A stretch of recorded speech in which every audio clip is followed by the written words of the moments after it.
Flight Sports TV, man. That's my dude. I rolls with him. You heard what the man said. It's Flight Sports TV.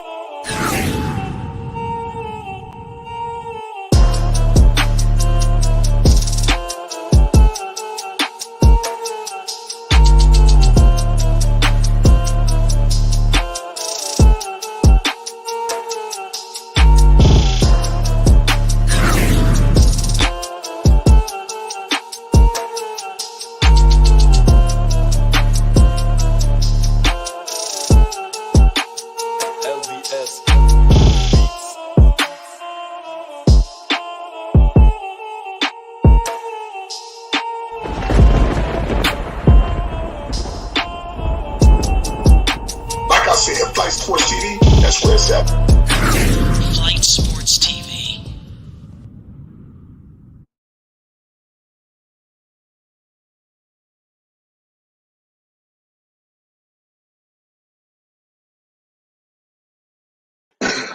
What's going on, people? It's Flight Sports TV. I appreciate y'all for checking with me. You already know what it is. We back with another one of them things. We got a lot to discuss right now involving our man Kyrie Irving, ladies and gentlemen, live here for the Dallas Mavericks. We have Kyrie Irving live in the flesh. It's going down tonight. They got themselves a formidable opponent in the Sacramento Kings, the Being team. These guys are rocking, all kind of stuff, chains. They done turned up out there, in Sacktown. So this is going to be an unbelievable night, for Kyrie Irving, due to all of the situations surrounding, his departure from Brooklyn. This is his new team.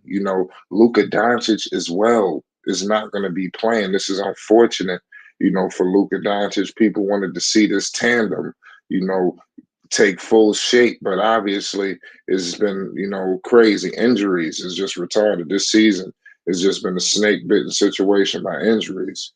But the Sacramento Kings, man, they're a top team in the West this year. You got Dallas Mavericks. They listen. They scratching and clawing. They right on their heels.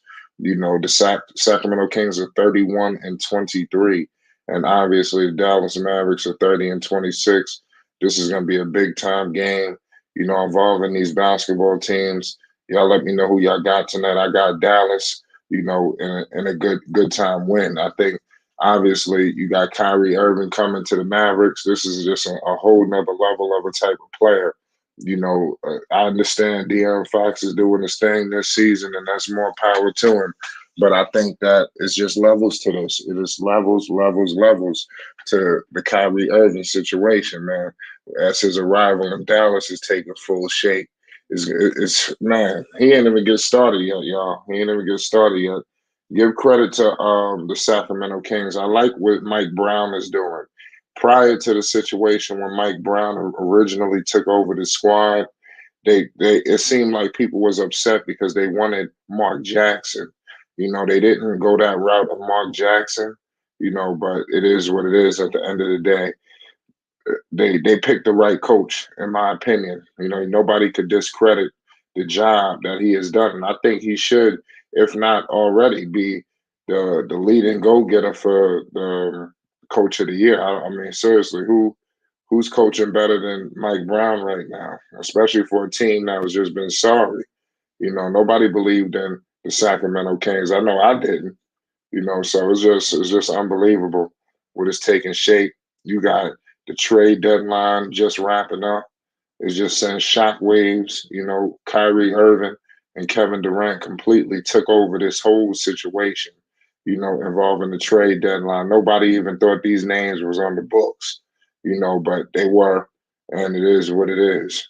Now it's time to deal with this situation with these dominant basketball teams, looking to really do and make serious noise out here. Serious noise. That's what I'm expecting, from the Dallas Mavericks, for them to make serious noise. You got the Sacramento Kings tonight coming up. It's just unbelievable. It makes absolutely no sense. We are moments away from tip-off, ladies and gentlemen, right now. We are patiently awaiting Kyrie Irving If you've been living under a rock, he has been moved to the Dallas Mavericks. He did play in his first encounter with the Los Angeles Clippers. You know, it was a good game for him. You know, this guy dropped some points. 24 and 37 minutes. He shot 9 of 17, 4 rebounds and 5 assists. You know, this season alone, Kyrie Irving, obviously he played in Brooklyn. He's averaging 27 points. He's shooting 46% from the field, 5 rebounds and 5 assists. One knock I give to Kyrie Irving is not even Kyrie Irving. One knock that people give him is the fact that his assist numbers aren't up. You know, especially for a guy that possessed the basketball as much as him. You know, his assist numbers should be up, but it's unfortunate that it's not. Shout out Chuck Morris. I see you, Chuck. You already know what it is. This should be a good game tonight involving Kyrie Irving, you know, and the Dallas Mavericks, you know, live in Sacramento. It's crazy. Kyrie Irving, he's starting his situation all on the road. He hasn't even got a chance to get embraced by the Mavericks, you know, fans yet. Hopefully Luka Doncic takes the floor with him, you know, when he actually comes. They got the national anthem coming up right now. They kept some players. They did give up a few. Dorian Finney-Smith, that's a loss. I think he's going to be able to develop well with Mikal Bridges out there. You know, when they all meet up in Brooklyn. You know, that's what I'm firmly expecting. I think both sides did their thing. You know, it is what it is at the end of the day. It's funny to see Kyrie Irving in the Dallas Mavericks jersey. You know, but I can't wait to see more of it. You know, he's attracting double teams. I want to see how Sacramento deals with this situation, you know, because Sacramento, you have who else? Memphis. These teams had high hopes. You know, they thought they was doing something this season. You know, obviously that's not the case, you know, and Kyrie Irving is completely, you know, snatched and hijacked the situation, you know, involving this craziness, man. This is wild. This makes absolutely no sense. You know, it's crazy. Kyrie Irving and Dallas Mavericks, the sky is the limit. I'm serious. Kyrie doing this thing, hitting from the mid-range, you know, penetrating the money from three. His handles is retarded. You know, it's funny that you heard Mark Cuban say that Kyrie Irving probably had the second best handles. Kyrie Irving got the best handles probably of this generation. I think he's this generation's Allen Iverson. You know, I think when Iverson was doing it, he was doing his thing in terms of just ball handling. You know, he's this generation's Iverson in terms of that. Obviously, Iverson single-handedly took a team to the finals, you know, by himself. They got cleaned up by the Los Angeles Lakers, but that's not the case. I mean, that's not what we're discussing right now, you know, so it is what it is at the end of the day. We got to shout out Jerry. Shout out Bruce. Salute to everybody that tuned in early. We appreciate y'all. We just getting started. You know, we got pregame coverage. The Dallas Mavericks versus the Sacramento Kings live and direct. This is an unbelievable situation going on right now. You know, it's Flight Sports TV, man.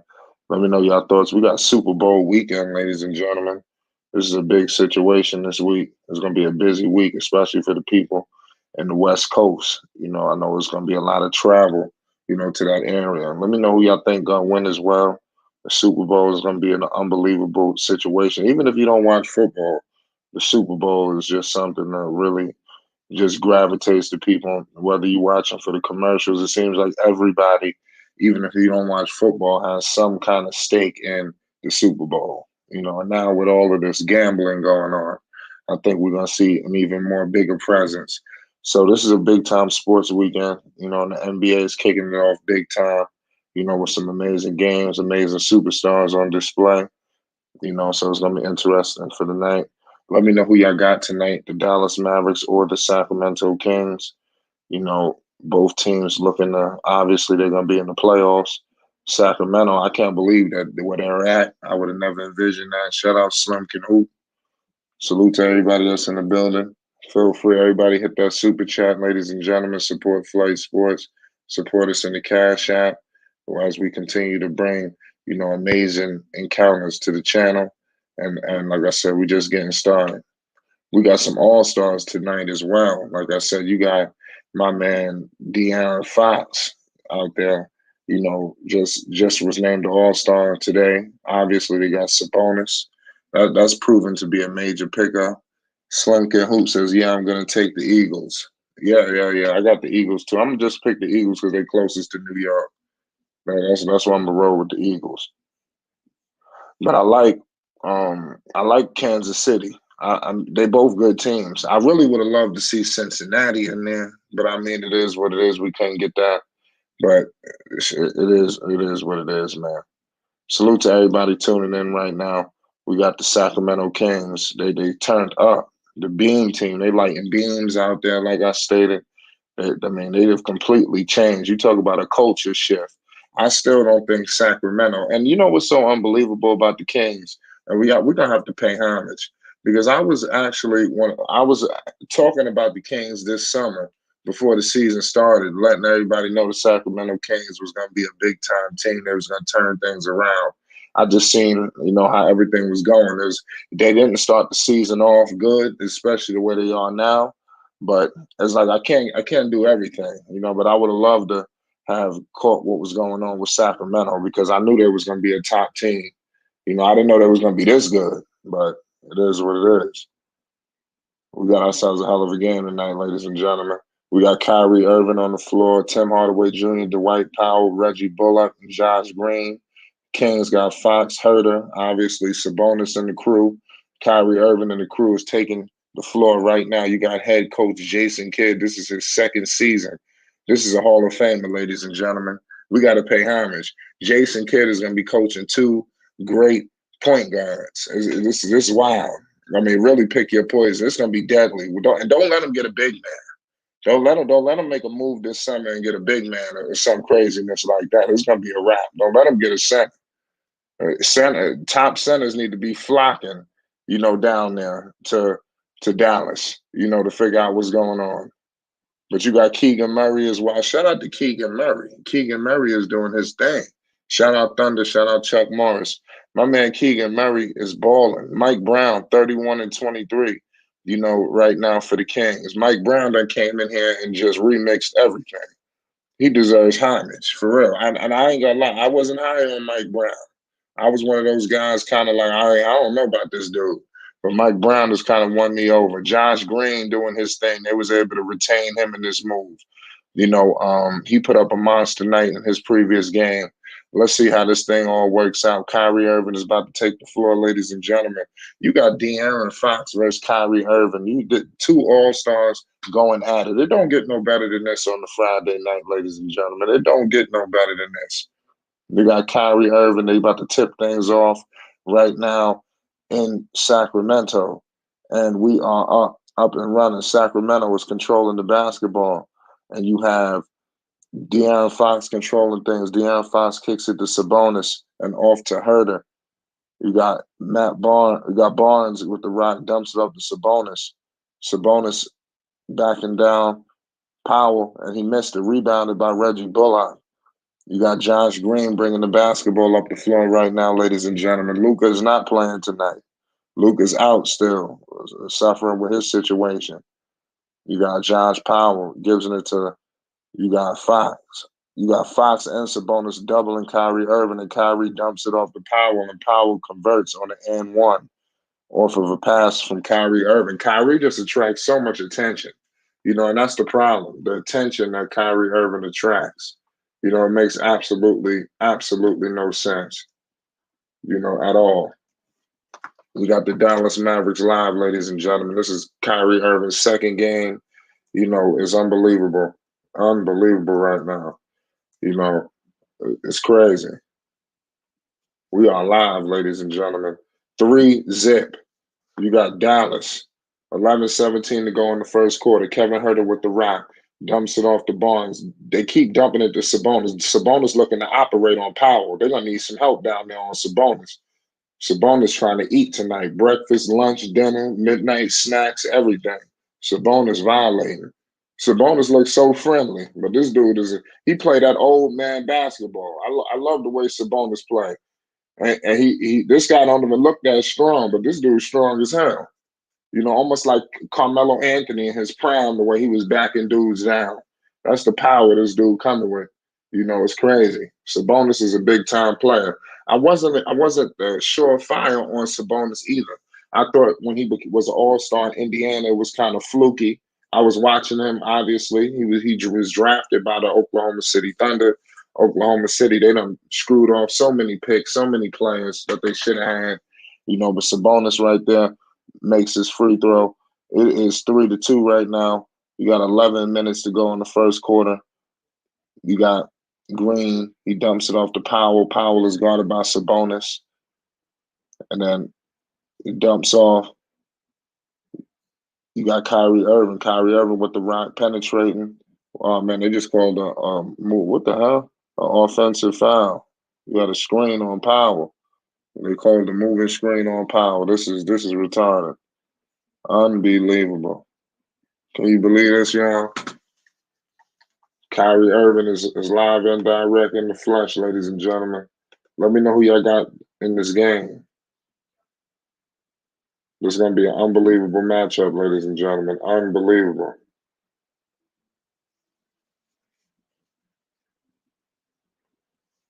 We got ourselves a good game.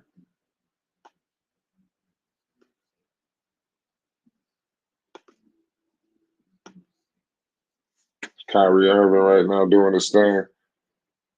3-2. Kyrie, they moving the basketball in Dallas. That's one thing Kyrie Irving brings. He's an underrated passer. And you got a 3 right now from Josh Green. This kid got potential, y'all. Give credit to this kid, Josh Green. Oh, man. Hardaway Jr. You got a 6-2 game. Dallas is up, looking to roll on him.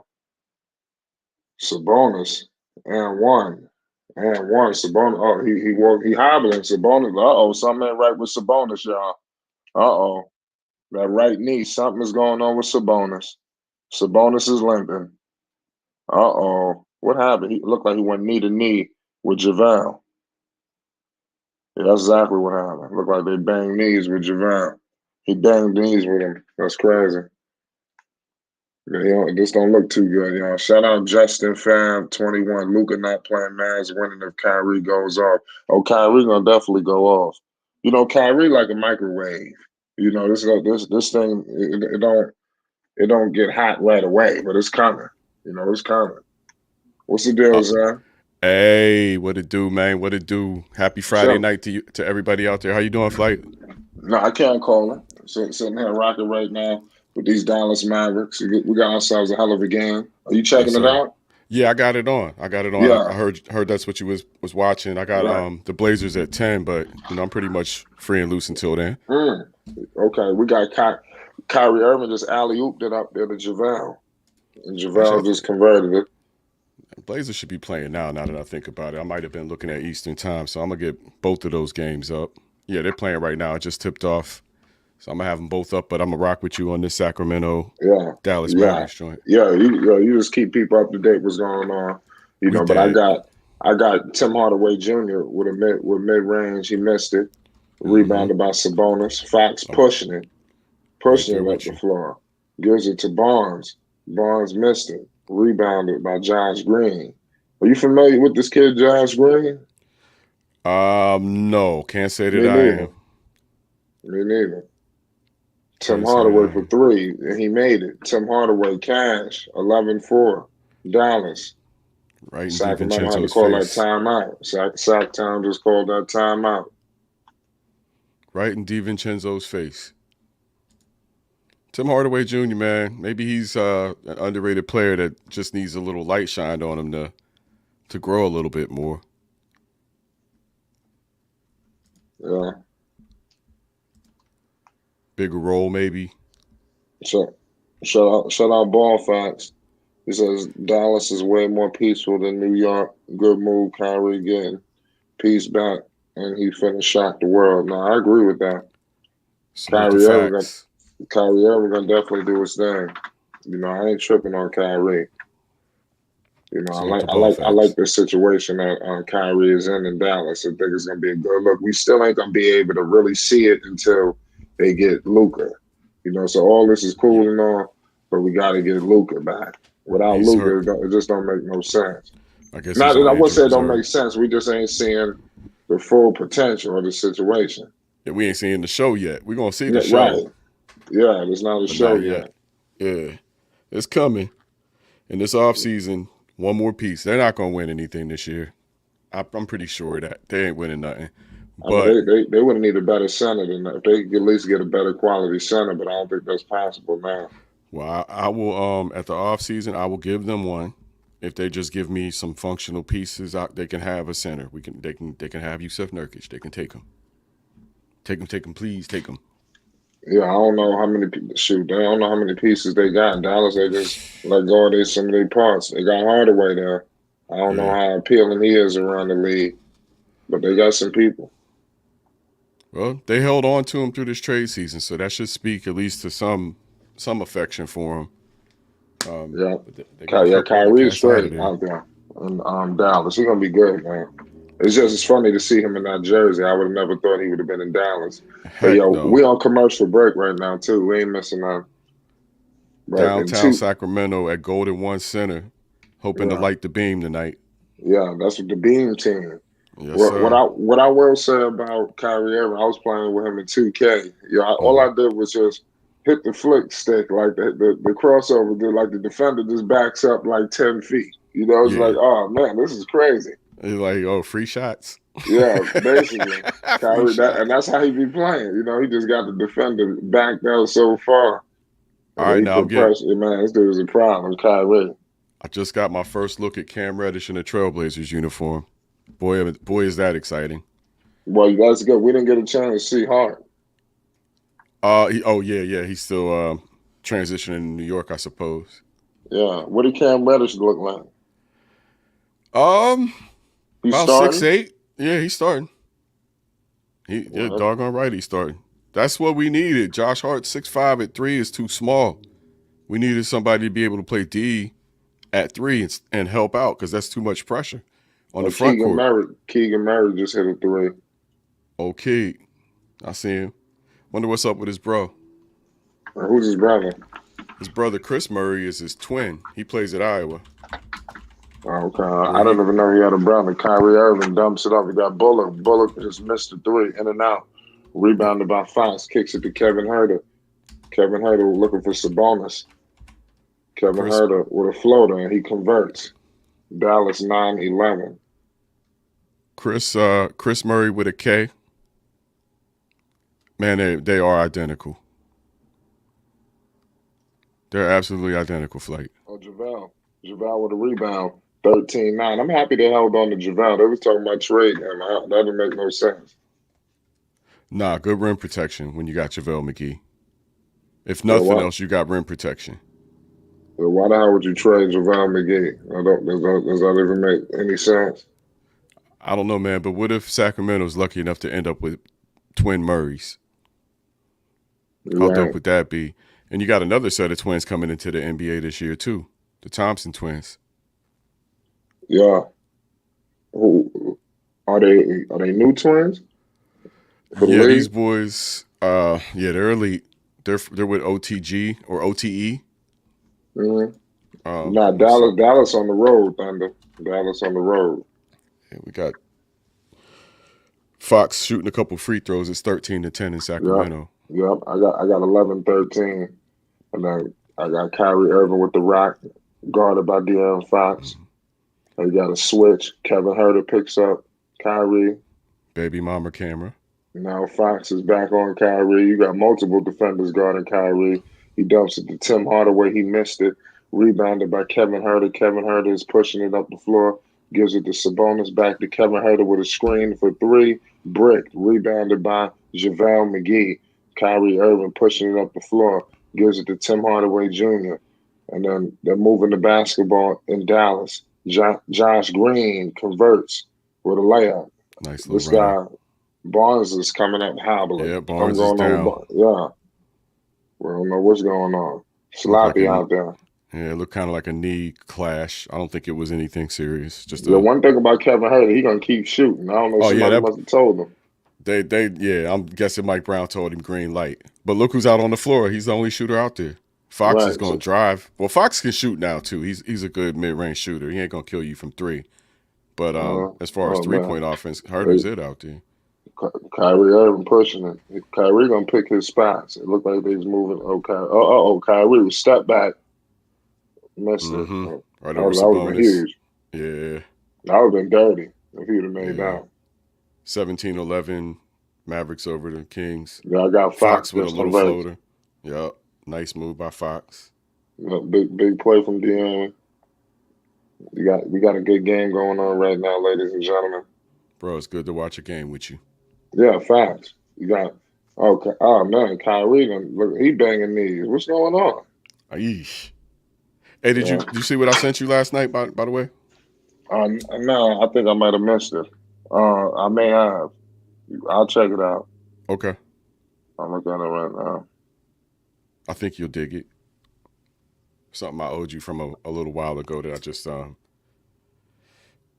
around to finishing, unfortunately. Okay. I'm thinking it probably needs a new soundtrack to it, but I think the video is okay. I just threw one of my old joints on there. We got 19-13. Davion Mitchell is checked in. That's going to be a fun matchup. Davion Mitchell checking Kyrie Irving. I want to see that. Even though Kyrie is unguardable. But Davion Mitchell is going to try. Yep, good test of his defense. 1-on-1. Yeah, they're moving the basketball in Dallas. I like JaVale out there in Dallas. I think he's underrated. He's so big, he's effective.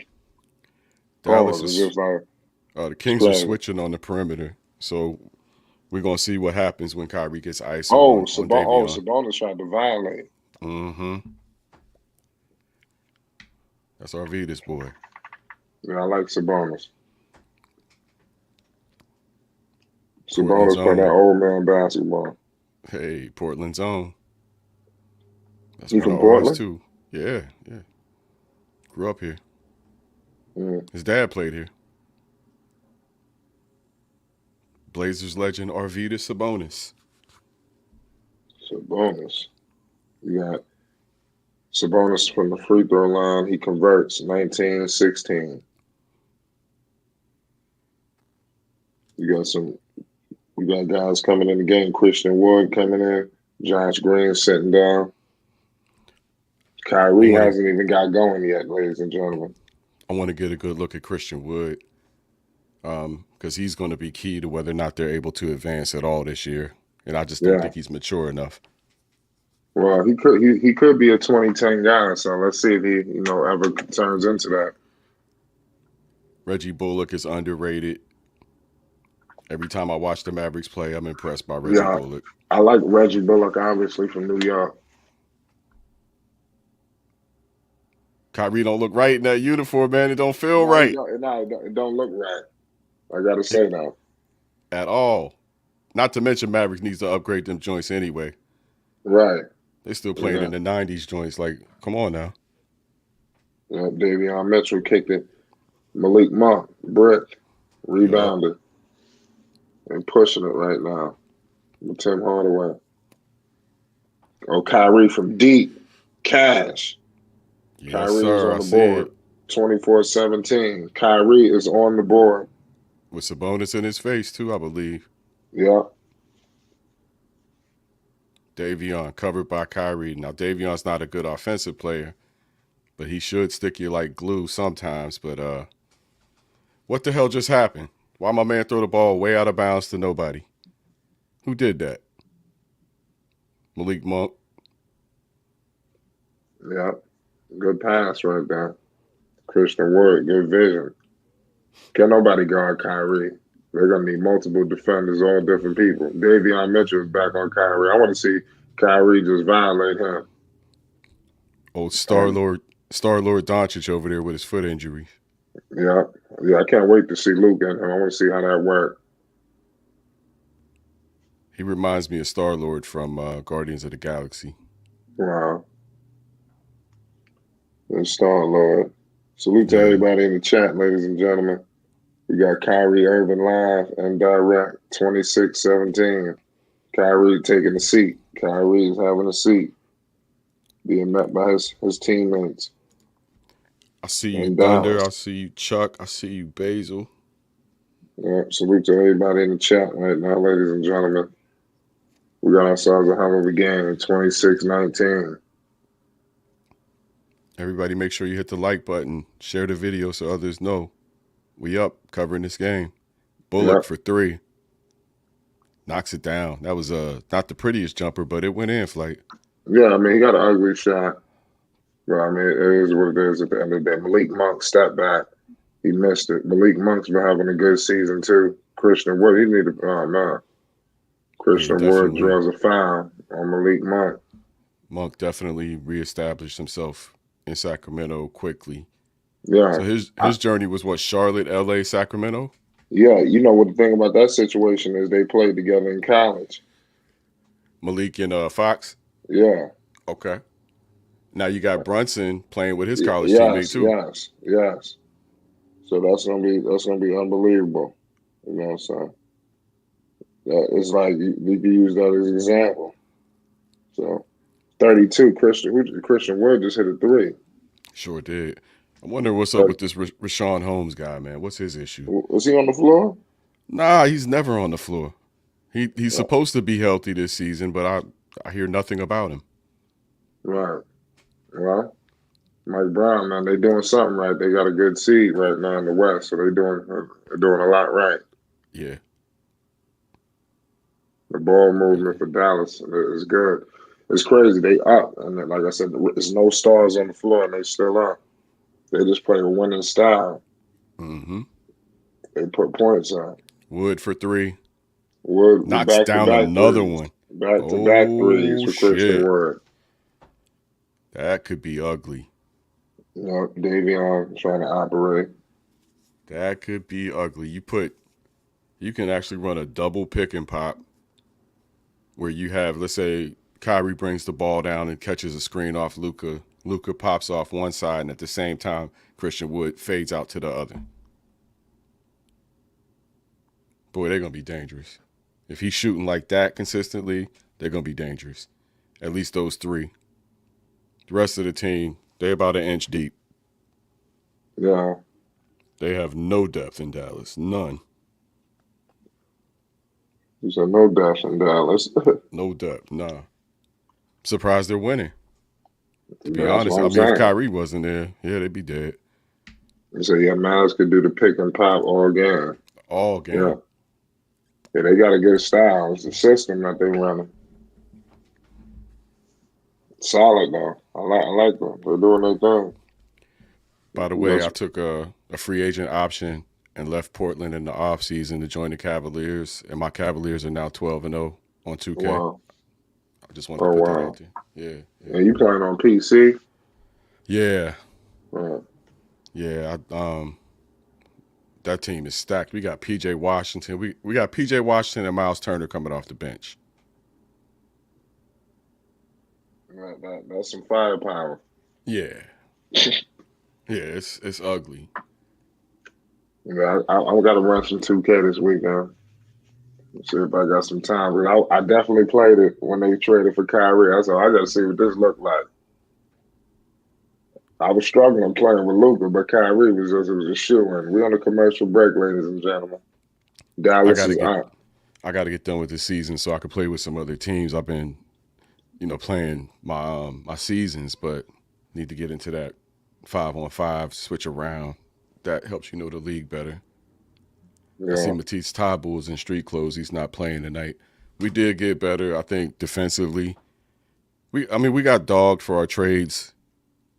Actually, it's weird. I saw one report give us an A for our trades. The Cam Reddish trade was supposed to be an A, and then I think the other trades we got was okay. The Matisse Thybulle trade people was like iffish on, and then Gary Payton too decided Flight that he didn't like Portland, so he just wanted to go back. Yeah, he just wanted to go home. So they traded him for like 5 second-round picks, and a bag of chips. And he didn't pass his physical in Golden State. So he's in limbo right now. That's crazy. Yep. Can't come back here. We damn sure don't want you now. Nah, that's right. Shaq said the level of playing the NBA is elite. Sure is. Yeah. Reggie Bullock doing his thing too. They can hit the 3-ball. We got Kevin Knox, Cam Reddish, Matisse Thybulle, and Ryan Arshidano, whoever the heck he is. Yeah. Dallas is in Sacramento, ladies and gentlemen. 35-19. Miami has beat the Dallas Mavericks. 97-95. Close game for Miami. Kyrie is resting right now. Yes, sir. Who's running point flight? 23? I need to figure out who the hell this guy is. Nikitalina? Christian Wood is just scoring. He violating. Is that Frank Nikitalina? Is that Frank? Frank is that Frank? No, I got a feeling that's Frank. Frank ain't in the rotation. He can't be in the rotation. Let me pull it up on NBA.com and see who that is. Is he even on the bench? Nah, that's somebody junior. Yeah, they gotta remove him. That filth out of here. Oh my goodness, Christian Wood. Walker the third? Or is that Lonnie Walker the fourth? Oh, that might be Lonnie Walker the fourth because he got traded from LA, right? I gotta see. That's not her. I can't get a good look. I know that Christian Wood is like he getting it in. Flight, I think that's Lonnie. Let me get the box real quick. No, that's right. Frank Nikitalina is on that roster. Yeah, I know he on the roster, but I don't even see him on the bench. Yeah, he's a DNP. That's McKinley Wright the fourth. Yeah. They're moving so not the basketball. Yeah, Lonnie Walker. 40-21, Dallas on big. Christian Wood, they seem to keep feeding Christian Wood. It's simple. Oh, my goodness. He's stealing the ball. He's moving the ball. Oh, he passing it. They give it back to Christian Wood. Just give it to Christian Wood. I know, he's cooking. Thank you. Thank you. Yo, if he get, don't tell me this. Oh, my goodness. Oh, my goodness. Christian Wood. Christian Wood is wilding. I underestimated this dude. Yeah, Christian Wood is wild. Yeah, Frankie Siggs. He's shooting. Now, that's 3 levels of scoring I've seen from him since this game. He's shooting threes. He's shooting middies, and I have no doubt he can shoot in the short range. Yo, I see Frank Ntilikina out there. Your boy. That's your man from New York. That's your man, Flake. I don't know about that. I know how much y'all hated his ass. It seemed like New York wanted to throw a parade the day he got traded. It's possible. 42-22. Salute to Anthony Alvarado in the chat. What's up, bro? Tap on in, man. It's been a while. Yeah, shout out Alvarado. Thunder asked me who will replace Nurkic if we let him go. As long as it's a good 6'10" small ball center, I'm happy. We need a small ball center. I want beef stew because we need defense from that position and rim protection. So that's who I want.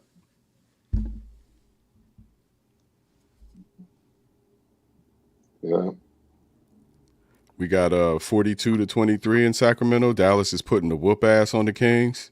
On the Kangs, as they say in Sacramento. Right. De'Aaron Fox looking exhausted. Yeah, Fox just converted all the way to the rim. Didn't come up looking for a foul. That's rare in this NBA. Sure is. They're going to give it back to Christian Wood and start playing. Oh, my goodness. Dallas. 20 Hardy. Dallas is wild. They got a team. How sick is the Western Conference about to be, man? Well, you ain't even see Luka out there yet. We ain't seen KD and Book yet. Nope, that's gonna be crazy, right? How you see Paul that? Setting them up? With Paul setting them up and Ayton, bro, they got the pick and roll with Ayton. That's perfect. They already got that down. Now you got pick and pop with Kevin fucking Durant. Pardon my language. And you got Devin Booker able to create his own shot at any given time. Man, stop it. It's Phoenix. Phoenix definitely they look like they're gonna have it in terms Yeah. of possibly. The people are saying they're the favorite, but you got to play the games. It's I not. It's still not got open. It's not open right now. I don't think the Western Conference open. It was open. I think now you got a couple of teams. You yeah. know. I still got Boston overall. I think they're going to be the toughest team to beat in the finals. I think they'll get there and be the better team this year. But with Let's these see. moves that were made at midseason, when they complete those teams in the offseason to the degree that they want to, next year is going to be special in the West. Yeah, I'll be quick, Doug. It's about time Boston won the championship. Tatum need to win them one. Yeah. They keep And knocking on the door.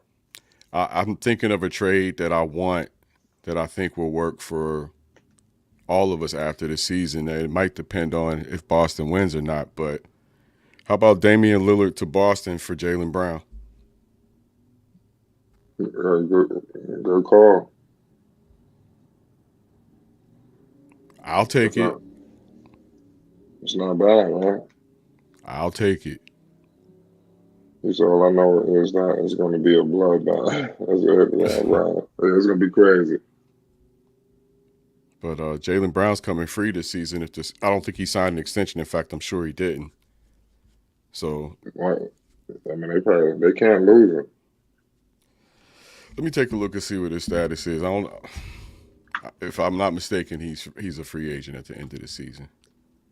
Yeah, they're gonna pay. They gotta take care of him. Yeah, That's there's a still a crime commercial partner. breaking sack though. Yeah, I ain't got no replacement for him yet. Kings offense at home first in the league this season. Christian Wood is out here cooking. He microwave 40 points. They were showing some stat line for Christian Wood. You got, I believe that's Green back in the game. Kyrie is on the bench still, and they up 20. Dallas is up 20 after one. You got the point guard, the third. I forgot his name. He just hit a three. They up 23 points, y'all. Attention, CW. It's the best owns 1,000 times. They carry that money goes. Yeah, who is number 3? We'll keep an eye open for that. What was the bet? Got some funny characters. Be nice if NBA.com put people's jerseys numbers on the box score. All right, so put people's jersey numbers, especially with some of these guys, people unfamiliar with. Keegan Murray, mid-range, he missed it. Theo Pinson. I believe that's Theo Pinson. Tell me what the bet was about. Oh, Christian Wood tried to get it in again. Christian Wood is going in. I want to see him on the floor with the stars, too. I want to see him play with Kyrie. I hope they don't separate them like that. That pick and roll should be deadly playing with him. But somebody got to lead the second unit. Christian Wood going to lead the second unit, as you can see. You know Sac ain't going out like this, so we're getting ready to watch some offensive firepower from Sacramento. No, I don't think so. I think they're going to roll away with this because Kyrie haven't even got started yet. Christian Wood, he's getting it done. Fox got to get it going. Murray got to get it going. Bonus got to get it going. Domas. Harrison Barnes missing bunnies, but he put it back 48-32. It's a 16-point game. Yeah, 10:02 to go. Sacktown trying to close the gap. Yep, good basketball game going on right now between the Dallas Mavericks, the new-look Dallas Mavericks. Shout out Chargers, Kid, KD, Book versus Kyrie, Luka. About to be crazy. That's facts. Everybody is popping through. Make sure you hit that subscribe button. The Kyrie Irving is back in the game, ladies and gentlemen, along with Powell. Business has picked up. Kyrie Irving is about to get it in, ladies and gentlemen. He hasn't even gotten started yet. Christian Wood is taking the seat. We got a great game, ladies and gentlemen. 48 points for the Dallas Mavericks, 33 points for the Sacramento Kings. Let's go. LA Clippers and Milwaukee underway in LA. Clippers. Cavs and Pelicans underway in New Orleans, and OKC and Portland underway here in Portland. That's a good look. We got some finals tonight. Boston over Charlotte, 127-116.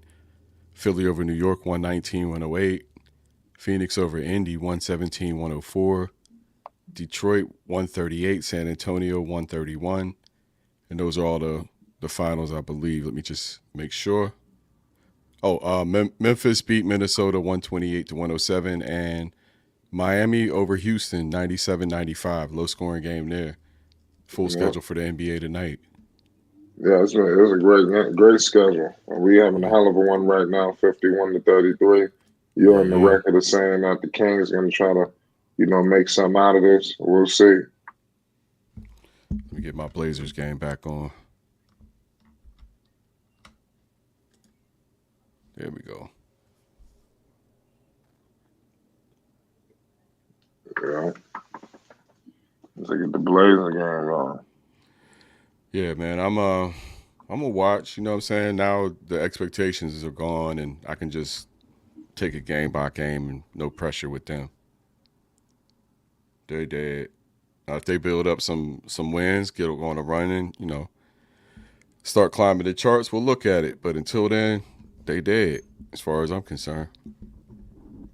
Kyrie Irving look like he's ready to operate Kyrie for three. Air ball. Or give it back to Kyrie. Nice camera angle. Good pass. What a good camera conversion angle. Between him and Powell. Did you get that low angle two flight? What? That low camera angle? I'm on. Which broadcast you watching? I'm watching the Mavericks. I'm on the King studio. Oh yeah, you watching the Kings broadcast? Okay. I'm watching the Mavs broadcast. You can pick which one you want to see. Yeah. The mobile view is pretty cool too. I think that's just somebody sitting in the. It all depends on who's commentating. Some commentators are better than others. Like I'll always watch the Charlotte commentators. I know they're entertaining, but I know that the Knicks be having the better. They got Mike Brigg. He's a dude that basically do ABC on Sundays. Well, whenever if they still doing that. Yeah. He do the finals. So then you got Walt Clyde. I'm not gonna listen to some fools, and you got them two talking. I know, right? There's a couple of people that's just you just want to hear. Some got some gems. Even in Charlotte, they got Curry. But I don't know who else is really good. Like, I'm trying to think. The Lakers got some decent people. I just got to tune in to see what Clyde's wearing that day. I got to see the jacket. Clyde be wearing some wild shit. Yeah. LaMelo in Charlotte, they got that commentator the way he said his name, LaMelo. Mm-hmm. That's how you say it. Dell's down there. Good ball. Me and Uncle Vern was talking earlier about the fact that there's really no second generation stars in the NBA. Right. And there really hasn't ever been one. At least a second generation superstar. Steph is probably the only second generation superstar I could think of. Steph Curry. Steph. Kobe Bryant, because his dad played in the league. You could call him, but when the father's a superstar, the son is never the superstar. Right. So Kyrie was a superstar? That's what you're saying? No. But what we were saying was none of Wilt's kids, none of Russell's kids, none of Kareem's kids, none of Bird's kids, Magic's kids, Jordan's kids. LeBron's kids are our last hope. Kobe's kids ain't making the NBA because they're girls. LeBron's kids is our last hope at this point. But Shaq's kids didn't make it. None of the superstars' kids make it. Well, the other son did make it. He just ain't playing on the floor yet. Who we talking about? He'll get his opportunity. His son who got he went to the G League, I think. The Lakers picked him up and he played for them in the summer league. Sharif. Scottie Pippen? Oh, Sharif? Yeah, he ain't gonna be no superstar, but he got an opportunity. Yeah, he ain't gonna be a superstar. Anthony Simons taking heads off. Left-handed dunk. Yo, Anthony has been going on these rants, Flight, where he just 6-7 3-pointers in a row. Knocks him down like this. Well, I like Anthony. I was high on him over the summer, too. I was high on a lot of guys, even the Kings. I was just saying before you came in here, I was trying to bring awareness to Sacramento, letting them know how dominant they was going to be. Oh, yeah. Oh, yeah. Remember, I've been watching them dudes down in 1320 ESPN, D-Lo and KC. I've been watching them for how long now? They're the ones who really got me knowledgeable about that team. I lived it for 5 years and didn't pay them no attention. They wasn't worthy. It was the Tyreke Evans era. You rush into the arena for a Tyreke Evans game? Because I ain't. What Tyreek Evans? When he played in Sacramento. That's the Oh, era yeah. I remember he was all right back then. That's when I was living in Sacramento. So, nah, I wasn't going to the arena. Shout out Trent. Shout out Alvarado says Sabonis is also a second generation. I forgot about Sabonis. And I would call him and his dad stars. So you could say that's a star and a star. Dell is a star and a superstar. His son's a superstar. But no superstars. I think Bryce might be the first one to do it. I don't know if Bronny's going to be the one to do it, but Bryce got the best chance to do it.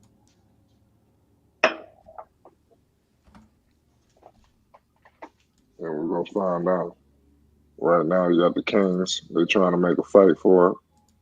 They scored 54-37. They're fighting and clawing.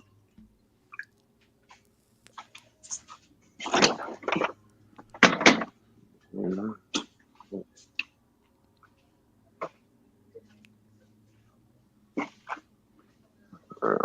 His father was a beast. We got a good game going on. Dallas putting the brakes on them right now. 57-37. They've opened it back up. It was down to 14. Back up to 18-point lead. Cleveland and New Orleans is tight. It's 39-41. That game is also on ESPN. Right. Or is on ESPN. Oklahoma City and Portland 43-44. Milwaukee 14-2 over the Clippers right now. Milwaukee having their way. But it's early, so we'll see. Clippers have only scored 2 points in 5.5 minutes of play, Flight. Yeah. Well, it is what it is. And it is ugly. Yeah. Sabonis trying to operate. We got some size on him with JaVale. LeBron's been trying to hit that 3 all game. Hey, Flight, guess who made my goodness, Kyrie. Huh? Guess who made a face reveal on my channel the other day? Let me think. I mean, Marquez showed his face before. Okay, that's who it was. It was Toxic. Oh, yeah. I've seen him before, but he don't show it like that. I've seen him before. I've never seen it before. Oh, I did. Not like that, but maybe like only 2 times. Okay. Very rare when it was months back. They got that feature on YouTube now. You can start a live right directly from YouTube and invite other people. It's not ideal, but if you're out and about, that's a way to get a live started. I've seen that, but I never used it. That was me trying it out. Yep, 62-41. Monk to Barnes looks like a foul or travel. Yeah, it looks like he got called for traveling. Yep. And the Kings, I don't think the Kings are gonna come back. I think you got Kyrie out there. He's gonna hold them over. Well, I mean, I did anticipate a closer game. It's early. It was good. It was early. I thought I was gonna be in for a slugfest. Kyrie to 3 knocks it down. Finding the open man, Hardy. Yeah, good ball movement. That's that point guard play. Excellent point guard play. It's now a 24-point game for Dallas. Sabonis tosses it in.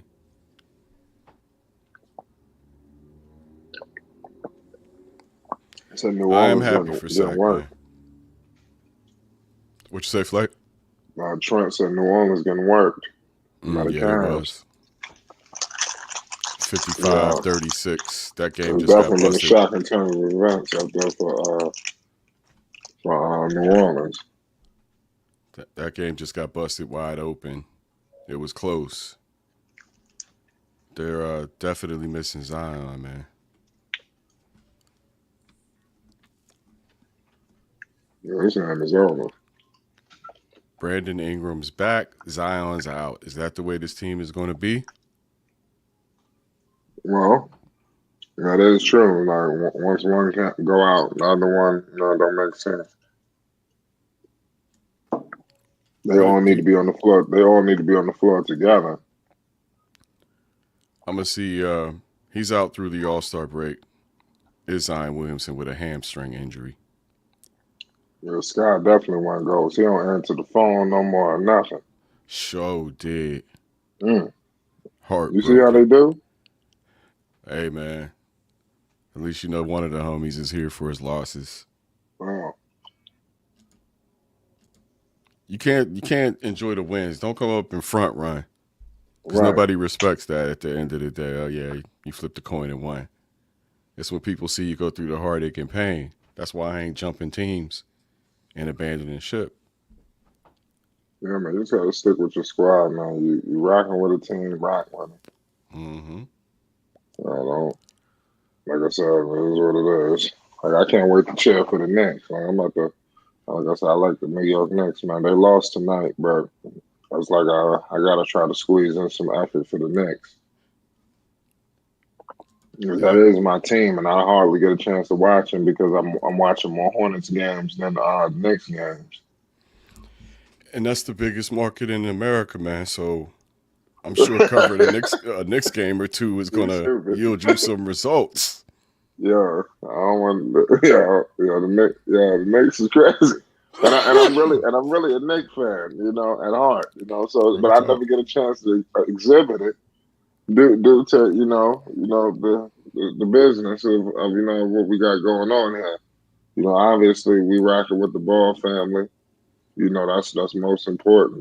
But the Knicks definitely take a back burner. But I mean, it's crazy. They starting to take center stage due to their winning ways and what's happening with the Hornets and obviously the Bulls. And I ain't even gonna get started at what's happening. Nothing's happening with the Bulls. That's what's happening with the Bulls. I was gonna get the Bulls. They on tread now. Anthony saying Knicks showed great fight today. They did. This dude Brunson wild out. He put up 20 plus. I think 20 something in the first quarter. Oh yeah. So Brunson got jerked. He should have been in the All-Star game. That's crazy. No Nick got it though. That's wild. Randall. They didn't give it. Did they give it to Julius? Yeah. Okay, I'm tripping. My bad. Bro, Randall show up in the MVP voting. He's in the MVP voting right now. Yeah, that's why I would. Let me tell you something. If they would have got Zach LaVine. Oh man. Oh yeah. Yeah, they would have had it. They would have had it all, man. Would have been trouble. I'm telling you, if he decides to bounce, I got New York Knicks as one of my destinations for Damian Lillard. New York or Dallas. New York. What I said earlier. Can't remember now. Brunson is a good pickup, man. That's a definitely big pickup. We'd have to take Randall. We'd have to take Randall, and we'd have to deal Grant or deal somebody else. Probably Reddish would go. It would be Randall and Grant. But what I saw last year, man, Simons was ready. That's what I saw. Yeah, he was ready. Dallas, they holding on to this 20-point lead. Kyrie get back hasn't to even that. had to do much. He got 10 points and looked like he didn't do nothing. Who that? Kyrie, I said that Kyrie hasn't had a Oh, chance to really get active tonight. See, that's the thing about these teams like Sacramento and even like I said, Memphis to a certain extent. mm-hmm. Look, they're young teams, man. They're not gonna be able to deal with these teams, in the playoffs. That's why I ain't tripping when you got these teams in the third seed and all this other stuff. Yeah. That's not gonna matter. Like right now, you got those teams. Like I stated before, you got the Nuggets, the Grizzlies, and the Kings. Nuggets is cool, but the Grizzlies and the Kings to me is food. And you got Dallas and Phoenix right on their heels. The Grizzlies really, boy, they really. It's hard to describe what happened to them. John Morant opened his mouth, and the next thing you know, everybody responded to it in the worst Yeah, possible way for them. yeah, They got humbled. I think that's the best term I could use is they got humbled that's exactly quickly. what happened. The Clippers, the Flinters. Yeah, we ain't worried about the West. All right. Yeah, LeBron went and good decided on he the was line. going to flip the whole Lakers roster mid-season. When did LeBron? LeBron. I was saying, when did LeBron have this suit on? I was saying, right there. LeBron literally used his hands like he was creating a new universe and said, this ain't good enough. Let me No, reshape this with my hands and just, yeah, you done. Now we're a contender. Like, are you serious, man? yeah, You know how frustrating that is for everybody else? yeah. That's why it should not make no sense. King said, "Give me, yeah, he definitely getting blown out, making the game not interesting." Well, we could switch over. The only other close games right now are Milwaukee and the Clippers and Portland and OKC is close, 56-54. Portland and Milwaukee and LA is early. It's 18-18. But Dallas 70, Sac 21, Cleveland 67, New Orleans 50. So it's kind of split down the middle between competitive Yeah. games and non-competitive games at this point. Shout out Trent. So the Lakers move came after the KD trade to the Suns. I don't know about these trades, man. The Lakers been active since the beginning of trade season with Rui Yeah, Hachimura. Rui. Everybody act like, they didn't make that move. They got rid of Westbrook. That was the big thing, and I wasn't sure if it was going to happen, but if it was going to happen, it would have been at midseason. You can eat Yeah, $20 million, buy him out, and clear your cap space, but you ain't trying to eat 45. You ain't got to eat. ain't gotta eat. Nope.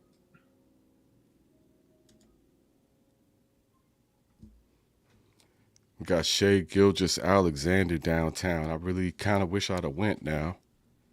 Yeah, that's all. It's always like that. And the games you miss, that's gonna be the masterpiece. I can't complain. I got to see Giannis last week, so I'll But go again next month. right, for everybody tuning in, they getting Dallas Mavericks. They beating the brakes off of the Sacramento Kings, y'all. I was expecting a slugfest, but the Kings they could resort to their ways. That's why I'm not sold on them. I don't care if they get the number one seed. They food. Memphis too. Yeah. Yeah. You Portland know, 2. they ought to be had. They're gonna Oklahoma get knocked City off. 2. Yeah. We're the You're little not even gonna fish. beat them. The little fish got to go the long route.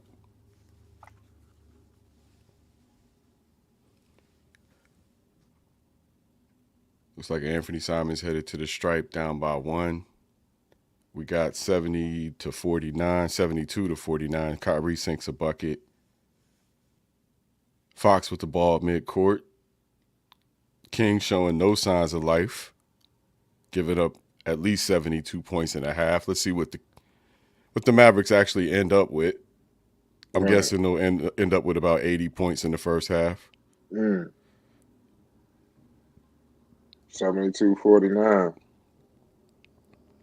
That's some shit you don't want on your resume, folks. You don't want it. You don't want it. Y'all defense is toilet paper. Yeah. So have you heard about the YouTube short ad situation?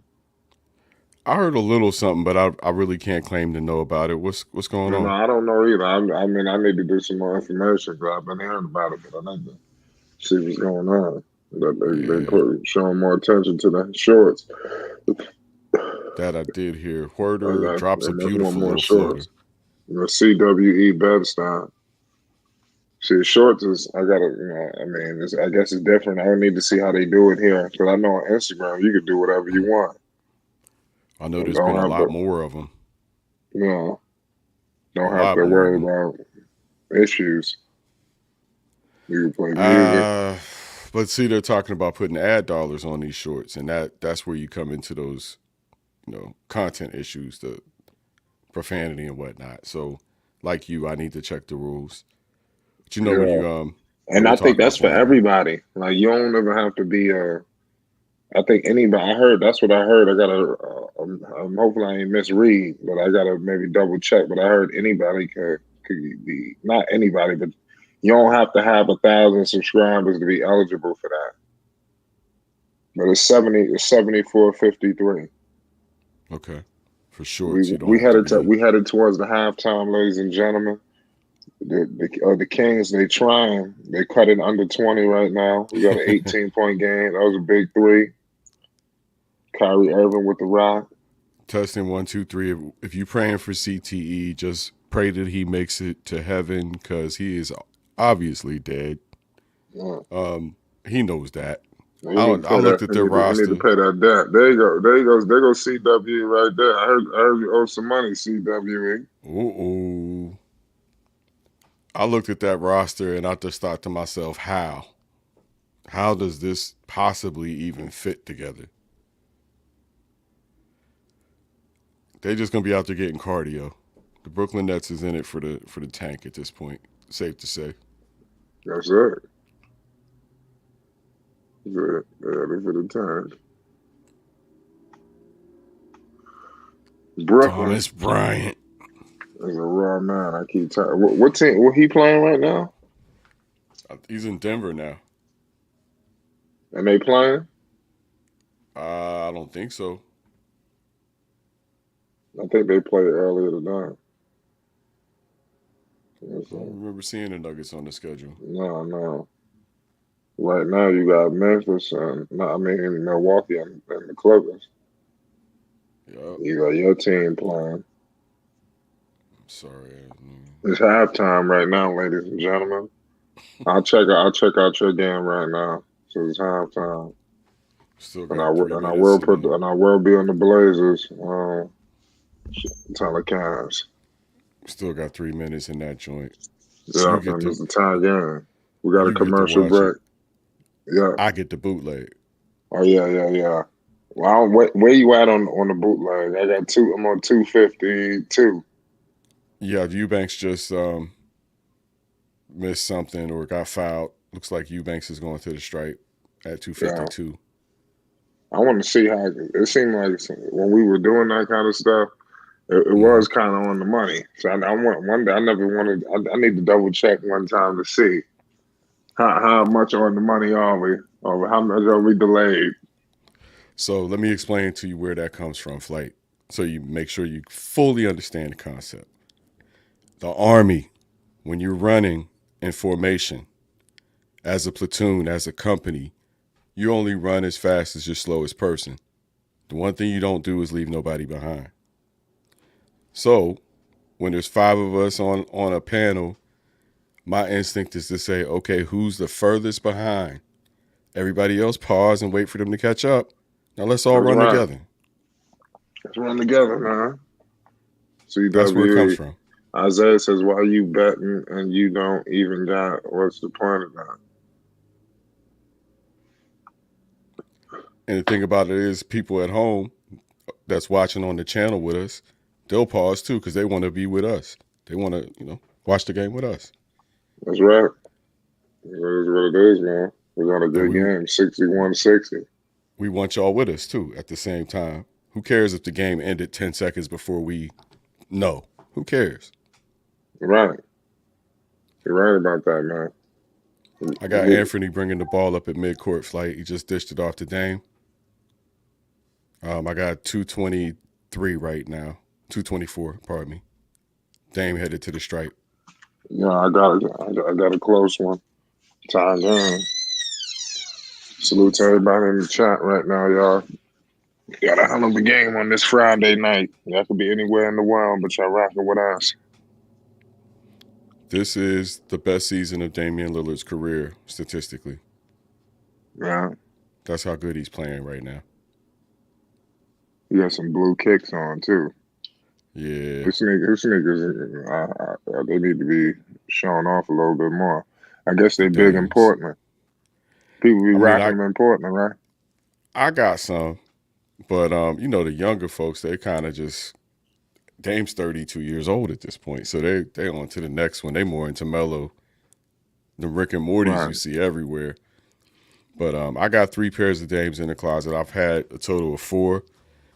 These new ones, the 8s, I'm not crazy about. There's certain ones I like better than others, just like every other shoe line.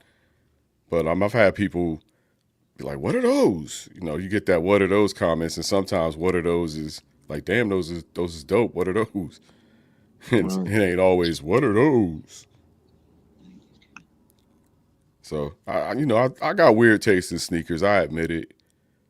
But at some point you just get tired of black and red, gray. You know what I mean? You're tired of the basics and you want to mix it up. Yeah, it's don't make sense. Lou Dort at the stripe. That's where I'm at, Flight. Yeah, I got Lou Dort right there too. 66-62. Yep. A minute and 59 seconds to go in the second quarter. Swish. 67-62. They can't beat this team.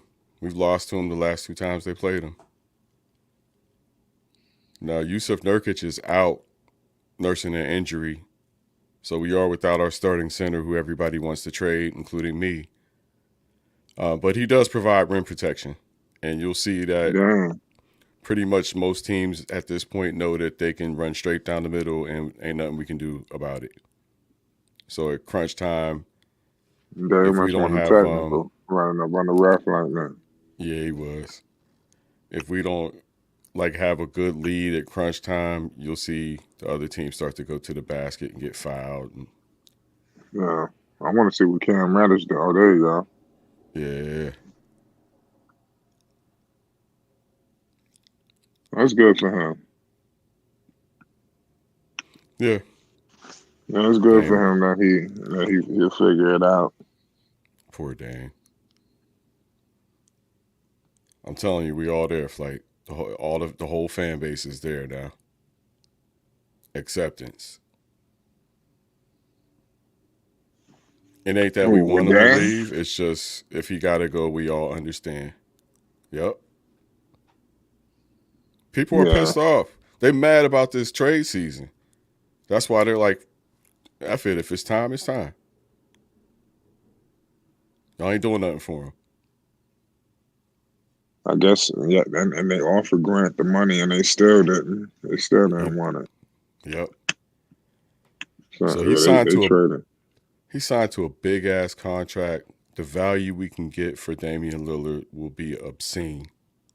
No, y'all could probably get a haul from New York.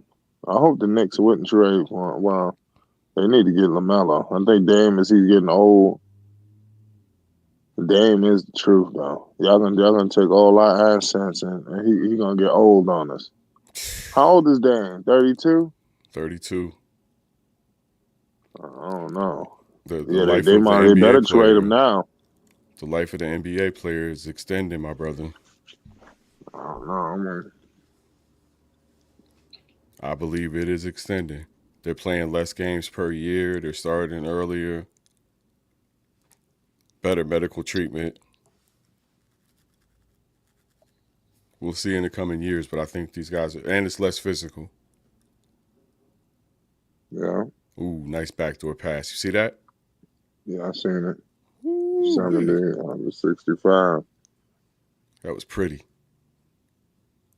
That was downright pretty. Gilgeous-Alexander covering Anthony Simons, a switch. Simons drives, floater, off the back of the rim, rebounded by Watford. Cam Reddish shoots the three, knocks it down. Reddish makes it 70 to 68. Braids is tight. Cam Reddish braids is tight. Grant covering Gilgeous-Alexander. That's a bad move. They got Dame on him now. That's better, but still not comfortable with that. Lou Dort pump fakes, drives. Looks like it's going to be a blocking foul on Portland. Trendon Watford down on the ground, catching the worst end of both the foul and the contact. Watford, man, he's a step away from being effective. He'll get there.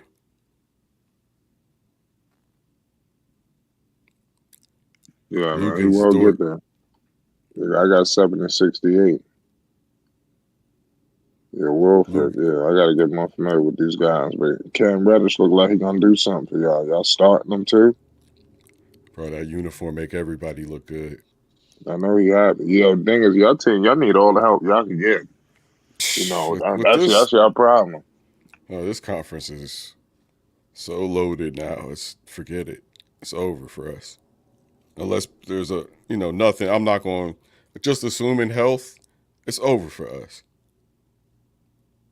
Yeah, and that's why we're all like reset button. It's time now.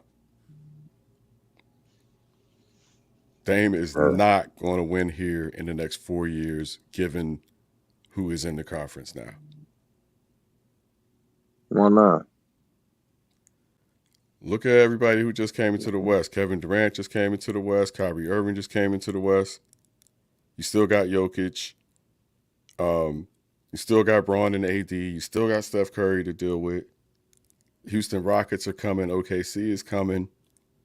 What trade are we going to make that's going to put us on top of Phoenix in the next couple of years, or on top of Dallas in the next couple of years? The only trade that I see. We it's halftime right now on the Kyrie Irving game. We tapping in with the Portland Trailblazers for everybody that know what's going on. We ain't missing a beat. I'm sorry, Zan. I just want to let everybody know what's happening.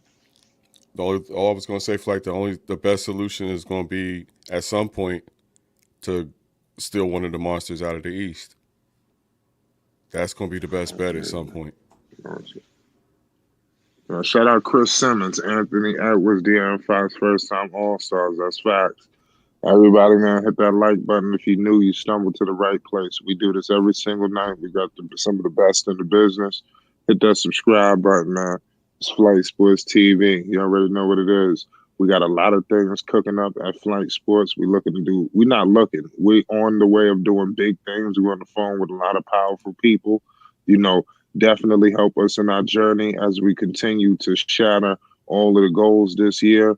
Definitely support us in the super chat, ladies and gentlemen. Also, feel free to support us in the Cash App as we accomplish our goals, as we bring an exuberant experience to the people every single night.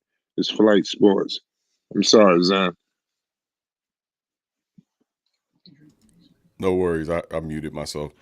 Yeah, we all got to do that. We got to do the housekeeping thing, man. Right. Make sure y'all hit that like button and the subscribe button as well. Yes, sir.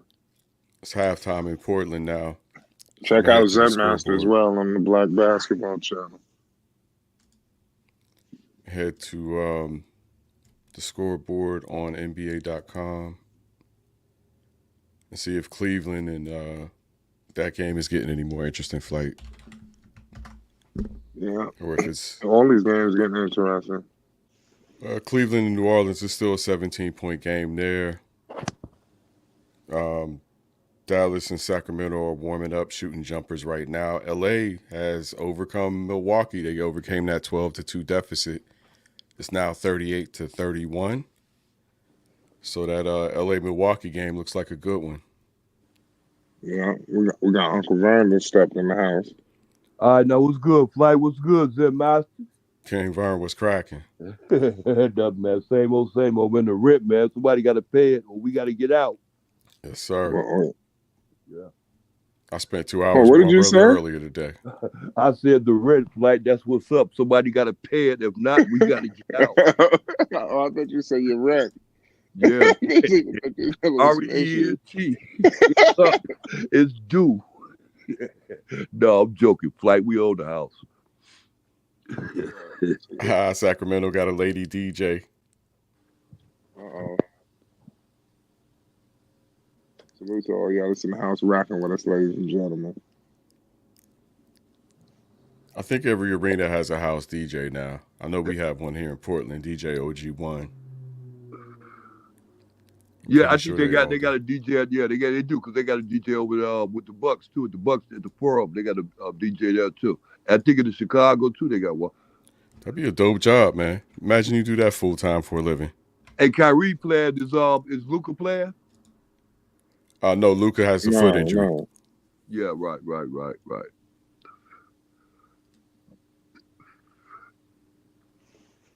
Yeah, it's gonna be a good Kyrie situation, man. Yeah. Hey, Flight. Me and Zim Master were talking earlier today about the situation that's going on out there with Luka and Kyrie, right?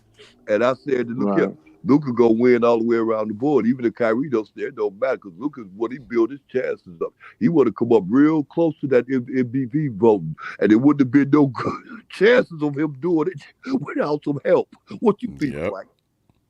I mean, I agree with that. Unless he just put his scoring average up 10 points, 10 more points. Luka could sacrifice 2 to 3 points on his average and be just fine as long as everything else comes up. His assist and his rebounds. Look, I'll tell you something. Look, he's going to get and try and succeed to get more assists. The reason why, because he's going to make sure that he gives the ball to Kyrie. Get the ball to Kyrie. Shoot it. And if he don't act right, just say, look here, give me the ball, Kyrie. He'll do it. Kyrie give it back to you. Kyrie ain't like that. He's a good Kyrie. We getting ready to start back up. He gonna be standing over there. He gonna be standing over there like Prince on Dave Chappelle. Shoot it. Boy, this is the NBA's last ditch effort to try to be relevant. You know this, don't you, Zen Master? You know, especially you, Zen Master. You know this is the last ditch effort. You playing with all the best that they have to swindle around and say, look, we're gonna put this combination, NBA, what you want, this combination. Ain't no more combinations. If this don't work out, KD out there in Phoenix, Kyrie out there in Dallas, if this don't work out, I'll tell you, no more combinations. Yeah, they definitely put their marketing packages together this offseason, this mid-season, excuse me. Now, how are you gonna have a mid-season tournament with this type of mid-season activity? They was talking about a mid-season tournament. How are you gonna do that? I ain't never heard of that, the mid-season tournament. Yeah, there's been talk about a mid-season. That would be it would be a tournament, but that's an event. Mid-season event is the All-Star game. It'd be another participation trophy.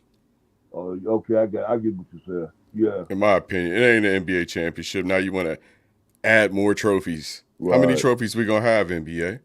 You won this game. Here's a trophy. That's how it is with sports like that, because sports is entertainment. So you want to entertain people in the midst of entertaining them with the game. You know, so if it's like halftime of the game, you take an hour out just to entertain people and then bring the team back out to finish the other half. That's the way it is. It's a big show. And let's face it, the Western Conference was less entertaining than it is now. The Western Conference is more entertaining. Yeah, that's what I'm saying. It was less entertaining than it is now. It's way more entertaining at this point. Matter of fact, I was about to pray for it. I was to start praying for it. I didn't like the way the situation was going. All the power was going to the You East. don't like And it. the East didn't know what to do with it. It's just like Republicans and Democrats. Once the Democrats get the power, they don't know what to do with Try being me, Unc. I got to sit here and watch it happen to me. it. Well, Meanwhile, with I'm pulling back Cam Reddish. Kyrie Irving just hit a big three, 79-58. Kyrie, that's why this game is over, in my humble opinion, because Kyrie hasn't gotten started yet. And there's no way. Yeah, he's in charge. Yeah. He's showing the Dallas people what he can do without Luka being on the floor. I mean, never underestimate the power of the beam, y'all. It could go down at any minute. No. They're going to pre-warm the beam, and it's going to happen. Watch. Nah, I'm kidding. It's probably over. They've been looked dead all night. They totally uncoordinated. Jason Kidd must have game planned really well. Kyrie Irving is executing extremely well. Probably happy to be free of Brooklyn and feeling just wide open today, free of those situations. Sometimes in life, it's just good to put things in a rear view mirror and get a clear perspective, and hopefully that's what he's doing. It's called change, Zen Master, and life goes on. It's called change. Yeah. Yeah. Yeah. Ran on down the street, found out what's happening in other community. Might be a better spot. You know, I just noticed how much De'Aaron Fox and Dex look alike. Yeah. No, they don't. Wow. With a young Dex or an old Dex? He looks like a young Dex. With that hair? The face. Oh, okay, bet. All right. I don't get it, but I guess you say so. I'm just messing around. Dex, for some reason, he got a thing with De'Aaron Fox's name that I like to tease him about. He calls him De'Arian Fox. Oh, okay. Yeah, De'Arian Fox. I don't know if he does that intentionally or not, but it's funny to me. Proper pronunciation? De'Aaron. Yeah. Yep. Kyrie to Powell. Powell for three. Kyrie finding teammates all over the damn court. That's 2 long outlets for threes that I've seen personally in the last probably quarter of play. Fox for three. Off the rim, rebounded by Powell. Kyrie passes it around. I'm not sure who number 8 is, but it's back to Kyrie, who stumbles. Makes the pass back on his knees, gets up. Gets the ball back. Trapped in the corner. Turns it over to Sabonis, who outlets to Fox. Fox alley-oops to Keegan Murray. 18-point lead for the Mavericks after Keegan Murray scores for the Kangs. Golden one scored for who? The Mavericks are up 18 on Who they playing? Indiana? Sacramento at Golden One. Right, okay. They beating the brakes on Sacramento. Kyrie Irving is doing his thing. Oh, y'all got you. I got you. There'll be no beam lighting tonight. I think that's probably safe to say, but you never know. It's the NBA. Yeah, I would be surprised if Sacramento go hang it up and start running with the worst team in the league. Get into that situation. I guess they're gonna do that after the All-Star game. Kyrie's out here dominating Sacramento, man. It ain't even funny what he's doing right now. I know you see it, Flight. You want to describe what you see in Flight? Well, for what are you talking about? For Dallas? He's dominating Sacramento right now. He's out there dishing and yeah. I mean, what I'm seeing is just a team that's just better, much more experienced. You know, they're beating the brakes off them. It's 84-67. Sacramento is scratching and clawing back in, but I think you got the ultimate equalizer in Kyrie who can hold them off.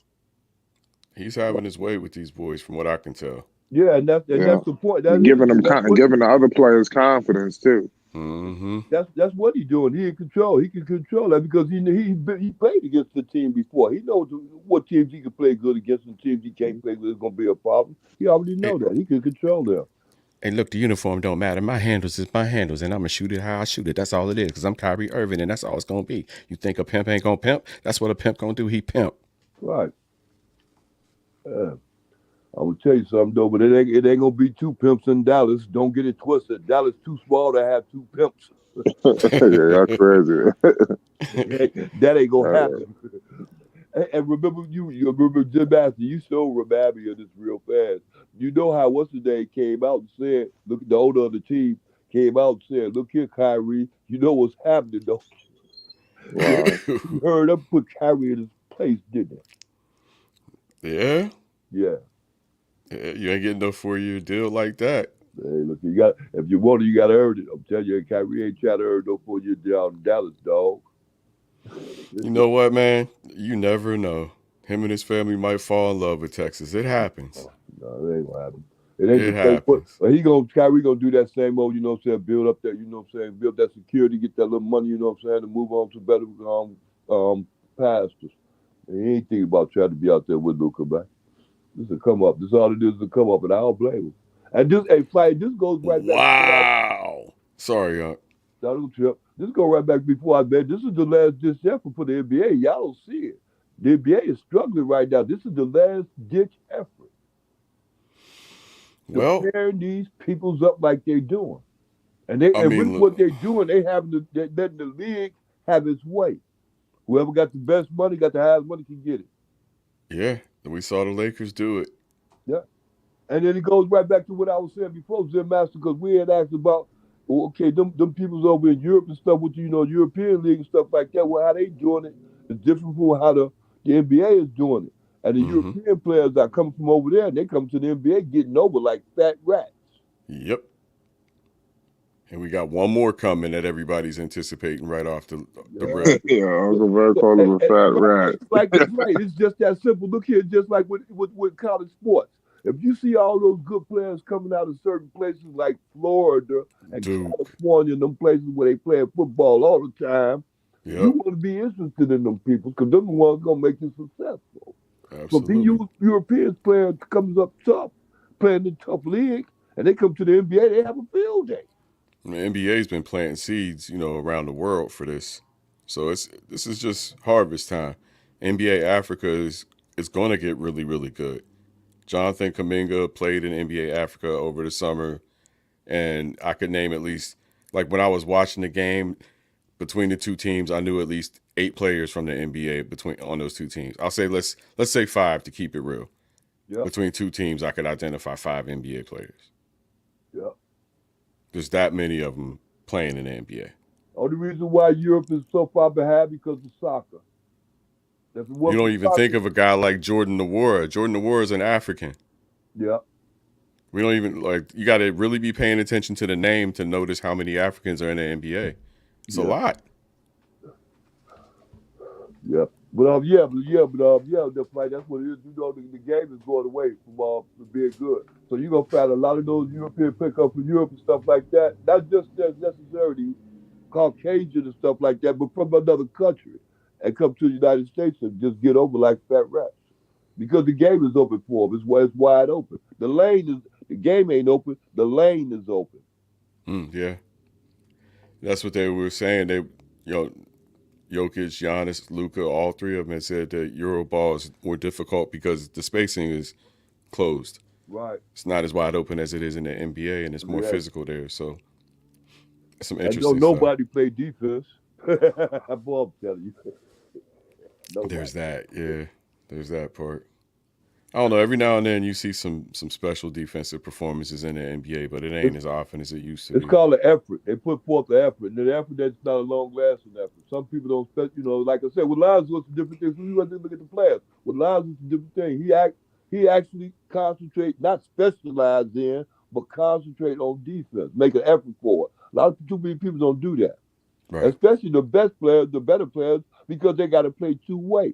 And it's hard, like Kawhi, look at Kawhi Leonard. You can't do that no more. And look what it took out of him. He had to what? Minute manager. Now that's another set of monsters in the Western Conference that we got to compete against if they're healthy. I didn't even mention them. PG and Kawhi. Yep. So it's like, yeah, it's probably time to hit the reset button this summer. Yeah. But that's what I was saying about those combinations. A lot of those combinations gonna come to the end because it's just like you got a sandwich shop. You got every combination you did already have in your shop. You gonna come in and say, "You guys can't come up with no more combinations?" And we came up Exactly. with all of them. We only got 30-something teams in the league. Right. Do something else. Go somewhere else. Go to Europe. Dallas is still clinging to an 18-point lead in Sacramento. Make that 20. The I'm state gonna of the keep my. NBA is weak. The state of the NBA is very weak. They're in a very weak place in it right now. It's not. I'm It's going not back. achievement. It's not getting greater. It's getting weaker. It's watered down. That's I'm the going word. back to my. It's watered down. Going back to my Portland game. 74-73 Oklahoma City, who has been a problem for us all season. Wouldn't have expected it, but they are.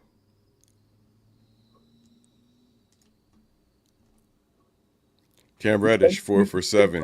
You think Portland gonna make the playoffs? No. Allegedly. I mean, Dame could probably will us there, but man, it'll be playing at best.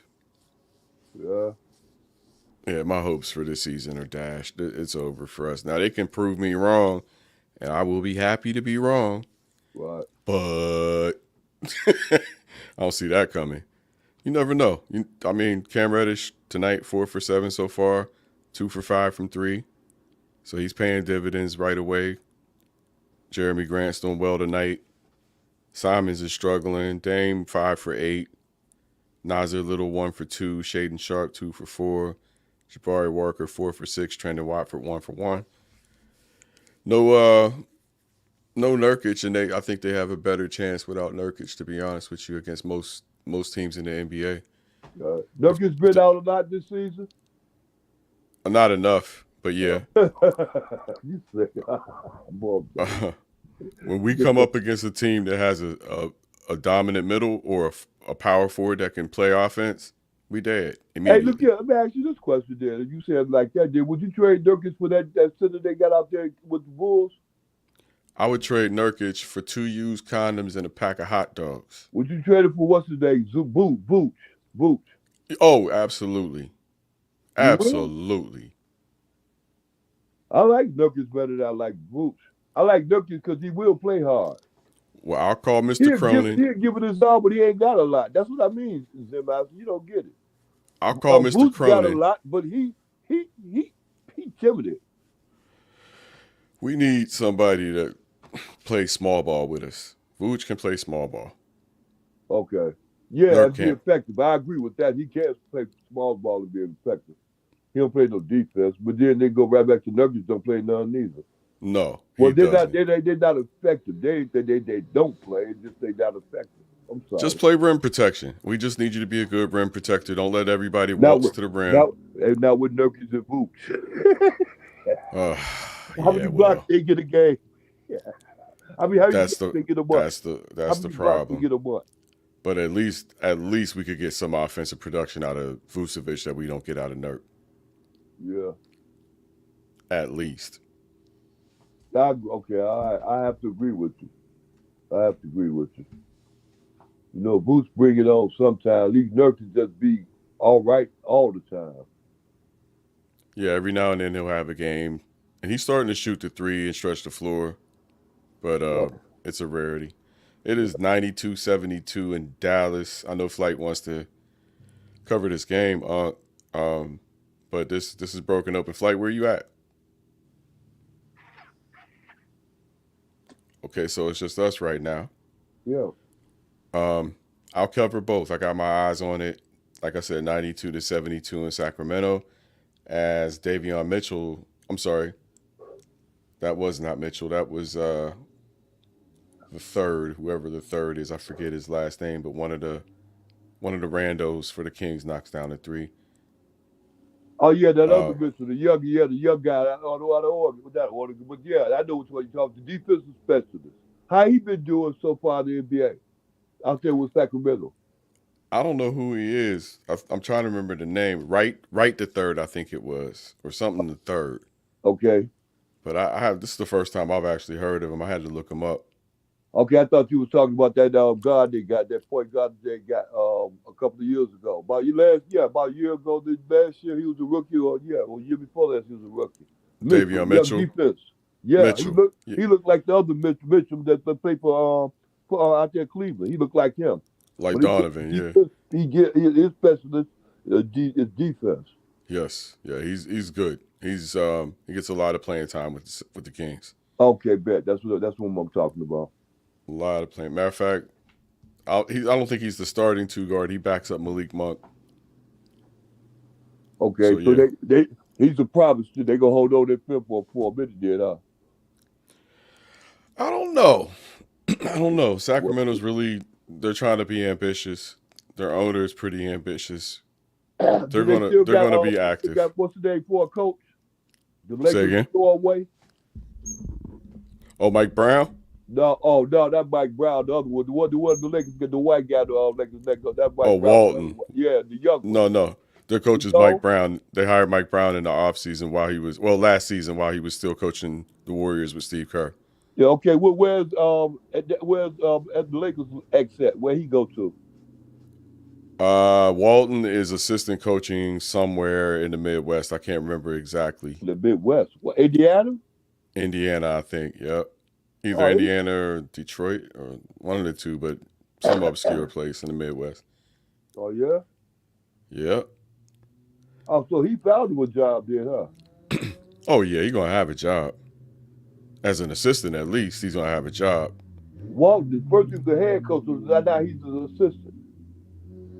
Say again? At first with the Lakers, he was a head coach, and with Sacramento, he was a head coach. But right. Now he's an assistant somewhere?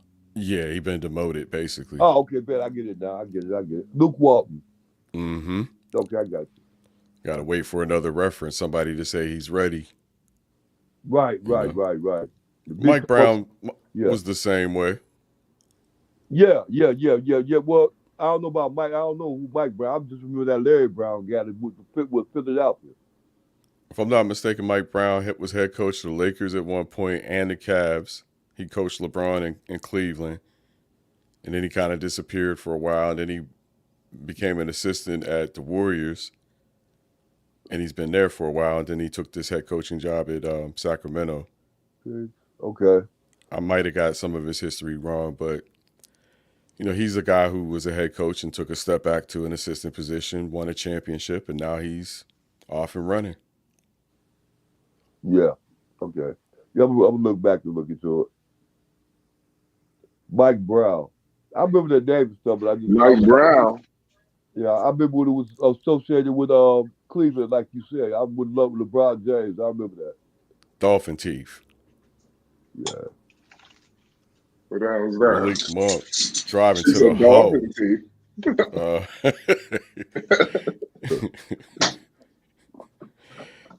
We got a 16-point game. Oh.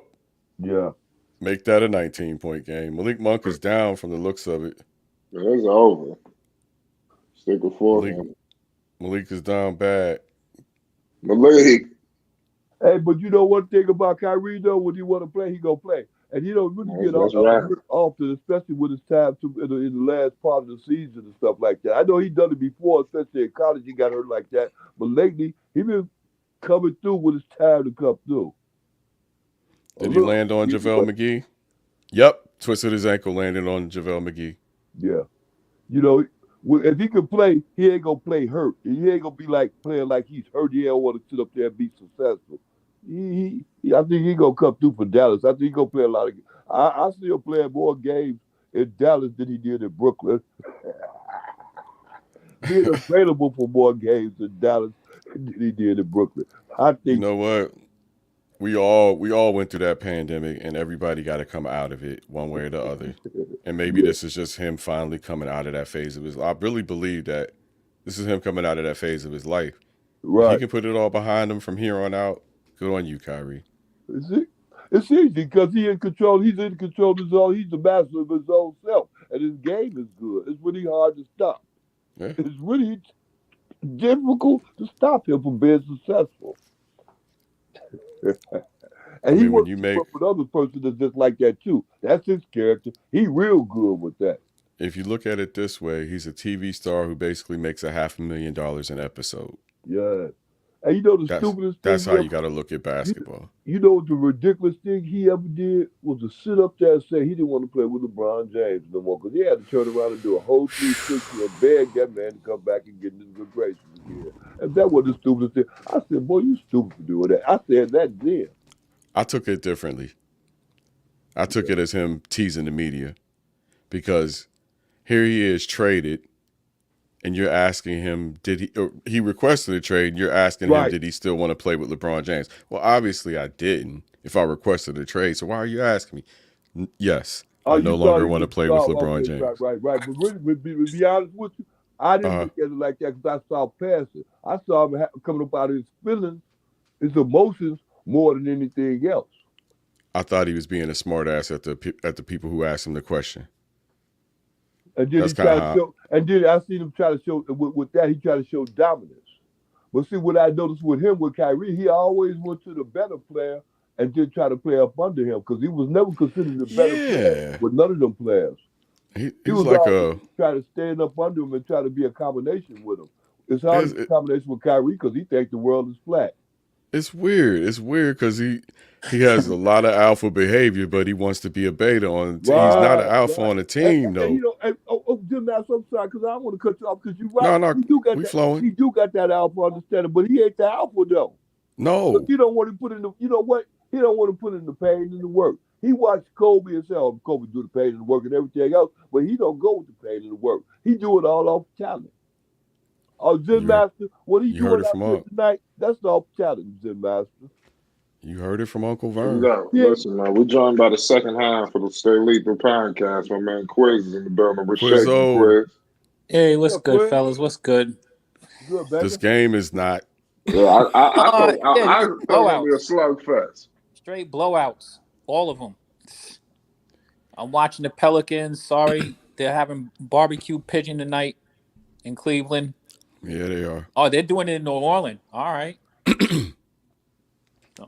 Let's call it pigeon gumbo. Oh, you mean Cleveland won it or Pelicans won it? No, Cleveland is busting their ass thoroughly. Okay, bet that right. Same old. There you go. I got you. I thought it was the other way around. I was going to say, what? I'll give you an example. The Pelicans just scored a bucket to bring it within 21 points. Yeah. They're certainly missing the boy Zion Williamson, who's out with a hamstring injury. Yeah, back eventually. But check it, you guys were. I like the conversation we was having about Kyrie. I think you have to understand, man. One, I think the media is terrible. First off, so I mean, all of these narratives, people can drum up all kind of stuff, but these are real people, man. Kyrie is an interesting character, but like he said, he wants to be celebrated, not nitpicked. But at the same time, man, we gotta, you gotta understand, Kyrie, you want to be celebrated? All right, cool. I'm all for it, but you gotta score more than 11 points. He's in a better situation. The Mavericks advanced in the playoffs. I don't know what the Nets was doing last year. So, you know what I mean? He's in a much better situation. And, I mean, you could look at the box score. Everybody on the Mavericks is out there playing. You know what I mean? That boy Christian Wood was lighting it up. The Mavericks will be perfectly fine. I'm also interested in watching the Suns, too, because they're super top-heavy. But all of the go-get-it dudes, they moved all of the go-get-it dudes out. So they did. Whoa! Stop Bridges. They brought in the real go-get-it dudes. We got to move them other go-get-it dudes out because they got the one that go-get-it for real. Stop it. You only got 24 seconds. Stop it. The easy money sniper. You're looking at it on the surface. Like they're top-heavy. Whoa. KD. Hold on. Listen. I mean, you said it. You said they got the real go-get-it dude, right? I mean, they got rid of Bridges. Who's their best defender. That's offense. He's the best defender. And when they miss a shot, that's the dude who gets the bucket, hits the outside shot, Jay Crowder, they weren't even playing him this year. There you go. Go ahead. Cam Johnson, like all of their wing defenders, like they don't have any of those. So they have some good offense for sure, but they just don't have any depth. I think next year they'll probably be a lot better, or we'll see what they do in the free agency market. Jay Crowder is food for LeBron James. That's all he's ever been. Look, hey, Nick, I'm gonna call you. Quiz. Quiz, stop it. Look, Quiz, look here. What's up? Name their lineup, the starting lineup. Name it for them. The name of their starting lineup is name their Chris lineup Paul, with the guys.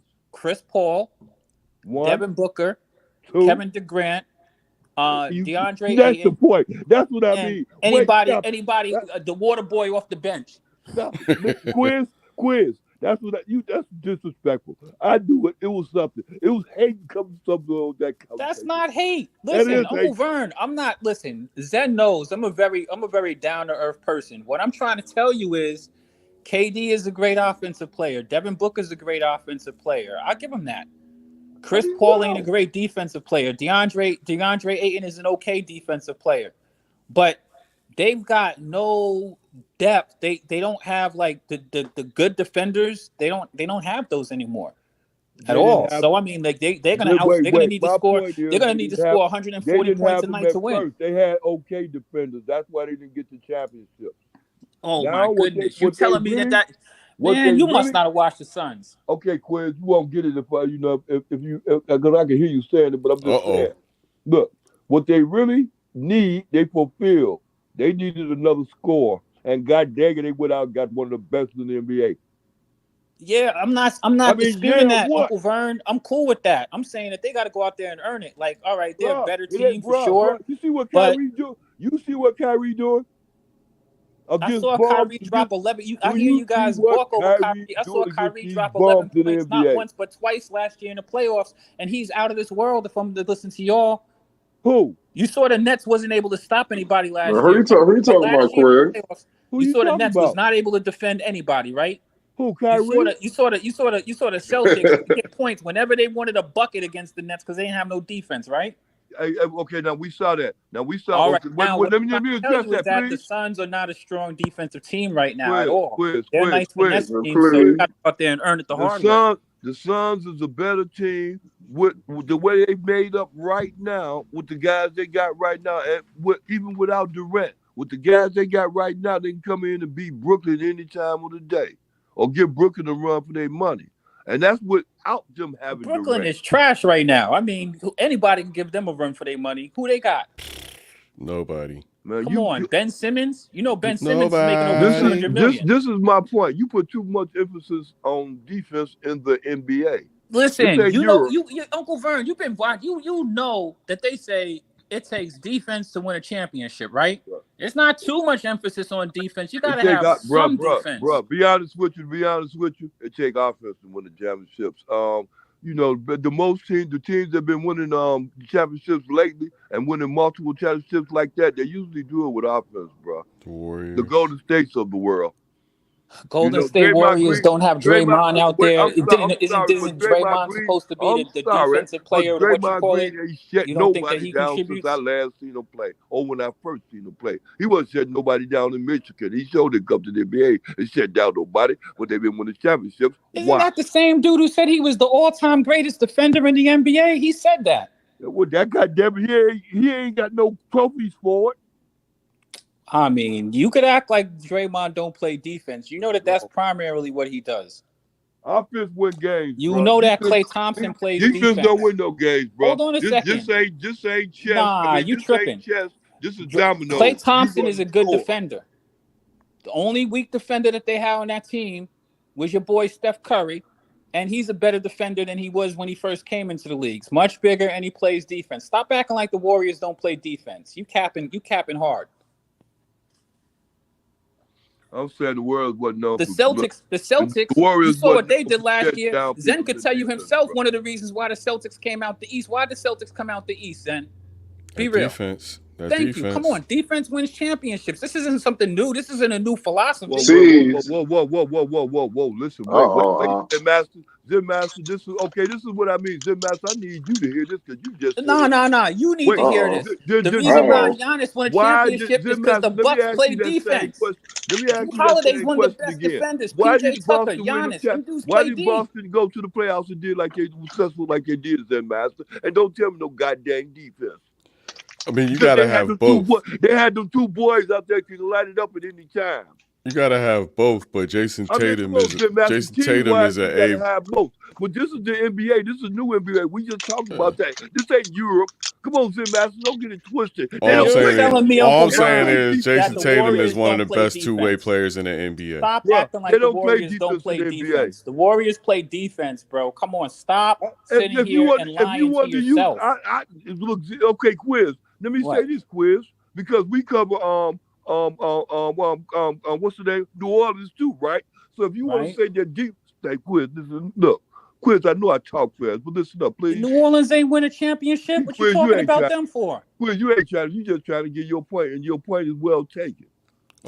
Game's tight, and we got a 12-point game. It's closing in Dallas, y'all. Uncle Vern, just to be clear, right? I said defense wins championships. You talking about a team that ain't even been in a championship. When the last time defense won a championship?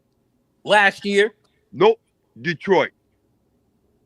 What are you talking about? Detroit. Last time Detroit won a championship, that was the last time defensive team won a championship. The year that won a championship before this last championship, play defense.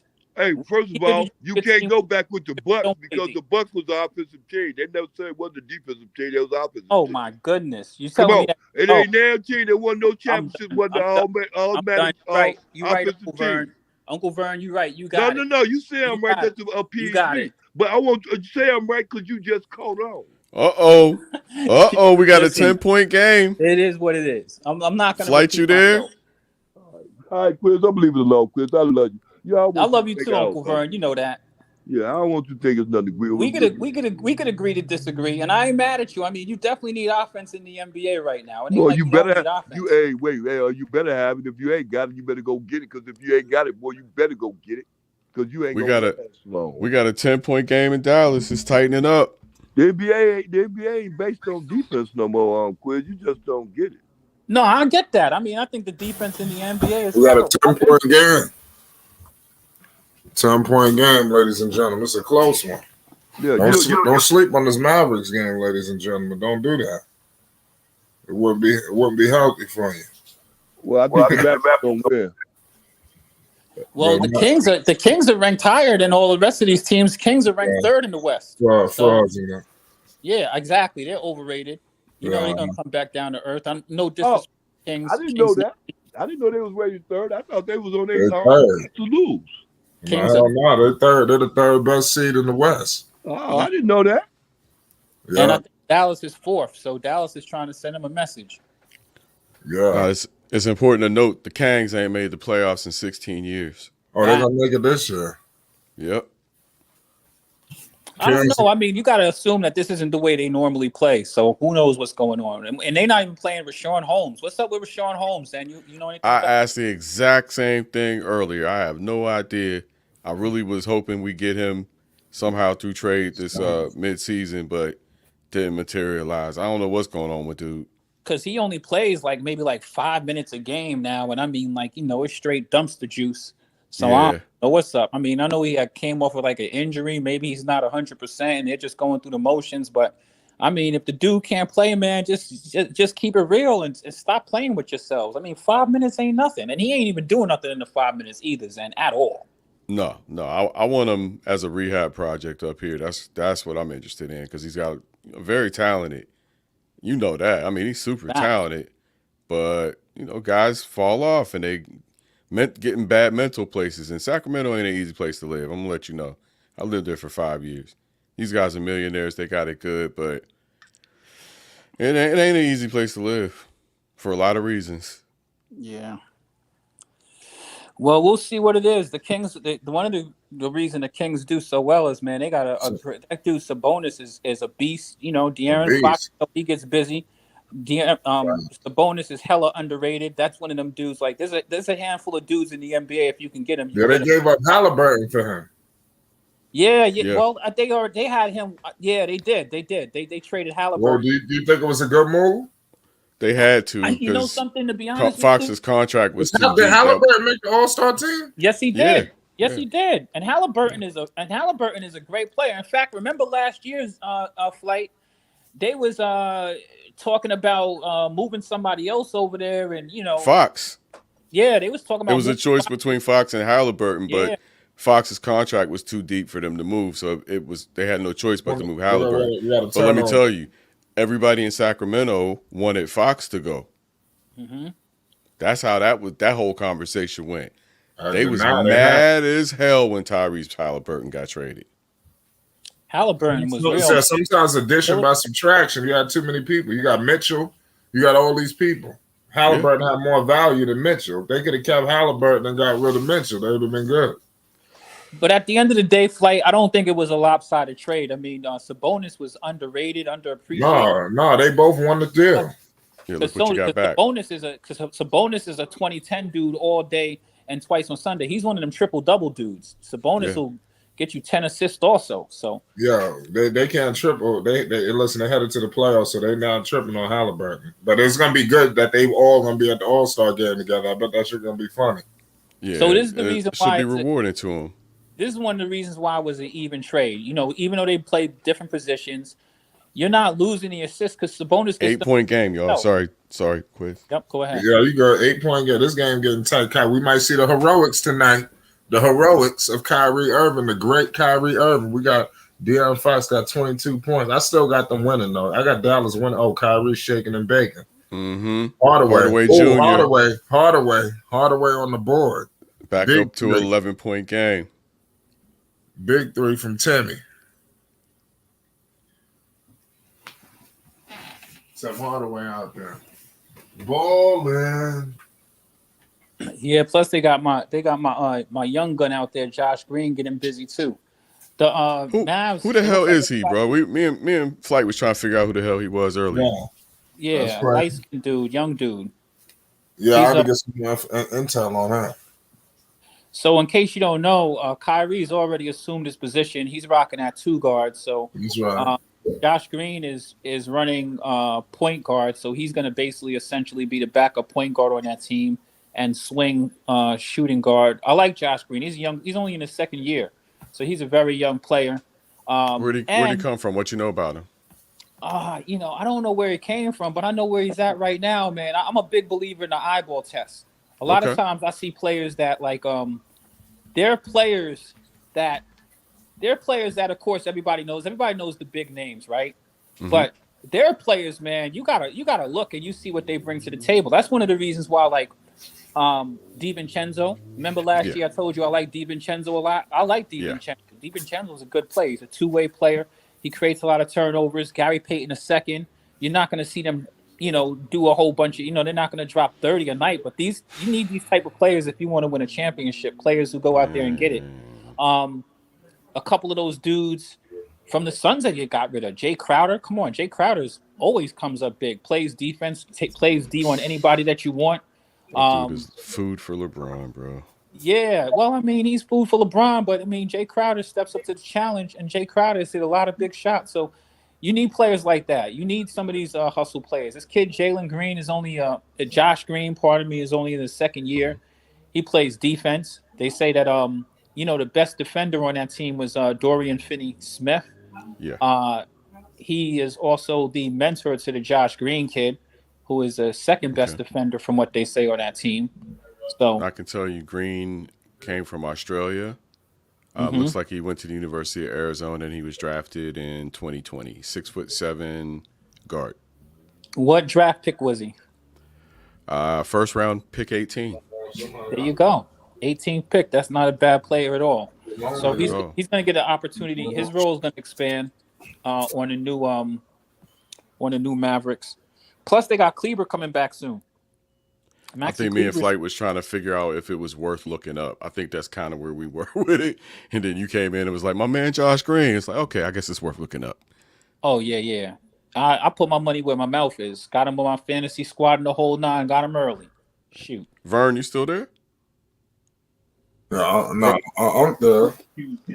Yeah, I'm still there. Why? What's up? I'm just making sure you was there, man. All I right, didn't know if you good. bounced Hey, in it. what's up, Flight? What was you going to say?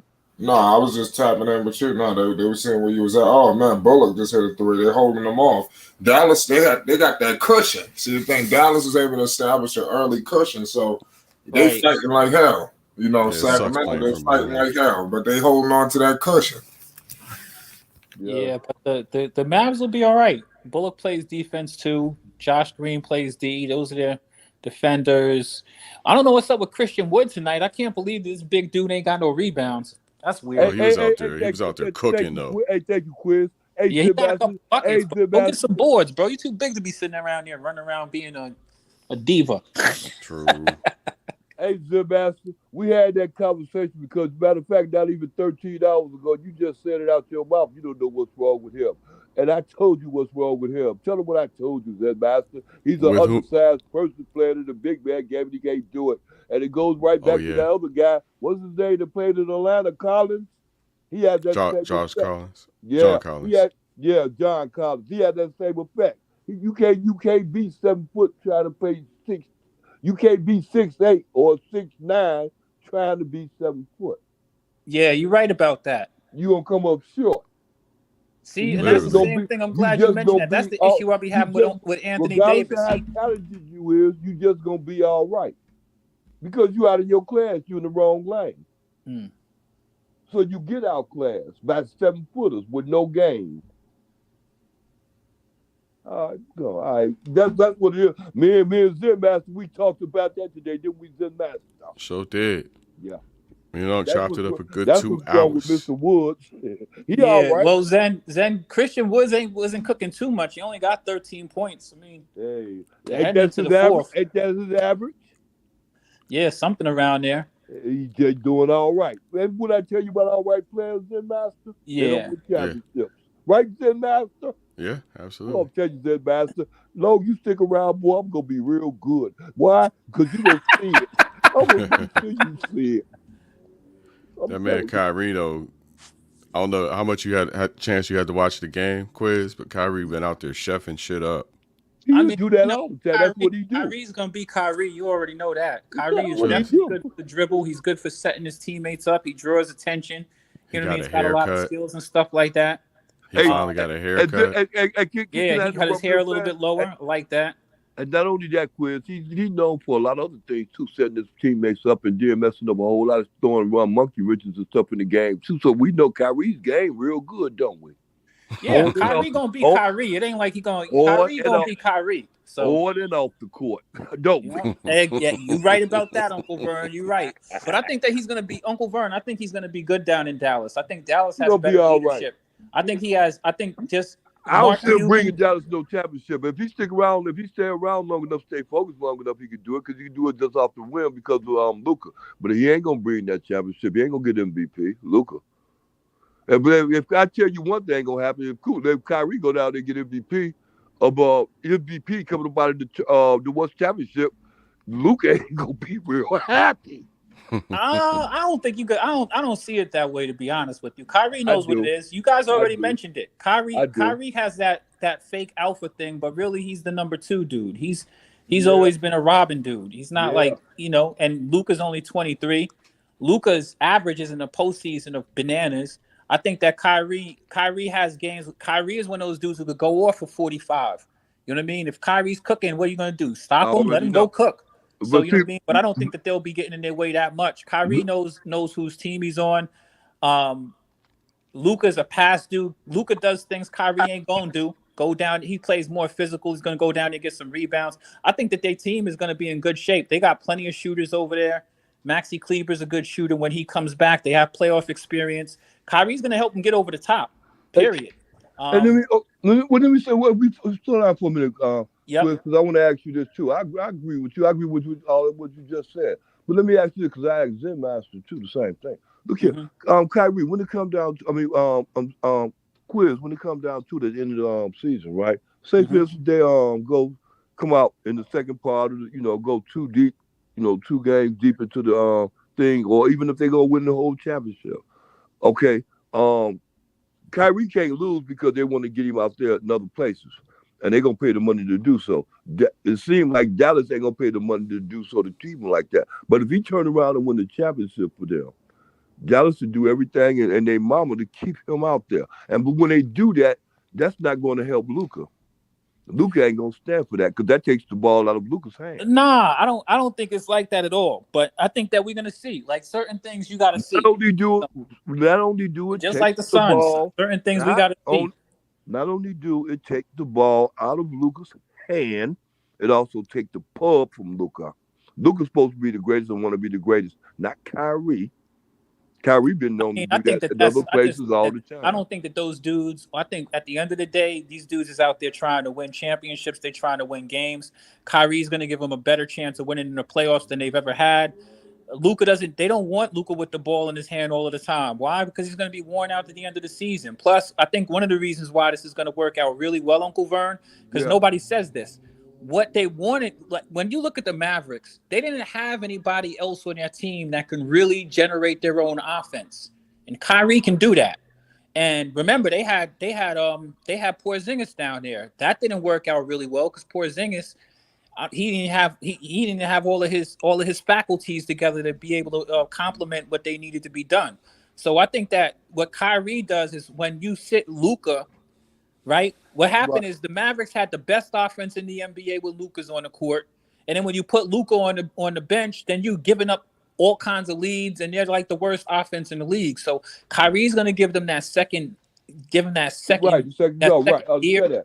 So I think that they're going to basically I think it's still going to be Luka's team. But remember, Luka passes the ball. Kyrie's going to get plenty of good pass. Both of them are going to create. Both of them are not selfish enough to. They both know how to create. They both know how to draw enough attention to open up other players on the court. Luka's a better passer than Kyrie. Kyrie's a phenomenal player, especially when, you know what I mean? Like, you know, he actually creates a little bit more open court situations than Luka probably.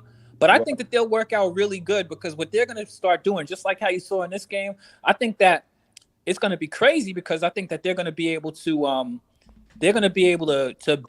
beat teams. They're going to be able to consistently be able to outscore teams. Right. So coming down the stretch is going to be a little bit different. And I agree. I have to agree.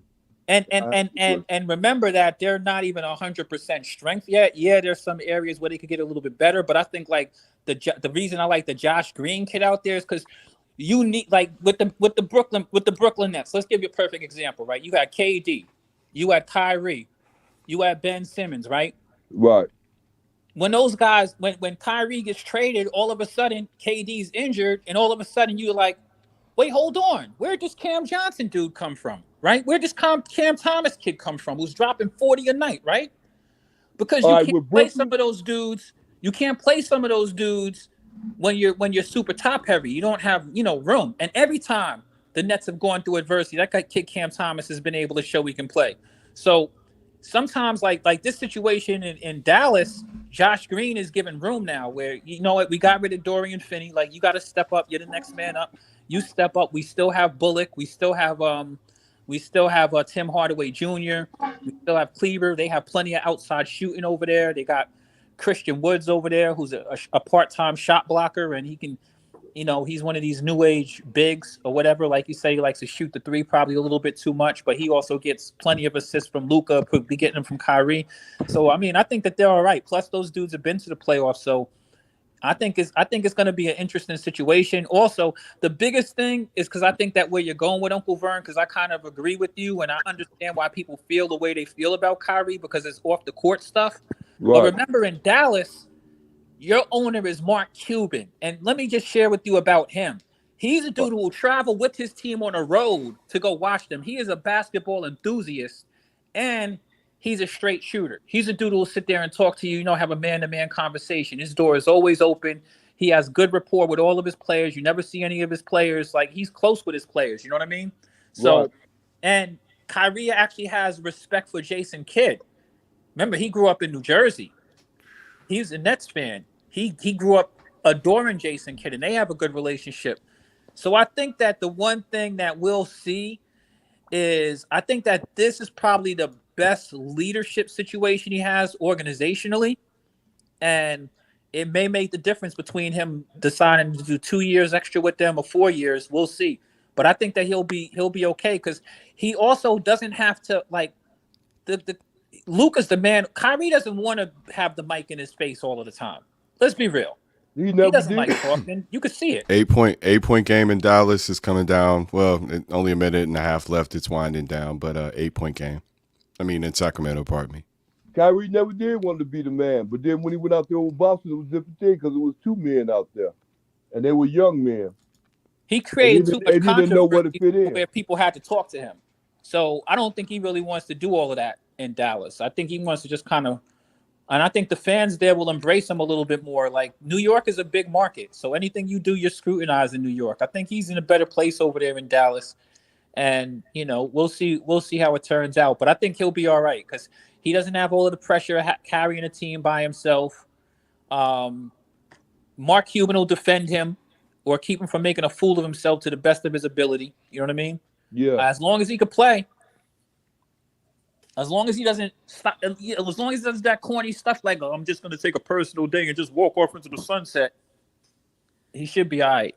Oh, he ain't going to do that. He going to live out that he going to live out this obligation he got with Dallas. He going to live out. He going to do the right thing. He's going to sit up there. He going to prosper. Then he going to sit up there and sign another big contract for a lot of money, someplace where he want to be at.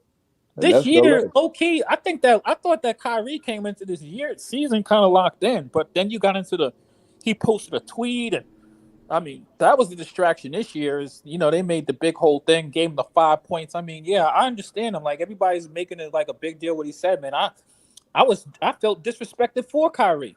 Hey, Quiz, look here.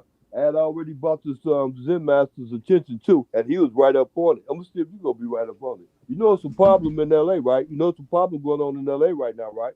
Yeah. I saw that. I'm like, wow, that's crazy. Quiz, let me say this right. I didn't think about that, but it is. The problem ain't Russell Westbrook no more, right? No, it ain't Russell Westbrook no more. Yo, went and brought Malik Monk over there and Malik Beasley. Paulie, your boy Beasley, and it's getting greasy. Yeah. He done Beasley'd up his teammate's mama. That's crazy. Hey, but Quiz, see, the problem I was referring to was between LeBron James and AD. Oh, they ain't got no real problems. I don't know. I know you talking about because you saw him looking crazy when LeBron was celebrating. He was feeling a certain kind of way. And he said he might be lying. That certain kind of way. He said he might be lying, but what he said was he was just disappointed that they lost, that they were losing the game. But my thing is, I'm gonna go deeper into it. I mean, if you were disappointed then, LeBron needed 36 points to get that scoring title, didn't he? Right? All right. The third quarter wasn't over. He hits that scoring title, which meant he hit 36 points by the end of that third quarter. There's like 5 seconds left in the quarter when he got that scoring title. Stopped the game, had a whole celebration. They was getting their ass kicked, and LeBron only had 38 points for the game. My question is, why don't you keep that same energy for the rest of the game and try to win, Bron? Why get Come on, bro. There you go. Why get an attitude now and just go ahead for the rest of the game and lose it because you got an attitude? Get it? See? And that throws evidence to the fact that LeBron be out there stat padding. And you know what I mean? I don't like to say stuff like that, but come on, man. You running around out here celebrating. Y'all were 13th. Do you know that they were playing the 12th place team, Uncle Vern, that was only a half game ahead of them? You know, if they won that game, they would have gone to 12th? Yeah. Yeah, I know it. Hey, I looked at it like that. And I looked at it with LA, especially with LA. Remember when Kobe got that 60-some points his last game? Because they was getting the ball to her. They was going out of pocket just to get a ball to her. They was doing that with LeBron, too. AD didn't like that. You know something, Uncle Vern? I mean, I think that, like I said, what AD said, there may be something to it. AD might have already knew. He's like, as soon as this motherfucker get these damn points, this nigga gonna stop playing. Yep. He probably already knew it. He know Bron better than all of us, right? Yep. Exactly. And it comes down to it. That's why AD ain't always available, because he got to take his vacations just like all others. Listen, the thing is, I can't feel sympathy always for AD damaged. though. AD be playing like AD, man. He needs. I don't know, man. AD needs to figure. These finesse dudes, man. Come on, AD. You too big to be acting like you scared to be in the post, man. Go demand the ball. Quiz. What's up? Unc asked me earlier why I thought AD was all plain faced and bitter about LeBron's award, his achievement. Two things. Number one, I think he had just came from the bathroom or something. I'm not sure he was totally aware of what was going on in the moment. But the other thing is, I think maybe his name was being floated around in trade rumors. And I think I don't know. It is. He said out. All I could tell you all is what he said out of his own mouth. And he looked like he was being sincere in the locker room interview that I saw with him. He said, "Hey, you know something, man? I was just disappointed that we was losing the game. I could feel them. They was getting their ass kicked. They was okay. Well, that's not that team they was losing to's trash. So come on. What he said was he was mad because they called him for a foul and he had came out. That was right before LeBron had hit that point just to get that. But he can't get out his feelings for 2 seconds. All right, but he was upset about the fact that they was losing like that, and the fact that they was force feeding LeBron and eventually feeding LeBron the ball. He didn't like that. Yeah, you probably. I mean, I'm gonna be honest with you. I mean, it's plausible. I said what he said. It looked like he was sincere, but at the end of the day, like it's probably all of these things. It's probably all of these things. He knew it wasn't his night. He's like, "What I'm coming at? What am I playing for? Y'all ain't trying to win, and y'all ain't even giving me the." But then AD don't call for the ball. He don't get himself into good positions either, man. That's the thing about some of this stuff. Like these guys, we say these guys have such great high basketball IQ, but I'm gonna give you a perfect example. Remember when Shaq came to the league, Uncle Vern? You was around. You remember when Shaq came into the league, right? With the Magic. Right. Yeah, go ahead. Right. So, yeah. All right. So remember when Shaq came into the league? Shaq used to be able to. Shaq could dribble up Shaq could coast to coast it. Yeah. He could dribble all of that stuff. Right. They told him, man, stop doing all of that stuff. Go take your ass down in the post. They told him that in L.A. Yeah. Why nobody told that to nobody? Why nobody told that to AD? You know what? The person who would tell it to them, they want to act like they got issues with. Because Kareem probably be like, "Yo, take your ass down in the post." Oh, old niggas don't y'all old niggas tell me nothing. You gotta hear from Magic. Well, y'all the bigs. You a power forward center, ain't you? Yeah. Why y'all scared to play in the post? I don't get it. You want to shoot jump shots. You big want to shoot jump shots. Then it upset that people don't get you the rock, man. Go call for the rock, man. Go put your back on somebody and call for the rock. That ain't never been an issue in the NBA. Right. There have been plenty of bigs in this league. David Robinson, Tim Duncan, Hakeem Olajuwon, Patrick Ewing. Come on, you know what time it is, Uncle Vern. Go make it post up on a nigga and demand the fucking ball. They're gonna give it to you. Hey, yeah, that makes sense too, Quiz. So that's what's gonna happen like that because it's directed to go like that because that's a set play. But in the NBA, you got a 24-second clock, and you only got 24 seconds to get your plays off, and you ain't got 24 minutes to get off 24 plays. How long do it take you to get the look, Uncle Vern? I'm 6 feet. You know how many dudes out on posted up playing basketball? It don't take 24 seconds to go post up. It depends on what option you're gonna go to. If you're gonna go to Michael or Johnny or Willie Mays over there, which one you gonna go Uncle to? Vern, you watch the Lakers play. You watch the Lakers play the most uncoordinated offense at the end of ball. That's the reason why they be losing. Because they have go-to guys. They don't have guys like Magic that direct anything. But that's what LeBron's supposed to be. In other words, you got Patrick Beverly or Russell Westbrook or even LeBron. I mean, these dudes just want to dive to the hole, like run a damn play. What happened? What happens to the intelligence? It has to go through LeBron, and usually it is with LeBron. So nah, man, it don't. We how many Lakers games we watch right here on Flight Sports TV? Coming down the end of the fourth quarter, the last 4 minutes of the game. I mean, I can't remember the last time I saw the Lakers run a set play at the end of the damn game. They don't even run set plays. They just whoever got the ball, man, do your thing. Remember, the set play is heliocentric. It's all about Bron. Yeah, if Bron ain't got a shot, you might get some scraps and get in the blame. Basically. Hold on, Zen. Remember that game we saw? We just saw a game just the other day, right? Remember when my man Pat Beverly did that push shot, that nasty luck push shot. Remember that? Yeah. That whole game. Tell me one play that you saw them run coming down the stretch of that game. Not one. Yeah. Nah. And we know where Pat Beverly is right now, don't we? Back in Yeah. But what we also know is that LeBron was on the court. LeBron could slow the ball down and say, hold on, put the finger up and call a damn play. He ain't never do that. He don't do that. They don't He never goes down to the post either. Why doesn't he go to the post? These are questions that you Who's know. playing in the post? AD don't play the post. Yeah, what I'm and saying that's the whole thing. with Bron, his post, like I would expect LeBron to be able to catch and quickly turn to the basket. Don't take up a bunch of time. Catch and turn. Catch and turn. Don't make a big deal out of it. They're not going to be able to stop you. Hey, you know what is LeBron go-to move? I'm gonna ask you. A floater to the side. Bull rush, right? Bull rush. Bull rush and yeah. a floater to the side from the elbow. Yeah, and that is the one he got the record on? The mid-range. Nah, he did a little turnaround. Yeah.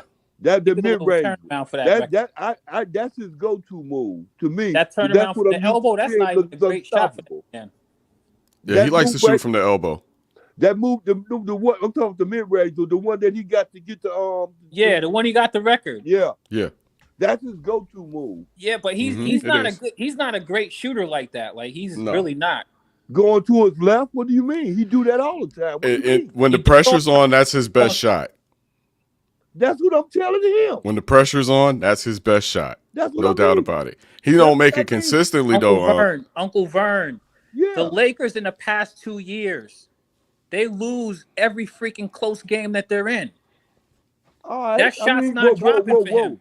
They don't have a closer. Talking about. You say the past 2 years because you had to say that because they just played the bubble 2 years ago. So no, they played the bubble like 3 years ago. Last year when they were terrible too. I watched the whole season. I was with you guys on Flight Sports. I know when they lost to Phoenix. I know that. I mean, they were terrible, weren't they?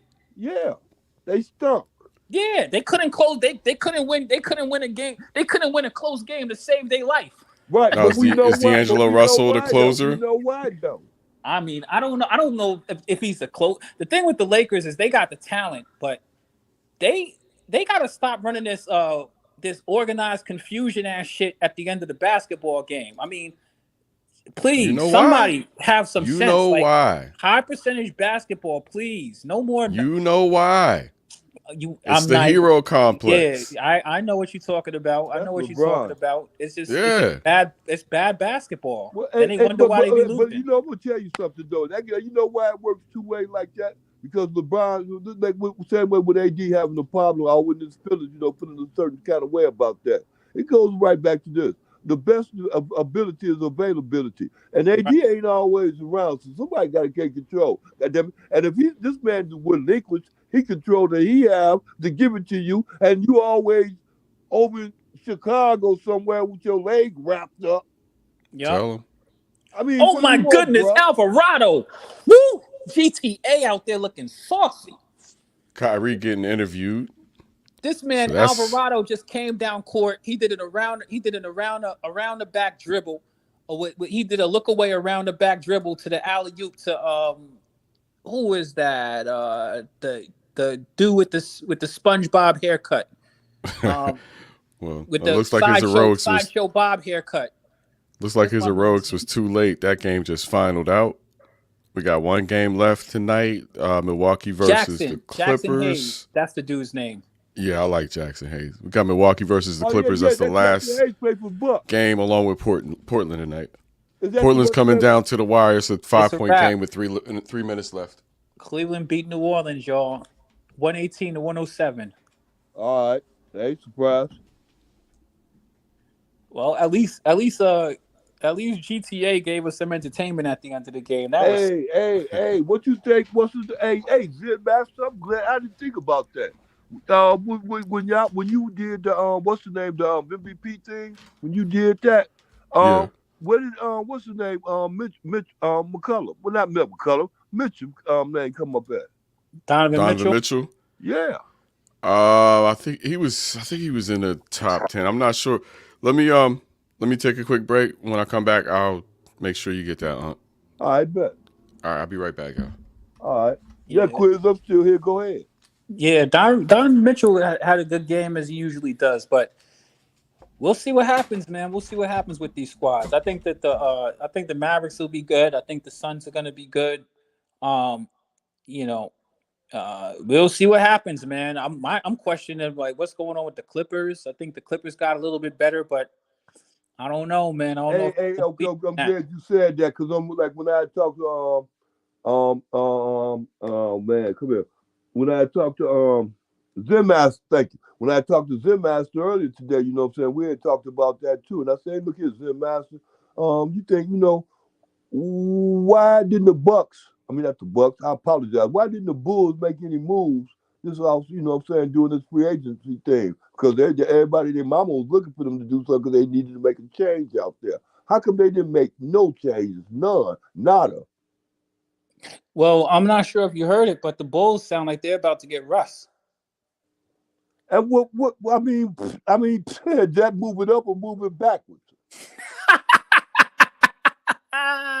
You funny, Uncle Vern. Answer the question. I don't know. Hey, listen, I'm gonna tell you right now, man. I think it's moving up though because I agree. I think the Bulls. I just was telling somebody this the other day. How moving up, taking that contract gonna make them move up? No. They're not gonna take that contract. Russell's contract's done. He getting bought out. He's gonna be a free agent. So it's not even about that no more. But what the problem I think with the Bulls is, I'm gonna keep it a buck. Yeah. So when I listen to Bulls fans, they're like, well, we were first place, and when we get everybody back healthy, I think it's time to be realistic about certain things, right? I mean, look, one, don't piss on my leg and tell me it's raining. Right. I love Lonzo Ball, but at this point, we got to be realistic. He's injury prone. We don't know how long it's going to take, even when he is playing. I just don't think that you can put all your eggs and waiting on Lonzo Ball to be 100% because that may or may not ever happen. Right. So, one, the next part of that is, I'm with you, Uncle Vern. I think the Bulls needed to make a move.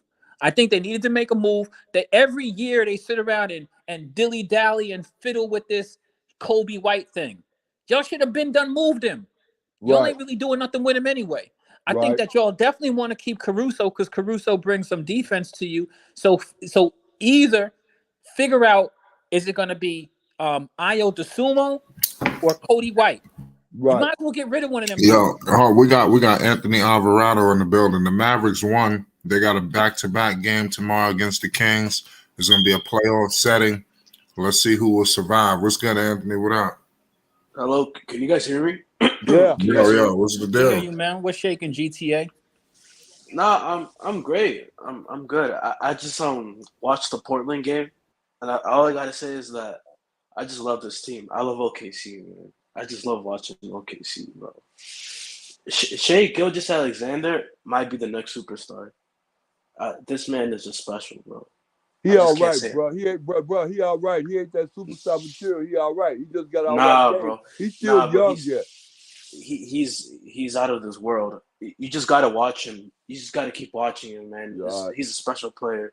He's a special player. Man. You keep watching because ain't nobody else watching him. But they saying the same thing like you said that he's up and coming. I understand that, but he ain't like that, bro.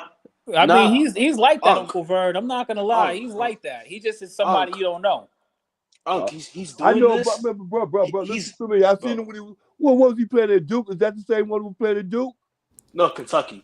Okay, yeah, okay, my bad. Thank you. But yeah, I seen him when he was playing in college, bro. I understand. I know who you're talking about. But his game ain't like that, bro.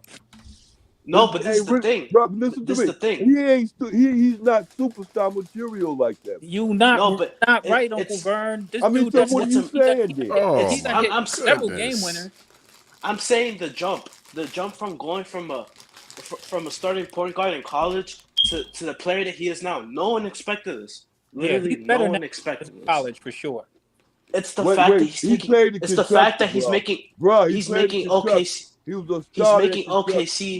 He's making OKC playing contenders by himself. Making OKC a playing contender. This man can do everything. If you want him to defend, he can defend. If you want him to score, he can shoot the ball. He can go inside. He can break people down. He can pass the ball. He can literally do everything. And he showed it today. 42 points, 7 assists. a steal. He's just amazing. I What just is he love watching. averaging? What is he averaging in the game, bro? 30 points per game. He averages 30 a game. Yep, 30 a game. Yeah. Okay. He's the real deal, bro. I promise you. He's Bro, the he real ain't deal. the real deal, bro. But okay, Yes, I he is. understand. Yes, he is. Yes, he is. All I right, promise you that. Bro. I promise you. I promise you this one thing. His game is noticeable and everything else, but it ain't gonna bring no championships, bro. Well, we don't know. We don't know that yet. What we know don't know that yet. We're gonna see how to this outcome to his career, how his career gonna go. But he ain't bad like that, bro. He good. He ain't tough. He ain't tough like you think he is. A lot of people think he is. He ain't like that. What do you think is wrong with him, Uncle Vern? Yeah, What I think is wrong with him because of the fact that his mode of play fits in like what a lot of. Let me tell you something. To be honest with you, look at this like here. There's other people that's coming up out of college and high school now. They got his kind of game that's even better. His game just a relation. It just goes along to. He makes you think. He makes you think he has a motor, but that's how he plays. And that's how he plays. That's his style, and he looks amazing doing it. He does it so effortlessly because it looks like he was born to play the game. There's just certain players where you look at them and you say, "That's the guy," and he's one of the guys. He's that guy. Uncle Vern, you have to understand something. I mean, you're talking about a young player here. He's already in the top 3 scorers in the NBA right now as we speak, and he's playing in an obscure market. I agree with that.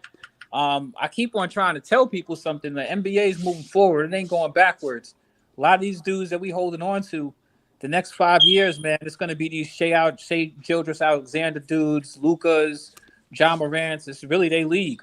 You know what I mean? So, yeah, I mean, I'm not even a Shea Gilgeous-Alexander fan, but, man, that kid definitely be cooking. Because the Maverick, the OKC, it ain't Josh Giddey. It ain't him. That's for sure. They don't even have Chet Holmgren. Remember, they got Chet Holmgren, who was injured for the year or whatever. So, you know what I mean? They still have a young team. They know how to draft, too. It's insane because I felt like if Chet Holmgren was in this team would be looking for a playoff spot. I'm not even joking about that. If Chet Holmgren was in this team would be the 6th or 5th seed in the Western Conference. I think that they're going to be better anyway next year because I think that Josh Giddey is going to be better than what he is. Because they're going to be significantly better. That's the thing. Like, it takes a little time for some players to develop. Like Shea Childress, I would have never thought Shea Childress would be as good as he is right now. No, it's just that I've been keeping up with him so much. I knew that he was going to be special the day when he teamed up with Chris Paul because it was literally the perfect player to be teammates with, especially for a player like his talent. It's just from there he just skyrocketed and he's playing like a superstar. There's a bunch of really good players in the league right now, man. A bunch of them. A bunch of really, really, really, really, really good players in the league right now. The league's in a good place. Whether you're talking about John Morant, Anthony Edwards, LaMelo Ball, Shea Gilgeous-Alexander, even my man Brunson.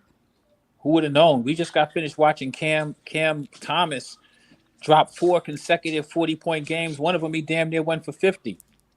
Sheesh. And he's only 21 years old. Luka's only 23, right? I mean, Come on, man. The numbers these guys are putting up say it all. Like, everybody in the league is the same opportunity. These dudes is outscoring dudes who people talk about these like KD. KD is the greatest. He's the greatest player in the world. There's a lot of dudes who's outscoring him right now. It don't look like he gonna win a scoring title again no time soon. These dudes out there.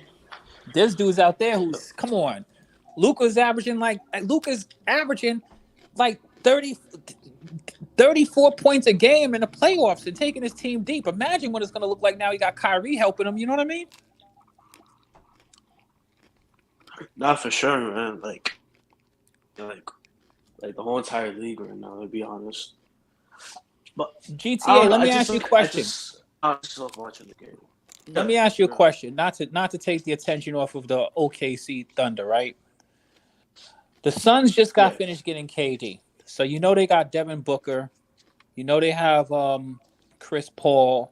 You know they have my man DeAndre Ayton, right? But they don't have no depth no more. And they gave away all of their picks. Do you I see a couple of areas of vulnerability with the Suns. But the Suns are still got to be the favorite because I mean their top heaviness is crazy. I mean Devin Booker could drop 50, KD could damn near do the same. Issues I have with them are their health and their ability to defend now because they got rid of all of their great defenders. How do you see the West shaping out with the Suns? Do you really think that they're a shoo-in to just dominate the West, or do you think it's still going to be competitive? I mean, mind you still have the Warriors out there. I think that the Mavericks are really good. The Lakers, I think, are better, even though I don't think they're going to make the playoffs. The Clippers got significantly better. They have a lot more depth as far as like their bigs and stuff like that, and we still know what they. Also, they got Eric Gordon over there too, and they have some of the better defenders, even though I don't really believe in them. You got Jokic over there. What do you think? How do you feel about the Suns? And do you really feel that they're a shoo-in for the West? Do you think it's a walkover, or what do you feel? Well, I think there's no shoo-in at all. I think we're far from that, actually. If anything, it's more of a bloodbath. It's confirmed to be a bloodbath at this point. It's just a matter of time of who's going to get out and how they're going to get out of it. I personally think that the Clippers are going to get out the West. That's how I feel, especially with the moves that they made. I thought they made excellent moves in terms of covering for their scoring and their rebounding, in which I feel like rebounding is extremely important, especially for this Clippers team, as they've been lacking in it these past couple games. So I think the inclusion of Mason Plumlee is excellent. As I feel like he's a point. And in terms of the Suns, I don't feel good about them. In terms of their depth, specifically their center depth, not a really big fan. They just got rid of Dario Saric, who was actually a pretty good piece on like a couple years ago when he played for them. And they just got rid of Mikal. They got rid of Cam. I don't know how I feel about them, but Mikal, I think Mikal was a big piece of that team, and I don't know. Everybody thinks that he's just a bum, but watch. I hate to say it, I'll be right about shit. Them not having Mikal Bridges is gonna hurt them. And Jay Crowder, Cam Johnson. I think they could have lived with it without him. But those two dudes right there, man, those are their main defensive dudes, especially in the postseason. Pretty much the defensive identity is pretty much gone. From being honest. Here's my question. Right, my question is, when you come down the stretch, and I think that they have a good team, there's two things. One, the health. KD ain't even healthy right now. Devin Booker be injured a lot. Chris Paul be injured a lot. Am I lying? Nope. No, you're quite right. All them dudes be injured a bunch. And DeAndre Ayton, he's all right. But my question is, when they put up a shot coming down the clutch of the game and they miss I've watched the Suns. I'm not even a Suns fan, man. I've always been like, man, this Mikal Bridges dude. This dude be getting to the rock, bro. He be getting to the rock. He's real. He's really lucky to have him. I love man. I mean, him play. I think that he was really a part of what made that team a really good team. And people may think that he's a nobody, but I'm gonna tell you something. You need somebody like that. I'm trying to figure out who the Suns, because it's not just like they got best wing defender in the game, if you ask me. They got rid of him and Jay Crowder. The dude, yeah, you know what I mean? So I don't think he's one of them dudes like that. He was got a lot of potential, but those two dudes right there, when the playoffs come down, those meat and potato kind of dudes, they're gonna have to put up buckets. They're gonna have to put up buckets because those are their prime defenders, if you ask me. No, for sure. I mean, I just think that their injury concerns, they're just too big for me, to be quite honest with you. Their depth and their injury concerns. It's just too much. That's how I personally feel. All of their depth, and they gave away 4 first-round picks. 4 of them. That's a lot of picks, man. And they gave a swap pick also. You know that they have that's a lie. A pick swap. You know they have a pick swap also, Flight, right? Yeah, that doesn't make no sense. But I mean, they did what they had to do. Well, but I they mean, have they to didn't do give it. up nobody as far If as they don't win a championship, they're gonna pay for it because you don't know what those picks gonna be. You right. don't And know who then, those players are. Those probably a bunch of all-stars, future all-stars for all we know. well, they got KD for And 3 Phoenix years, don't but you know draft good. that's really 2 years. 2 years before he starts talking about I'm not signing the extension. All right. I got to go find another Shout out my super man team. Lamont Simmons. I appreciate you, Lamont. Yesterday, you supported us in the Cash App, man. I want to thank you. Thank y'all for your generosity. Support us in the Cash App. Support us in the Super Chat, ladies and gentlemen. We're trying to do big things.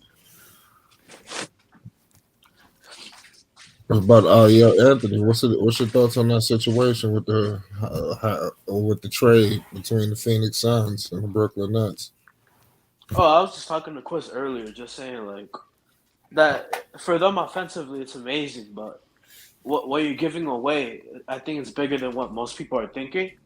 So I think that I think it's extremely high. It's like the definition of high risk, high reward. So I feel like they had to at that point, especially with the direction they were going. They've been too inconsistent, so they had to settle on KD, and that's what they got. Yeah, but you know they got. I think that the big winner out of this is Chris Paul, because regardless of what, man, he needed that. Oh, for sure. No, for sure. I agree with It's just that.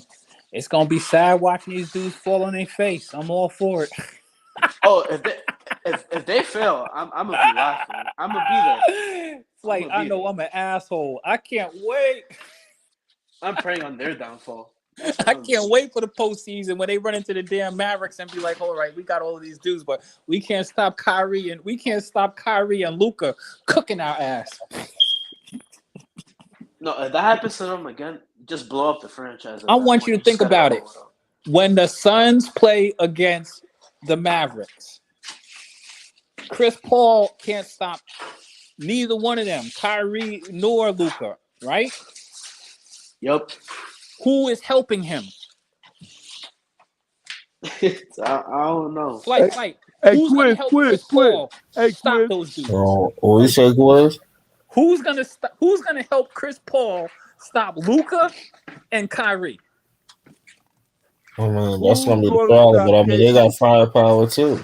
Hey, they're not gonna stop them dudes. You know they that. Got Booker and KD. Who gonna stop now? Booker likes to disappear. Booker likes to disappear at times. Well, he could disappear now. You could disappear behind KD. We're gonna see what happens. He gonna play the back burner. They probably gonna go through him probably, and when it's money time, you got to give it to KD. I mean, but he gonna be able to take big shots. KD, he a selfless player, so he gonna give him the ball.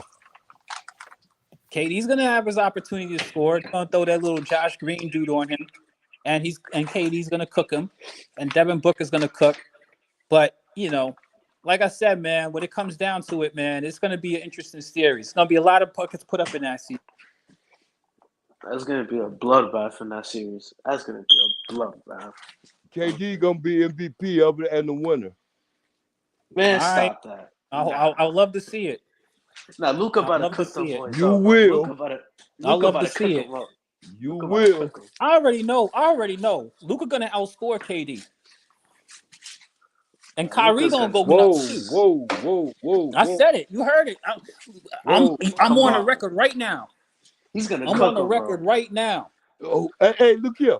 I'm gonna tell you something. Look, if it comes down, to be honest with you, look here. If it comes down to Dallas win coming up out of the West between Phoenix, between Arizona and everything else, look here. The reason it's gonna be just like this.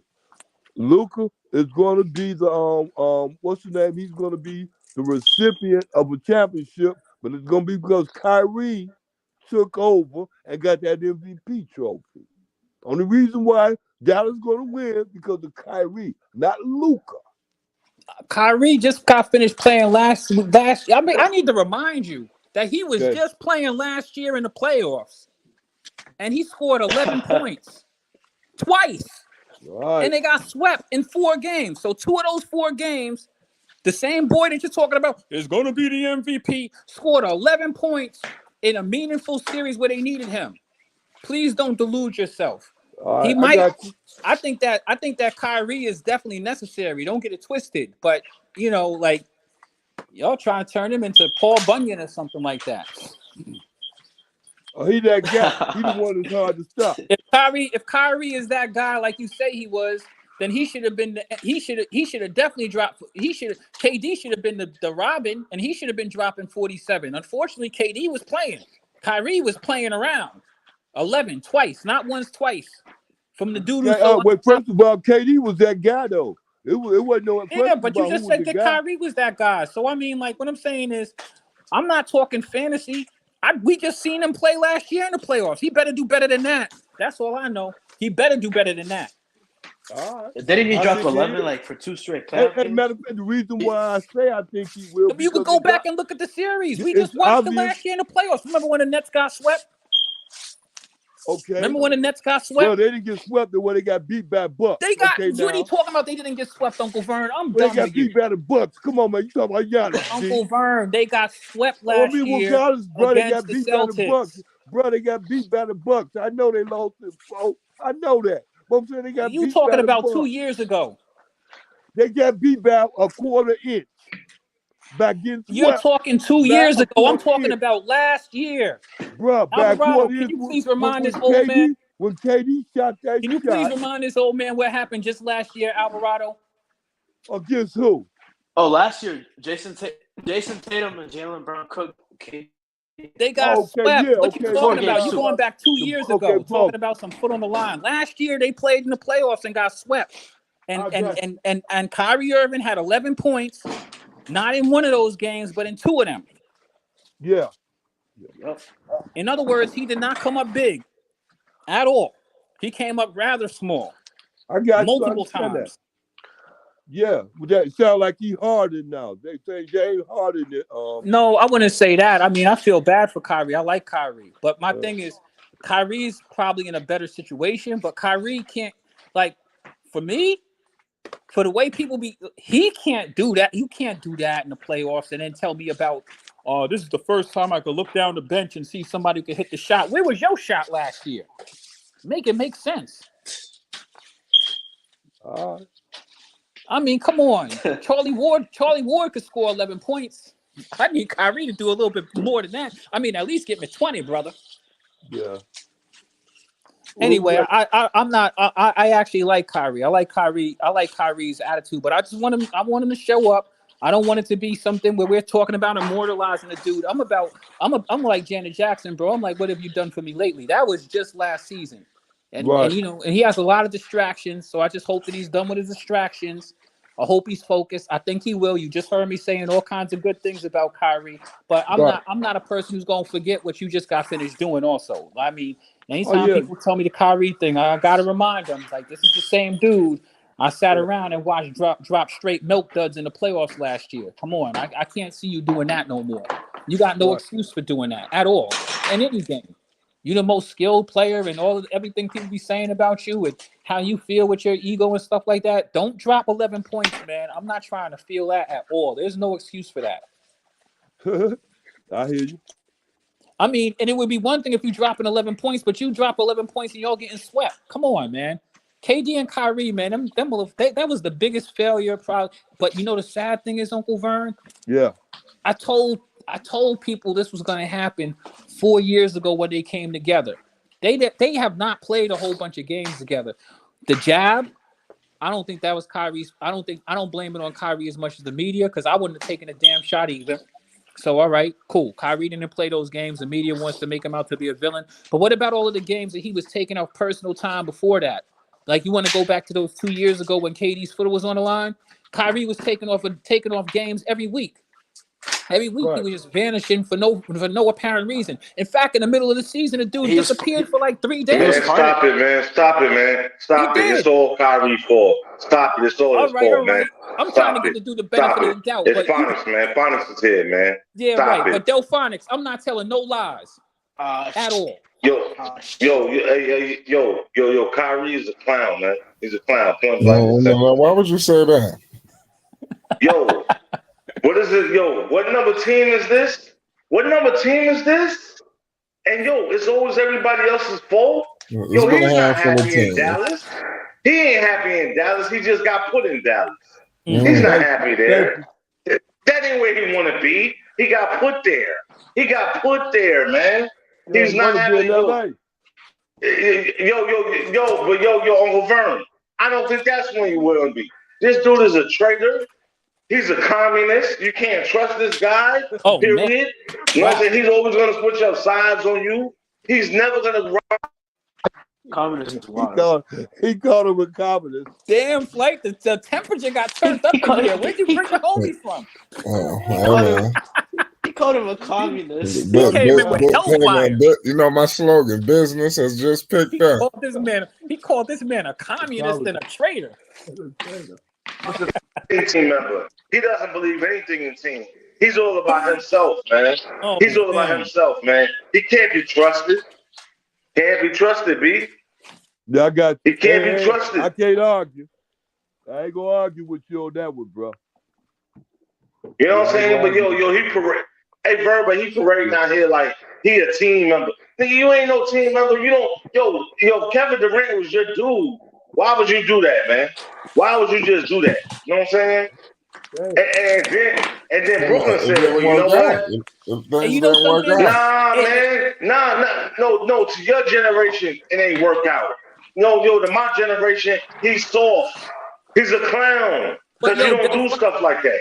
But Delphani, check it out, right? There's one thing that you write about. Because in the offseason, KD just stood 10 toes down on supporting his mans. There we go. Exactly. It was like, hey, if you XYZ, I'm out. I don't like the fact that y'all are and the extension. And then when he was offering him the extension, he told him F you. But I think that the Nets organization is clownish also. How about that? I'm not trying to say that. Oh, the Nets is a poor organization. They're a poor organization. You're like somebody said, how could you lose James Harden, you know what I'm saying, Kevin Durant and Kyrie Irving? Like, yo, I agree. But, you know what I'm saying, we have to look at the players. And mainly everything was orchestrated by Kyrie from the beginning. You know what I'm saying? James Harden was just a man who was brilliant. He seen what was going to pop up. He said, nah, let me go. Nah, let me get up out of here. Nah, I ain't going through that. He got up out of there. Kevin Durant tried. Check it out. He had a lot of drama for a nigga who went to the fucking playoffs, got swept, and dropped 11 points, not once but twice. That's a lot of attitude for a dude to have to go in and drop such a big. I agree. He's never shown up in the postseason. I agree. He's never shown up in the postseason. However, he did have the right to throw on the inside to say, this ain't working. Let me ride up out of here. And he got the hell up out of Brooklyn. You know what I'm saying? So whatever he saw, y'all. To him. But you know what? I don't feel sympathy for KD either, because KD didn't handle his business. Kyrie handled his. KD should have never. He stood 10 toes down in this fickle ass motherfucker who don't even show up the motherfucking games and practice in the middle of the season. Come on, bro. Handle your business. I don't feel any sympathy for KD. And yo, let's just get this out of the way. KD is a good role player, and he could be a big role player for any team. He can't run a team.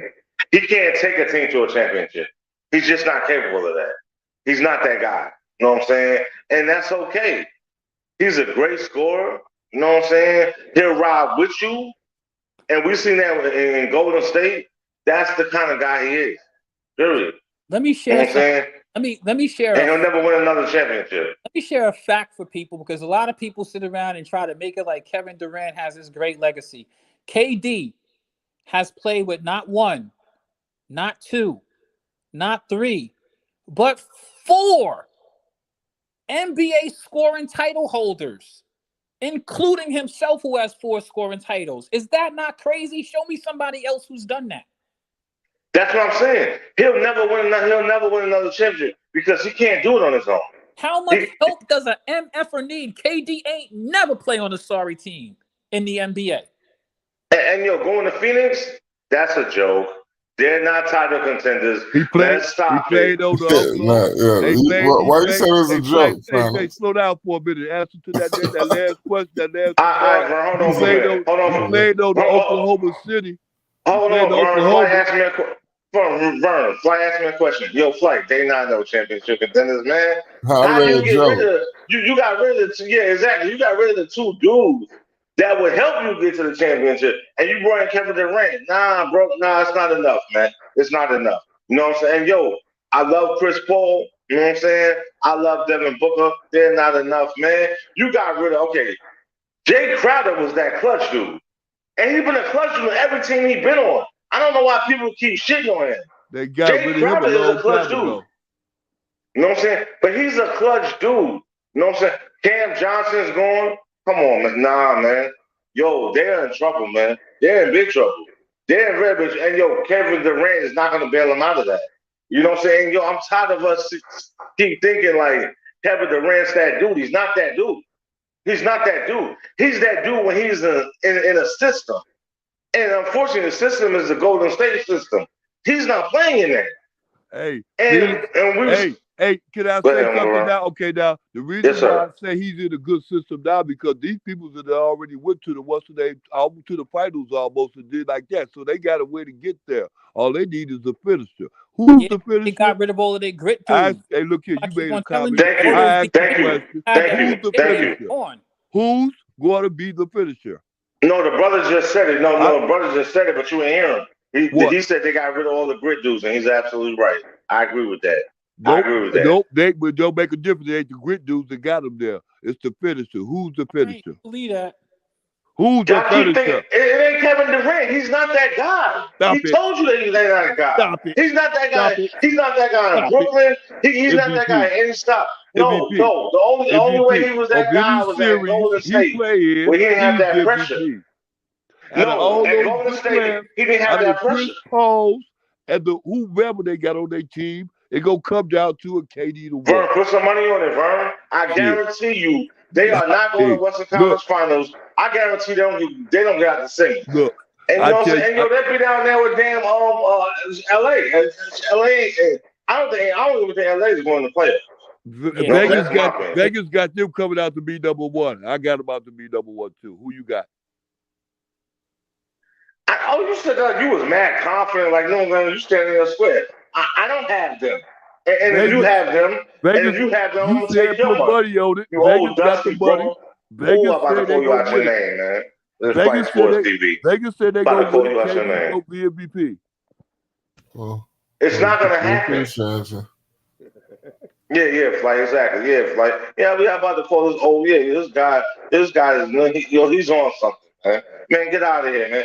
KD ain't making nobody. Hell, KD ain't even playing right now. He ain't even playing. So when he come back, they're gonna have 20 games left. You know what I'm saying? The season. What is he gonna do? 28 Come games. on, stop it. 28 games. What is he gonna do? Let's stop it, man. He has only been a game changer when he played for Golden State. Any other team playing where he has not been a game changer. That's not his job. They already set to go to the playoffs without KD. They go in the playoffs with KD. What's gonna happen? You don't understand, Uncle Vern. They don't got no defenders. They don't got no defenders on that team at all. Hey, if you don't believe me, ask Steph Curry. Steph Curry and them had enough sense to go get Gary Payton the second back. I'm glad they did that too. I'm glad they did that. And I'm glad they did that. Defense wins championships. They didn't bring him over there for offense. They already know they're getting ready for the postseason. They're like, all right, we need some dudes to play defense. The dudes that they have like that over in Phoenix, they got rid of. So I'm gonna be honest with you. And for Juan Descondo Anderson, the first Mexican whatever to play, you know what I'm saying? For whatever, he all over the place now. His career is essentially over. He's all over the place. Quiz. Clippers went got more bigs. KD is your favorite player. He ain't my favorite player. Who's your favorite player? Who's your favorite player? Who's your favorite player? Your favorite player. Answer the question. Tough one. I know that he ain't Giannis's favorite player. Who? He ain't Giannis's favorite player. Yeah, KD. He ain't Luka's favorite player. KD is Giannis's favorite player. No. Yeah, did you see the hug? LeBron is Luka's favorite player. Did you see the Kobe hug Bryant is Giannis's favorite player because Kobe Bryant actually mentored him. He worked with Kobe before he passed. Who? Giannis. No, he didn't. Yes, he did. No, Kobe ain't Giannis's favorite player, bro. Who's Giannis's favorite player? But to a certain extent, Giannis's favorite player ain't no KD. Giannis's favorite player ain't no KD. LeBron is Giannis's favorite player. I know this. All right, so why you say my favorite player is favorite player? Because one, you don't even know my favorite player, and you just mentioned LeBron. Man. Yeah, I just mentioned LeBron. We just mentioned two players right there that are some of my favorite he's players. He's an old man. And LeBron, both their favorite players. At least they. He's an old man, brother. He's an old man, brother. He's an old man. KD is your favorite player. That's you just saying that and saying it sounds good. No, it only makes sense. It don't make sense. It don't make sense. Listen, ain't playing no more, Vern. I mentioned that KD played with 4 dudes who won scoring titles as teammates. 4. And I said he ain't never been on a garbage team. And you was about to say something about OKC. OKC made it to the finals and got smoked by LeBron. Hey, and the Heat. Remember that? The reason why you said that, because it's so easy to say that, because he played with Westbrook, which Facts. He got a scoring title. He had a scoring title playing next to KD. He won a scoring title. But don't say it's so easy for you to say it. He was supposed to be that dude. Listen to me. Russ had a scoring title with KD next to him. That year they went to the finals. Who won the scoring title? Exactly. When it came down, he forgets that part. When it came, this is why you ain't trying to hear. When it came down to it between Russell and James Harden, they couldn't hold a candle. James Harden got a scoring title too. He done played with him twice. What is he compared to KD right now? James Harden got 4 scoring titles, in fact. How about that? How much he getting paid?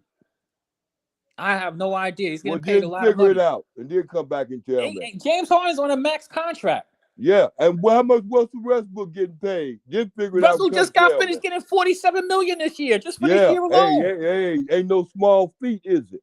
not at all. Yeah, not at all. But and KD getting paid too. He's not that great. He's not KD, is it? KD getting paid too. I'll tell you, it didn't take you long to catch on, did it? Oh, what are you trying to say? You trying to say KD deserves more money than those guys? Paid more, just because you're getting paid more than me don't mean you better than me. Let's add the numbers up. I agree with that. Because if that's the case, then Ben Simmons wouldn't be a bench player. He's the highest paid player over there. Ben Simmons in the top 2% players paid in the NBA. Can you believe they paying that bum that much money? He's on a max contract. I get it. I got it. Because he definitely ain't better. Players do the same thing. He ain't better than the worst player on any team. Right. He ain't better than the worst player that's on Brooklyn right now. Right. He ain't better than Torrey Craig. I'll say that. Right. I understand that. I get how I go, but what I'm saying is the fact of it right here. Your work come in when you're on the court. Every time when what's the name step on Facts. That we talking about KD. Every time KD step on the court, he the MVP, Bob. I don't care who he playing with. You get it? We're gonna see. You really don't. See, this is my point. You don't. We gonna see. Yeah, of course you gonna see. He out there in Phoenix with some golden guys. KD is injured right now, and you know KD has injury history, right? He really gonna have it easy now. He gonna have. And y'all like calling things before they happen. KD is injured right now as we speak. Remember that year that KD was on the Golden State Warriors and he got injured? Remember that? They didn't go to the finals. Don't count your chickens before they hatch, Uncle Vern. I'm just trying to let you know. That's usually a bad idea. KD for to have a field day, B. He might. He might. Ain't no bite to it. He might. Ain't no bite to it. Uncle Vern, you better hope that man comes back healthy. Hope that he. Man, KD gonna come back, B, because he gonna make it a part of himself. Remember when the Nets got him? He gonna come back. Remember when the Nets got him? He was injured. He didn't even play the first year he was there. We talking about. Remember, you just made a comment, and you had said it ain't that many more games left in this season. And I said that was Phonics who said that. 20-something odd games left in this season. He's gonna come back and act a fool. Phonics was the one who said that. What I said, Uncle Vern, just to clarify this and go back, is that the dudes on the Suns right now, Chris Paul, Devin Booker, and KD, These dudes ain't the perfect bill of health. I mean, these dudes be injured regularly. There are killers, and it ain't that many more games left. They're killers, and ain't that. This is the second part of this. Chris Paul ain't killed nobody. Chris Paul ain't killed nobody in a couple years. I need you to understand this. They got proven players, veterans, right? They can prove themselves. When it comes to the playoffs, all this stuff they game up. You know what? What'd you say? You said availability is the best ability, right? Yeah. Well, we're gonna pray and hope. Yeah, I hope Devin Booker holds up because he's been out a lot. Yeah, well, I pray he do. You know, every year, Chris Paul's injured in the playoffs every year. And I ain't show me a year he ain't been injured in the playoffs. He's injured in the playoffs every year. Last time I checked, KD ain't playing right now as we speak. It's all right. See if Phoenix gonna get that money worth. I mean, I want to see it. I want to see them go out there and win. I want to see them go out there and do it. I want to see which one of these dudes. I think they I want to see which one of these dudes is going to go out there and start grabbing rebounds and making hustle plays and diving on the ground between these divas that they got out there. I want to see which one of them is going to fill the shoes for all of those dudes out there that they had that really did do that hustle and that nitty gritty work that the prima donnas don't do. I want to see which one of these three go out there and do that. All right. Because they not we watched the whole career of them. You know that they not diving on the ball on the ground for no loose ball. You know that, right? You talk about KD? KD. I know Devin Booker, nor Chris Paul. Neither one of them three of them. I know wherever KD go, he put on a show. And usually when it come down to it, if it's a playoff or something like that, he's gonna be MVP. All right. Well, I mean, I don't doubt KD as far as his ability to play. If he's available to play, I don't see Phoenix Suns wind up being a type of Oklahoma, KC, Oklahoma, that kind of team.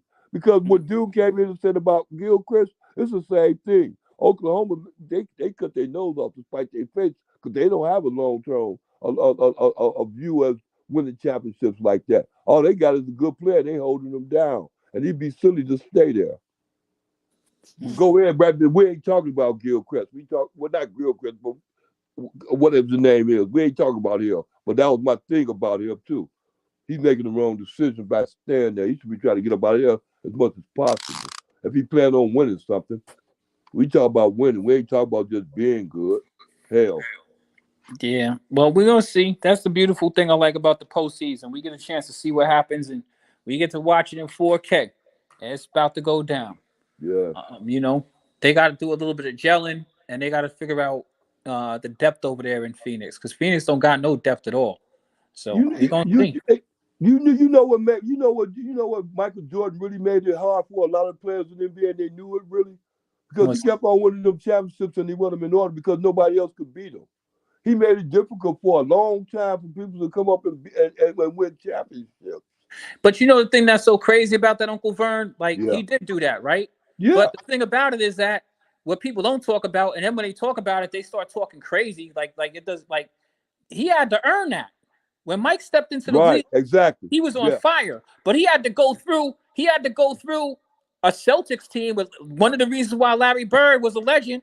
Larry Bird and that team, that was an all-star team he had there. Larry Bird, Robert Parrish, Kevin McHale. You already know what time it is. Dennis Johnson.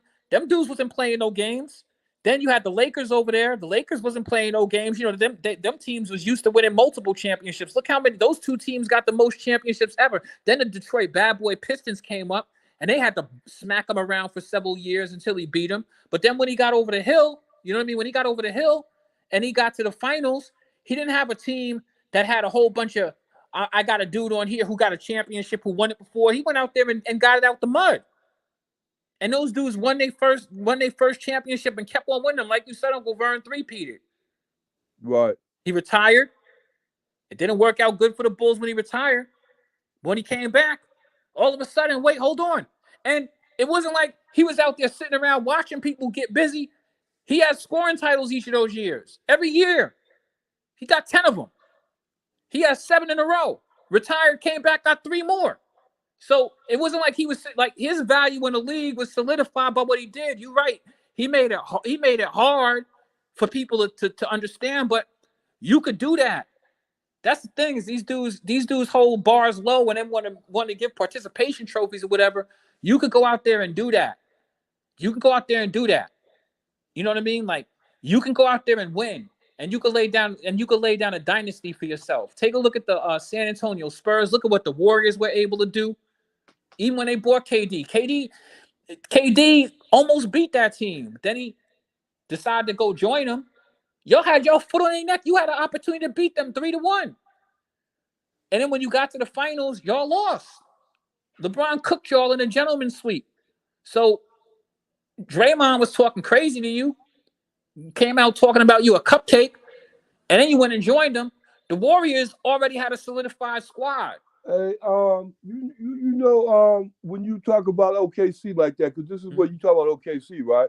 When they was with OKC, right? Okay, now understand this. OKC ain't good at winning no championship. They're good at bringing young talent in and developing and getting them in and stuff like that. Not really too much developing, but getting them in there, recognizing. Let's say to recognize them and getting them in there. But when it comes down to winning championships through them, they already proven they can't do that. Well, Uncle Vern, I'm not saying what they proved that that's right, because we can only look at what they actually did, right? Right. So what they actually did is they got to the finals. They came back the next year, was in the playoffs, got deep into the playoffs, ran into the Warriors, who were having a phenomenal year. They were a 70-win team, and they were up 3-1. And the collapse that they had, it wasn't because Kevin Durant was playing out of this world. He was playing subpar basketball in that series at the end of that series, which is part of the reason that they lost. Right. So instead of just saying, hey, you know what, I'm going to pick myself up and just play a little bit better, he said, you know what I'm going to do? I'm going to chase this damn ring. And he manifested that with the Warriors. And I agree. He played good basketball. He made a specific point to make sure he cooked LeBron from those long-range threes that he shot. No doubt. He did it. He did his part. He did his thing. That's what they brought them over there to do, because they were concerned because Bron beat them too, remember? Yeah. So, you know what I mean? The Warriors were like, hey, you know something? We're going to make sure we solidify it. KD came over and joined forces. Yeah. And he was able to win some championships. All right, that's your story. My story is this. But now my thing is what about KD? What about KD establishing his own legacy now? Okay, now look here. Well, this is all established his own legacy. Go back to what I was just saying. KD left Oklahoma because he knew he wasn't gonna win with Westbrook, Bob. Well, let me ask you a question. Why did he know? Did he know he wasn't going to win with Westbrook when they was up 3-1 in the series? They thought they was going to win that series against the Warriors. They was up 3-1.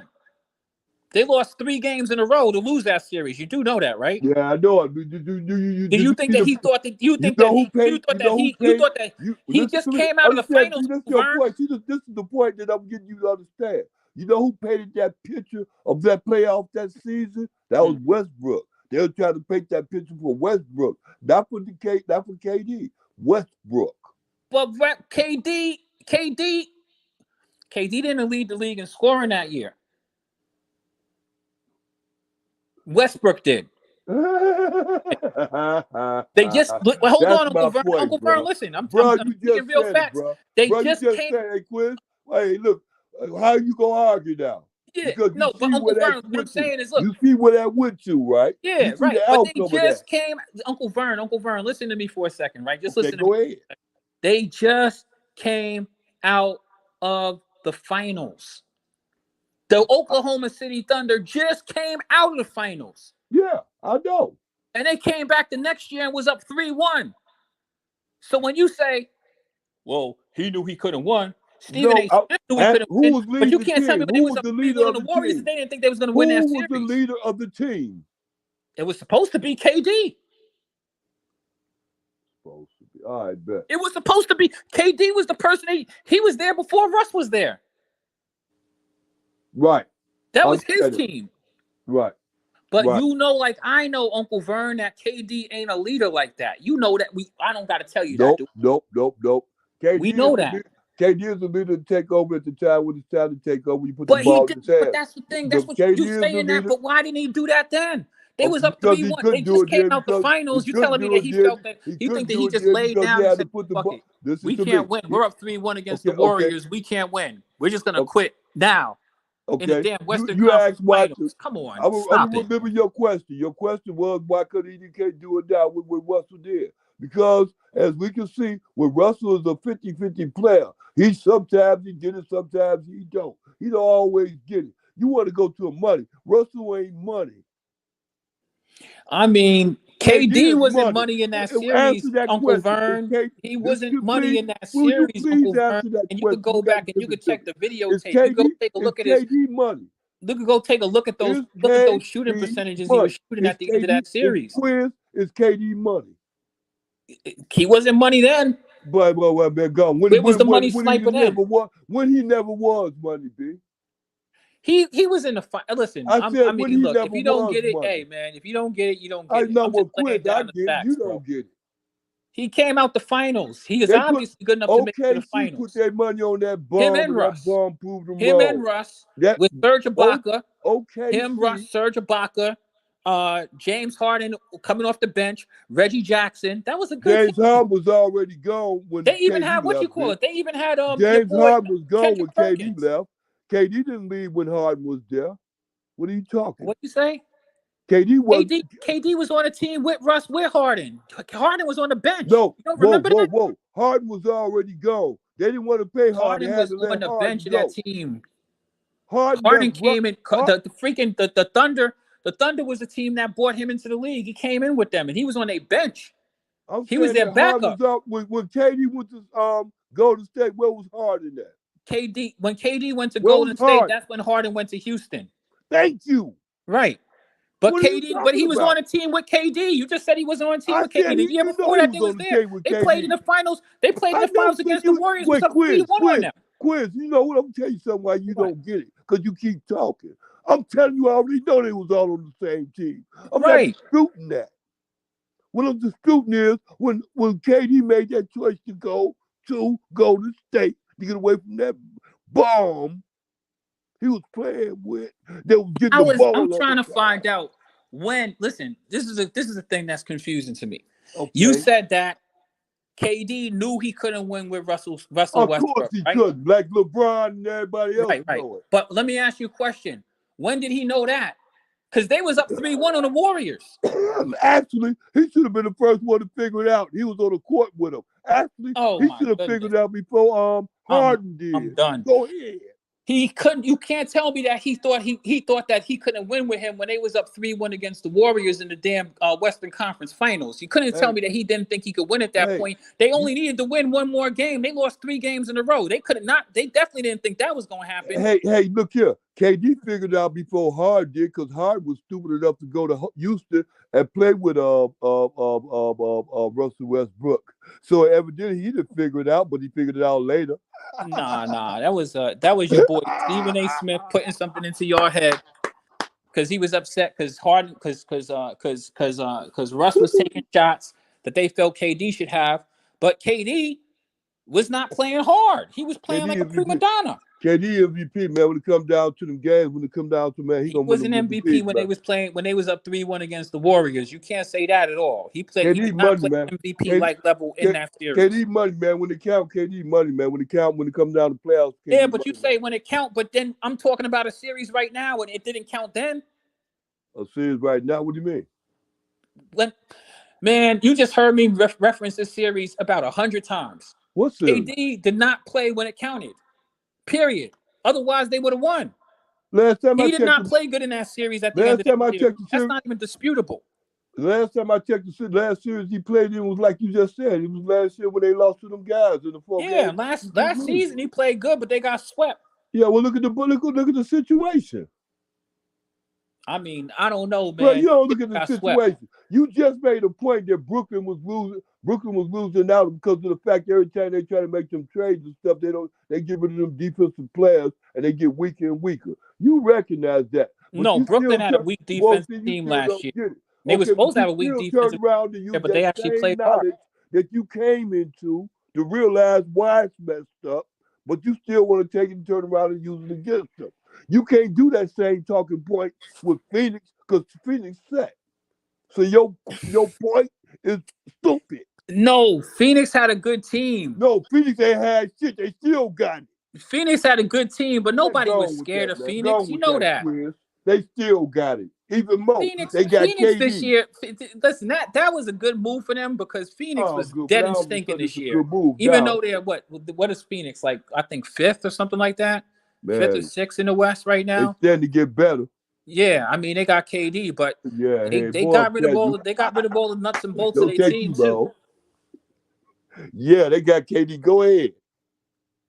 I mean, I'm interested in seeing how it all works out. Like I said, man, I have my doubts and reservations. It looks scary out there. I'm not interested in seeing it. It makes me want to go spend some money and go get that the NBA package. I ain't trying to do it. I'm trying to wait man, it's only $14, man. You should get it. It's only $14. I'm trying to wait till Lonzo come back. You're gonna be waiting until next year. In that case, you're gonna be waiting until next year. Of course.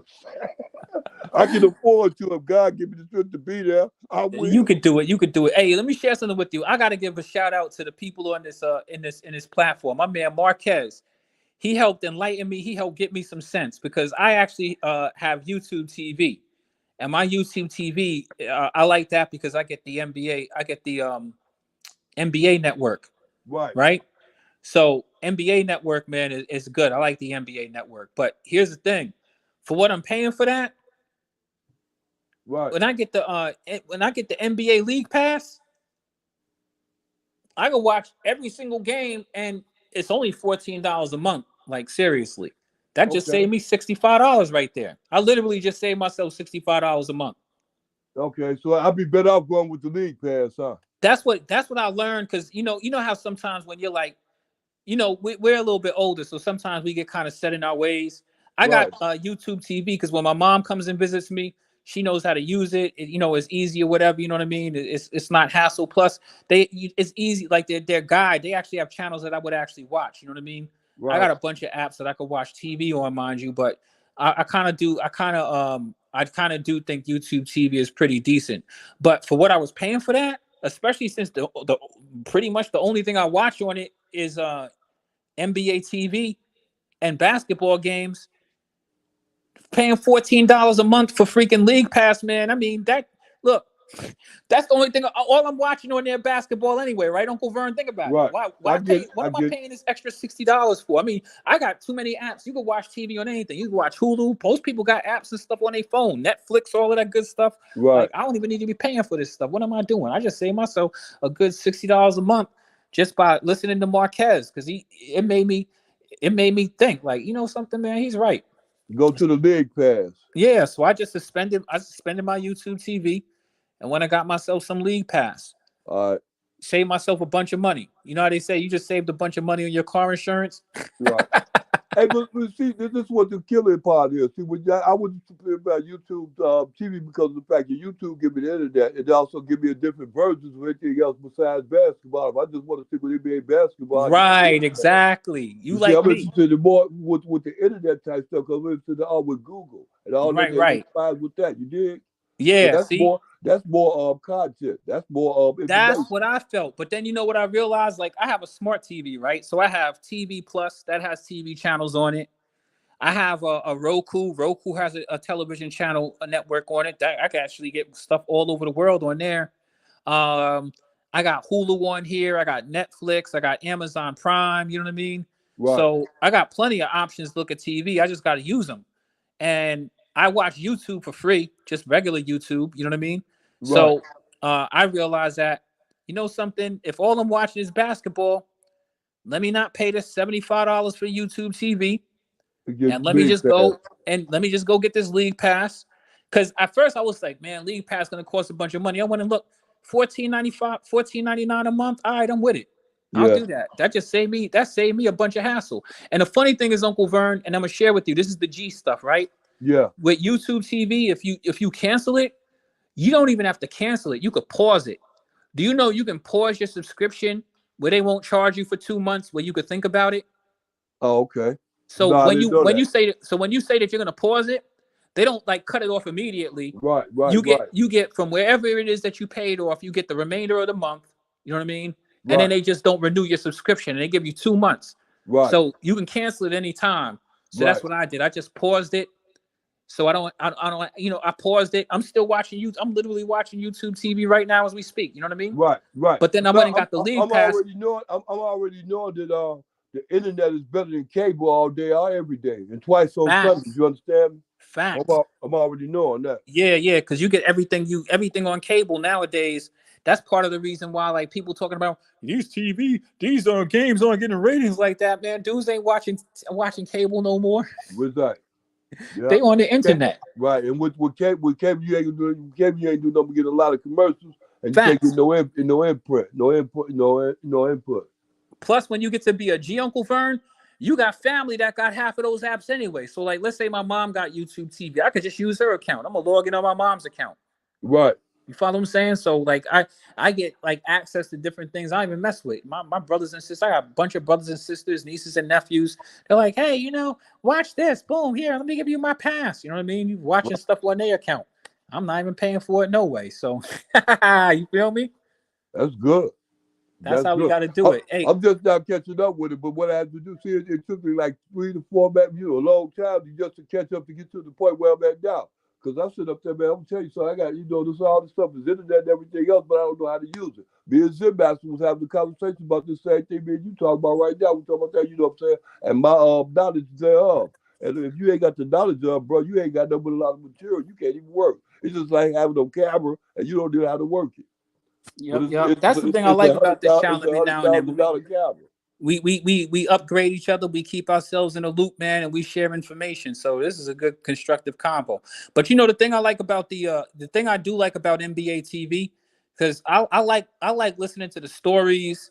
You know what I mean? I like the content of NBA TV, to be honest with you. Right. And like me and you, we probably like the history of the game and stuff like that. I like that sort of stuff. Sometimes I get some really good articles. You know what I mean? Might see something with Allen Iverson or some old players that you forgot, like Mahmoud Rauf. You know what I mean? It's crazy. Right. That's one of the things about a lot of these dudes nowadays. You have a lot of these new generation people, and they swear this is the best basketball they ever seen in their life. I'm like, man, I'm gonna tell you something. You can't tell me some of these dudes I seen couldn't play. Remember Baron Davis? Yeah, Byron Davis. Yeah, I know him. Man, shoot, you know what Baron Davis be doing in the NBA right now with all the space they have out there? Like, it's more wide open than it ever was. Can you imagine what Baron Davis would look like in the NBA right now? He'd be looking crazy. Right. He'd be dunking every play, man. You'd be like, oh my goodness. Remember, my man, remember Derrick Rose? Right. The NBA Derrick more Rose open now than it was when he was playing, and he was killing people. Right. I mean, we've seen a bunch of good players, man. We don't have good post players no more. Like, in fact, we were just talking about the Celtics a little bit. Remember Kevin McHale? Yeah. Kevin McHale used to put clinics in the posts on people. He has so many moves.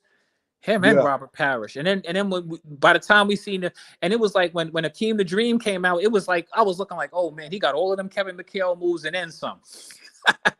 No, he made Kevin McHale eat dirt because he had more moves than Kevin McHale. Exactly. He had more moves and he was really banging on you. But but that was masterful stuff to see because you actually saw footwork. You know what I mean? I liked McHale when he was at Minnesota. He was at Minnesota. Yeah, I was watching him when he was at Minnesota.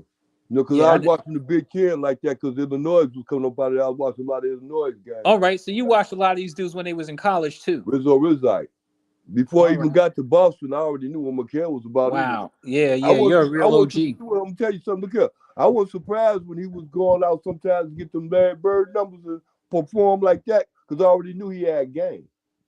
Man, I'm going to be honest with you. Kevin McHale opened my eyes. He had structure. Go ahead. I'm sorry. No, he opened my eyes because I gotta be real, man. I never knew a white boy could play like that. Kevin McHale had fakes on top of fakes. Like, you know what I mean? He get you up off your feet. If you was a shot blocker, right. See, and that's when we knew Hakeem Olajuwon was really super special. Because I remember in the playoffs when he played against David Robinson. And remember, David Robinson was a big shot blocker, right? Yeah. But in that series where Hakeem the Dream started using the Dream Shake. Right. The reason why that was so masterful is because Hakeem knew what he was doing. Right. These dudes had real, like, you know how these dudes talk about mid-range? These dudes don't even know what mid-range is.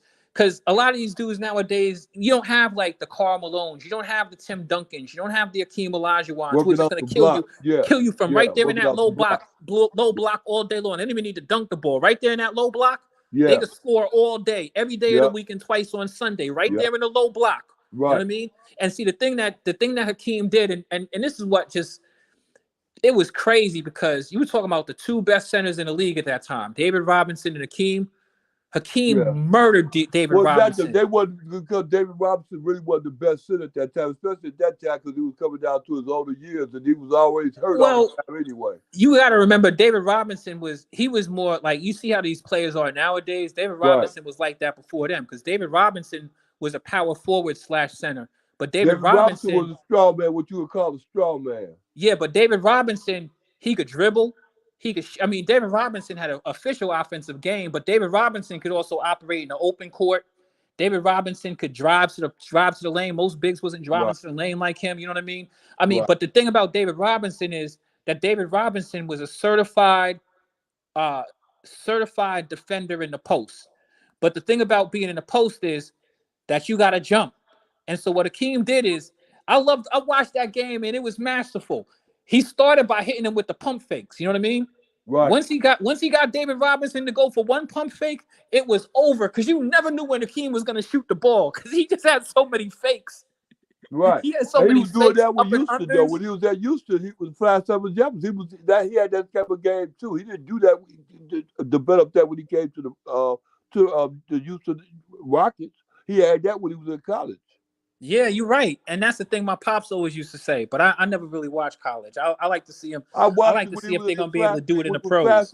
You watched him when he was playing with Clyde Drexler, right? Yeah, yep, exactly. You saw them games when he was playing with Clyde Drexler, right? Mm-hmm, yep. Okay, bet. That was at University of Houston.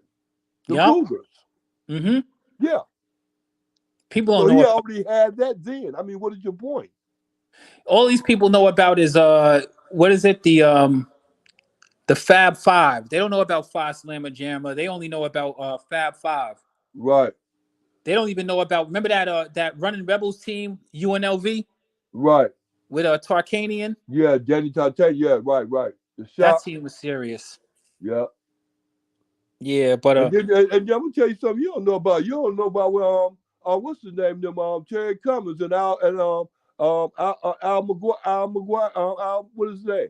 Not Al McGuire. What is his name? Not Al McGuire, because Al McGuire was at. You talking about my man Mark Aguirre? Al McGuire was at, Mark Aguirre. Yeah, Mark Aguirre. They was at all the DePaul. You don't remember DePaul when they was getting it in? The microwave.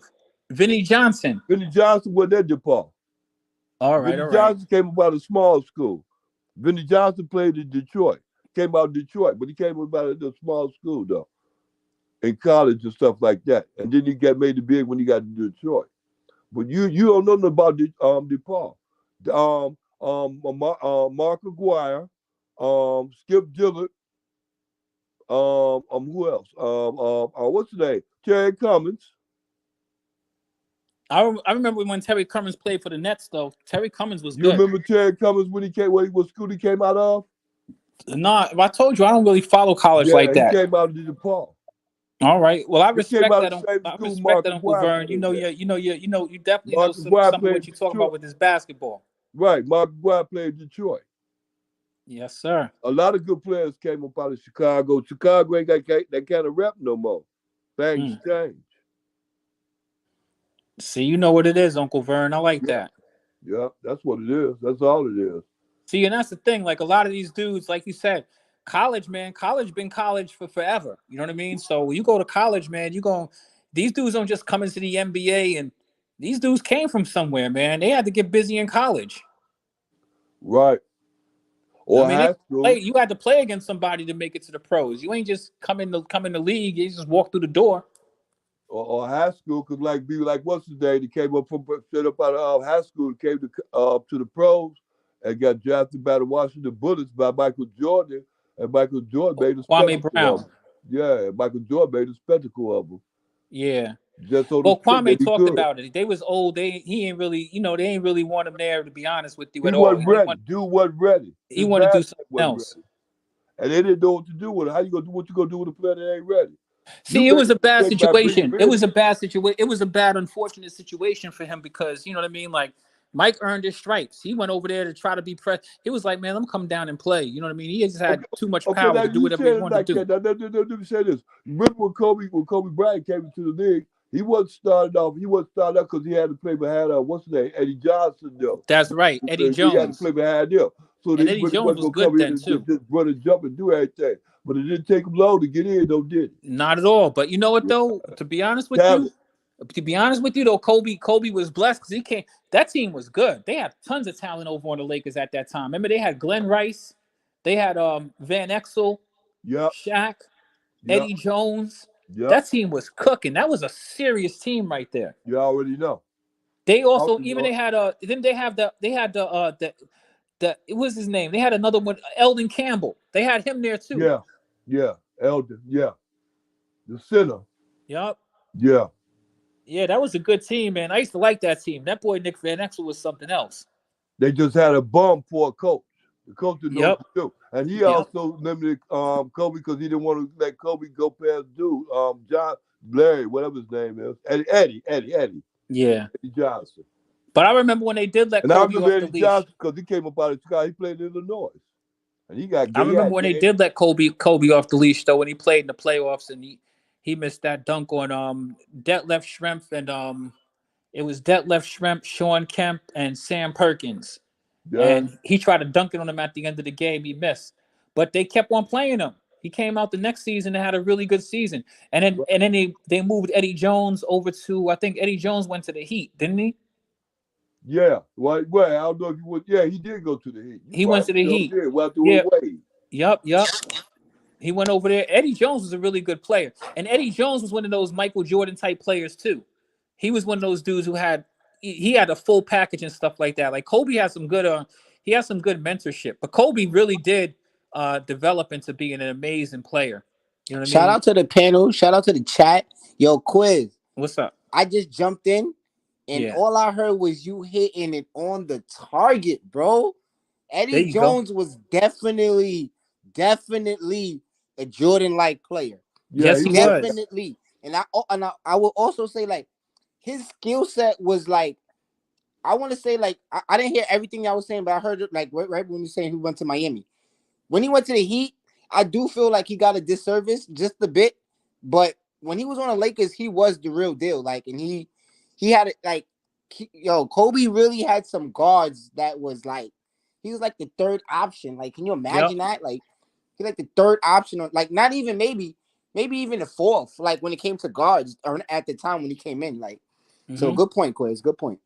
No, I mean Eddie Jones. The people don't talk about it. Eddie Jones was really good. Like he was really good though. Really, because he was like everything Kobe does, he did, and I think that he helped Kobe because it wasn't like Kobe was on the bench like he was on the bench like there was a bum in front of him. He had Eddie Jones in front of him. You know what I mean? And he was learning in practice. I mean, and remember Kobe was only like 17, 18 when he came in. So that Eddie Jones was already a professional.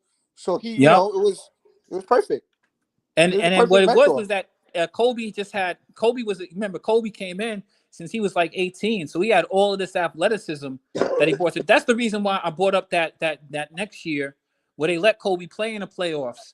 And I remember he lost that game for them trying to dunk the ball over bigs, which he shouldn't have been trying to. He was trying to do some Jordan stuff and trying to ice the cap. It wasn't happening, but at the same time, it was like he had the courage to try that. Yeah, he had the courage to try that, and they let him actually play at the end of the game. So I was like, all right, the Lakers is about to move into this Kobe era. And he learned from it too. Yep. And then they moved Eddie, and then it was Kobe after that. Would you say shout out to you, Uncle Vern? What up, though? Hey, look, would you say he had the courage to do that or he had the balls to do it? I mean, I would say both. He had a lot of audacity. The thing about it was audacity. That's the word. Yeah, the reason why I say that, Uncle Vern, is because you trying to go up on Sean Kemp. Right. I mean, it wasn't even just Sean Kemp. It was Sean Kemp, Sam Perkins, who was a center, and Detlef Schrempf, who was another big, right? And I mean, like, there was no way he was getting that ball in, but he tried to. I want to let you guys know. You know how you come from one side of the basket to the other side of the basket. He pulled like a baseline. He pulled a Yeah. baseline, like windmill turnaround, try to dunk it on everybody move. I mean, it would have been sensational if he would have got it, but there was like a 0% chance that was going in. You know what I mean? So it just showed, though, that he was ready for the big moments, though. You know what I mean? It showed that he was willing to make the big moment. Yeah. Because if it was succeeded, like you said, it would have been it would have probably been one of his biggest plays ever. Right. You know? And the thing about it was, this was him. I think this was like his second year in the league or something like that when he did that. I was surprised. Before then, it was just surprising that he was even in the game at that point with the team that they had. Because the Lakers were stacked. They had Van Exel was something serious too. Quick. Let me get you right so you understand this. Look here. Mm-hmm. In Kobe's second season, they already knew that he was gonna be the starter. They just had to know what they was gonna do with what's the name, Jones do Eddie. Yep. They had to know what with Eddie. They already knew that he was going. As a matter of fact, they had to get rid of that coach. Remember? Del Harris. Del Harris. And then they brought in Phil. Remember? Did he have a job the second season? No. Mm-hmm. Or he still had that same job? Or was he gone? I think he came I don't know. I think Phil came in the third season though. No, Phil came a little bit later than that. Real? Yeah, Phil came. I don't think Phil. Well, you might be right. Yes. Because Phil came in 2000, a little later than that, though. 2000. Yeah, he came in like 2000, right when Shaq came. Yeah. By the time Shaq had already left Miami and was over there with them. Time? What's that? No. Shaq, whoa. Kobe was there first when Shaq got there, wasn't he? Yeah. Kobe was there when Shaq was there. Kobe was there when Shaq was already there when Kobe got there. Shaq was already there? No. Shaq came from Orlando after Kobe. Shaq came from Orlando. Remember the year after Michael Jordan came back out of retirement? The year before that, I think that Shaq won a scoring title. That was 92 going to 93. That was 93. Yeah, one of those years. Shaq had just came into the league. He was the Magic centerpiece. He came in 91. Mike had retired after he had three-peated. Mike won, I think, in 90, 91, 92, 93. 93, 94 season, Mike retired. No. He won 91 season, 92 season, 93 season. Yeah. Well, you know how the years would be split up. No. Yeah, I got you though. I mean, I don't know exactly. I'm not looking at it in front of me, but it was definitely the 93 season, whether that went into 94 or whatever. But Mike retires.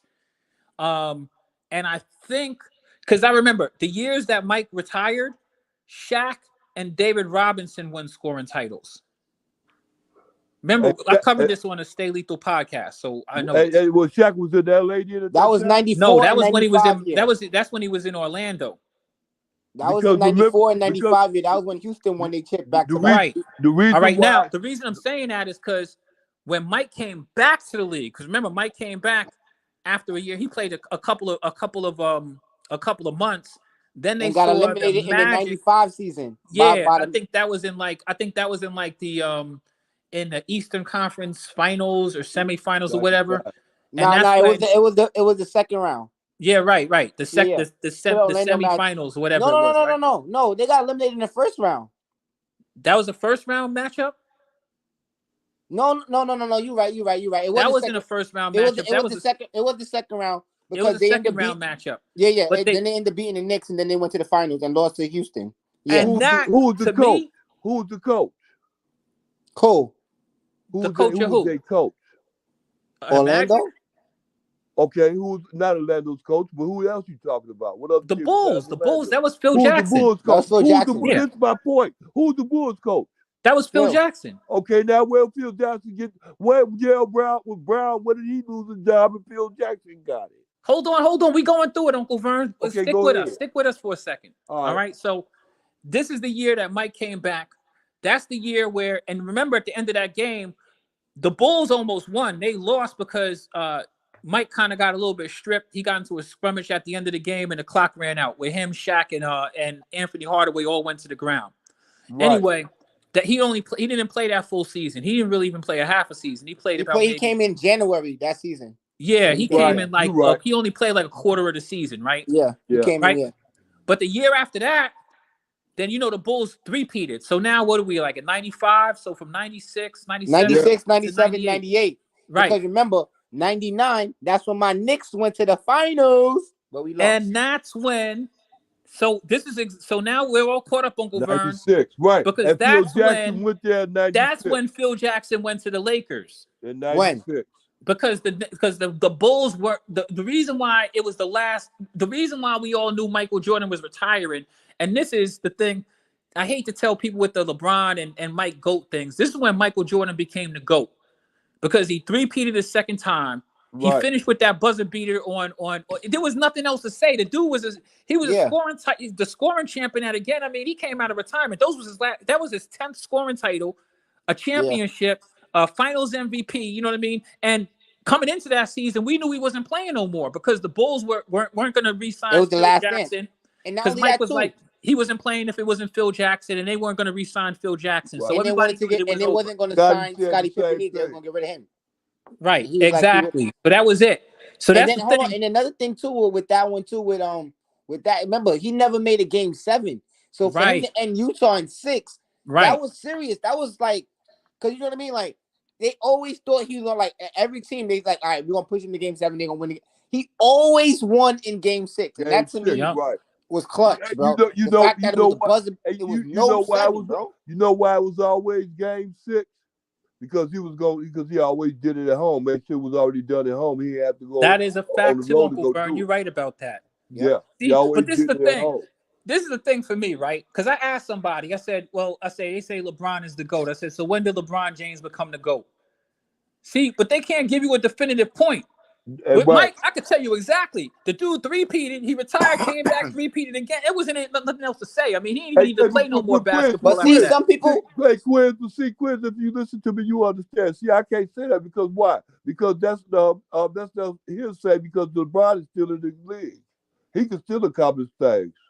But the thing is, that's my thing too, to Uncle Vern. That's what I say. I always say that. I say, and I said it, and I'm not gonna lie. I did say that where I could say only one I could say, like I could say, yeah, LeBron goated on that one, right? But then it's tricky because it's Kyrie too. That Cavs series, I could give him that one. I could say, yo, bro, what championship with Kyrie though? So check it out, guys. That's why it's tough because they came back from the 3-0. What about how many championships he won already? Hold on, let me ask you guys a question. 4 out of 11 though. Listen, let me ask you guys. Let me ask you guys a question, right? Because now I agree, LeBron is still playing, right? Right. But my thing is this: I'm not sure what LeBron could do at this. Like, he's not gonna get a three-peat. Man. I don't even think he's gonna get a back-to-back. Man, we ain't shooting dice, bro. Yeah, I mean, he might even end up squeezing out another championship on his what? This is his 3rd team. Nah, this is his 3rd team. Well, what do that matter? That don't matter. No. What I'm saying is this: like, LeBron has longevity on his side. Granted, I'll give you that. When you play in the league, he's played more basketball probably than anybody in the history of the game. LeBron don't beat Father Time. Now you got LeBron beating Father Time already. He didn't beat everybody. You're right, Uncle Vern. He beat Father Time. To answer your question, Quez. Yeah. I mean, right? I think to say where he will get his GOAT, and this is a tough task, but this is honestly my opinion right now. Yeah. If he could get Bronny on his team and he won a championship with his son, that's good. Yeah. I'll be honest with you. That's because I'm gonna tell you something else that he did. If I'm he gonna tell you one other thing bro, that he that's did. golden. You know what else that he did? You know what else he did though? Belize. When he won that champ. See, the thing is, he had to leave Cleveland to go play with somebody who won a championship. I give him a mark on his record because they didn't do what they were supposed to do over there in Miami. They did get a couple championships, but when he came back to Cleveland, if he got it the first year, I would have respected him more. Right, but the thing is that the thing I liked about LeBron though is that he did finish the unfinished business. He came into the league saying, "I'm from freaking Ohio. Cleveland is my hometown team." He pointed out the fact that Cleveland sports hadn't done well, right? And I know that because LeBron was my favorite player at that time. Still is low key. Right?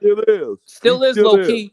still is low key, right? Of all the players playing right now, I'm just don't give play. I'm just very fair with people. I'm not going to give people a pass on bullshit. So, but LeBron winning that championship in Cleveland was the best champ. That was one of the That's what I agree. That's one of the most iconic championships in the history of the NBA because he won it for his hometown. Like he said, being drafted from that team, knowing that like he came there for a mission. He did it like that was crazy. And not only that, remember, that's the only 3-1 deficit ever. Right. In basketball. The only time that ever happened in the finals. So and aside from that, even though he didn't do like I said, Jordan was a scoring champ and all of that. LeBron was definitively the best player in the league at that time. Right. Fair enough. In that series, he was definitively the best player. Well, I don't know about that because, honestly speaking, all right, now let's go into it. Right? I still low key feel right because now, what if the Warriors had what if the OKC had beat the Warriors that year? Mm-hmm. I think KD was no scrub at that point either. And but the thing is that he didn't get there. The thing is, he didn't get there. You're right. They did. And aside from that, me and Uncle Vern, that's how this whole conversation started. Because remember that KD did get to the finals the year before. Not the year before. It was when LeBron got his first ring though. That was about 3 seasons that was his before. Second ring. Huh? Was that the first or the second ring? That was his first ring. His first ring he got over KD. All right. The first ring he got over KD, they gentlemen swept him. Yeah. Right? Yeah. So that's all I was trying to point out is that but then see the difference between that one, right? To me, it was when because that was a young OKC team. That was young KD, young Westbrook, young Harden, young Ibaka. And then they didn't run it back, bro. They broke up the team right the year after. You know what I mean? So that one was tough. You know what I mean? So then when they did meet the Warriors, it wasn't like that same OKC. That was a whole different OKC team now. And but that OKC team was good. That OKC team that they was up 3-1 against the Warriors. Right. That they OKC really won. Hold on. That OKC team did have Reggie Jackson. Right. That OKC team did have James Harden on as the backup guard. No, James Harden wasn't on the team. He wasn't on that team when they was up 3-1? No. Who was on that roster? Hey, Quiz, remember I told you that? Who was on that roster? He was already in Houston. He was already gone. I told you that. Yeah. All right. I thought he was on that team. No, he was already in Houston. I told you that already. When did James Harden leave that team? The year after they lost in the finals, that year 2014, right, is when he got traded to Houston and got MVP. Right. So I told you that. Wasn't that the team? That team had Kendrick Perkins on it though, didn't it? Cool. OKC. OKC without Harden. Yes, I'm talking about the year that they was up 3-1. Give me the people who was on that roster, if you remember them. Perkins I think was there though, but I don't really remember it. But you had it on the nail with the guards though. With it was Reggie Jackson. Sure. Yeah, it was Westbrook. I want to even say, I think Kevin Martin was there. Remember Kevin Martin? All right. I think he was there too because that's who they traded for James Harden. So I don't know if he was still there or he already was gone. You know what I mean? But either way though, you did still hit the. Also, you're right, Uncle Vern. I gotta give you your respect. I thought that they did have Harden. He probably wasn't there, but they were still a good team. They was up 3-1. No, they was a solid team. They was definitely a solid team. They was shitty because Westbrook wasn't holding down as part of the bar. No, Westbrook was the shitty one. And you know what? You know about that season too, right? And he had the ball in his hand. Come on, please. Hold on. They was up 3-1. KD didn't play that great at the end of that series. But hold on, because Westbrook was folding that season. No, I'm not gonna lie. Westbrook was hurt that season. And Reggie Jackson really stepped up as the starting point guard. And then when Westbrook came back, that's what kind of like messed it up. Because in my opinion, they should have kept Reggie Jackson as their starting point guard and got rid of Westbrook at that time. But they didn't. And they let Reggie Jackson go. And I feel like that's part of the reason why KD left. Because he didn't want to play with Westbrook as his point guard. And remember, he didn't want to get rid of Harden. He wanted Harden over Westbrook. And they got rid of Harden instead of Westbrook. You know what I'm saying? But they thought that they could win. They was up 3-1 in that series. There's no way he thought, like, when he thought that he couldn't win with them. I don't know when, but he had to think he could win when he was up 3-1. Nobody loses 3 games straight. Hey, look, hey, Quiz, let me catch you up on something. Because it was politics and it was the internet that was going through that. It was more than politics and it was going through that. Remember how KD always had to pull Russell Westbrook to run up the mountains and into the sand with him and everything else to work out? Russell Westbrook wasn't about that shit, but he had to put on the front because that's what KD was doing. Back to what you were talking about. And that's why when KD left, you seen Westbrook emerge and became an MVP. Right. You know what I'm saying? And that's why, because he was free to do what he needs to do. And then the following season, Paul George and Carmelo come play with him. You know what I mean? So it's like, that's why I say that was the best thing that happened. That same season, that was the same season that what year are we talking about? Oh my goodness. That was the same year that Russell Westbrook won a scoring title that year. That same year you talking about, that they was up 3-1 on the Warriors. Westbrook won a scoring title with KD. He won the scoring title that year. That year he won that year, right? Yeah, that makes sense. But then the following year, that's when he started averaging the triple doubles, though. Right. Yes, exactly. The following year, he started doing a triple double. When KD left, he started averaging triple double. Then he had Steve Adams. He had all the bigs in down there, so he was just getting easy buckets. Yeah. That's true. He was throwing assists. Remember, that's right. That's what they had. That's what they had. Right. Steve Adams. They had Steven Adams. They had Steven Adams, and they had Nick Richardson or whoever. No. Nick Collins. That's his name. Nick Collins. Yeah. And they was both getting, easy. And then they had the wing players too. They had like nice wings over there too. They had a solid team. That was a OKC had some good teams over there. Them teams. Yeah, they draft well though. OKC always draft well. I told him that. I told him that's what they. Not only do they draft well, they recognize talent. Yeah. Because like even right now, look who they got. They got Shea. They got Giddey. They got solid. And remember they got Chet, the number 1 pick last. I mean, you know what I mean? That's right. And when Chet comes back next year, they're going to be even better than what they are now. If you understand this and you know how the NBA works, ain't that strange that teams like OKC can recognize young talent like that and the other ones can't? But they're not the only ones. I'm going to tell you another team. Another team that does well too. Listen to me. This is on the internet. Because OKC is always in the position to get that young talent because they're always losing. Well, I'm gonna tell you right now, the Nets also draft well, and they got 5 picks. They got 4 first-round picks, and they have a pick swap, whatever that means. That was a good call, Quez. Because the Nets drafted definitely very well. Draft well, bro. The Nets got some great picks. They draft well. I can say they have been. No, they have. Their players stay. They do get rid of them. Like Kyle Kuzma was a solid draft. Like he was, he's a solid player. But he got rid of these dudes for like reasons. Like think about it. Like I mean, Jared Allen was solid. Dinwiddie was solid. Allen, they like everybody knows that was the one player that they should have kept when they bought KD and Kyrie. They could have won with him. But they banked on the cheaper one, Claxton. No, they didn't. Yeah. They didn't bank on. But Claxton is good though. I'm gonna tell you something right now. Have you been watching Claxton lately, Belize? Yeah. He's been playing well. Claxton, but I'm just saying, like, getting better. Nah, he's been getting better. He's definitely got better. Way better. He kind of reminds me of. I see the transformation like what Giannis went through with Claxton.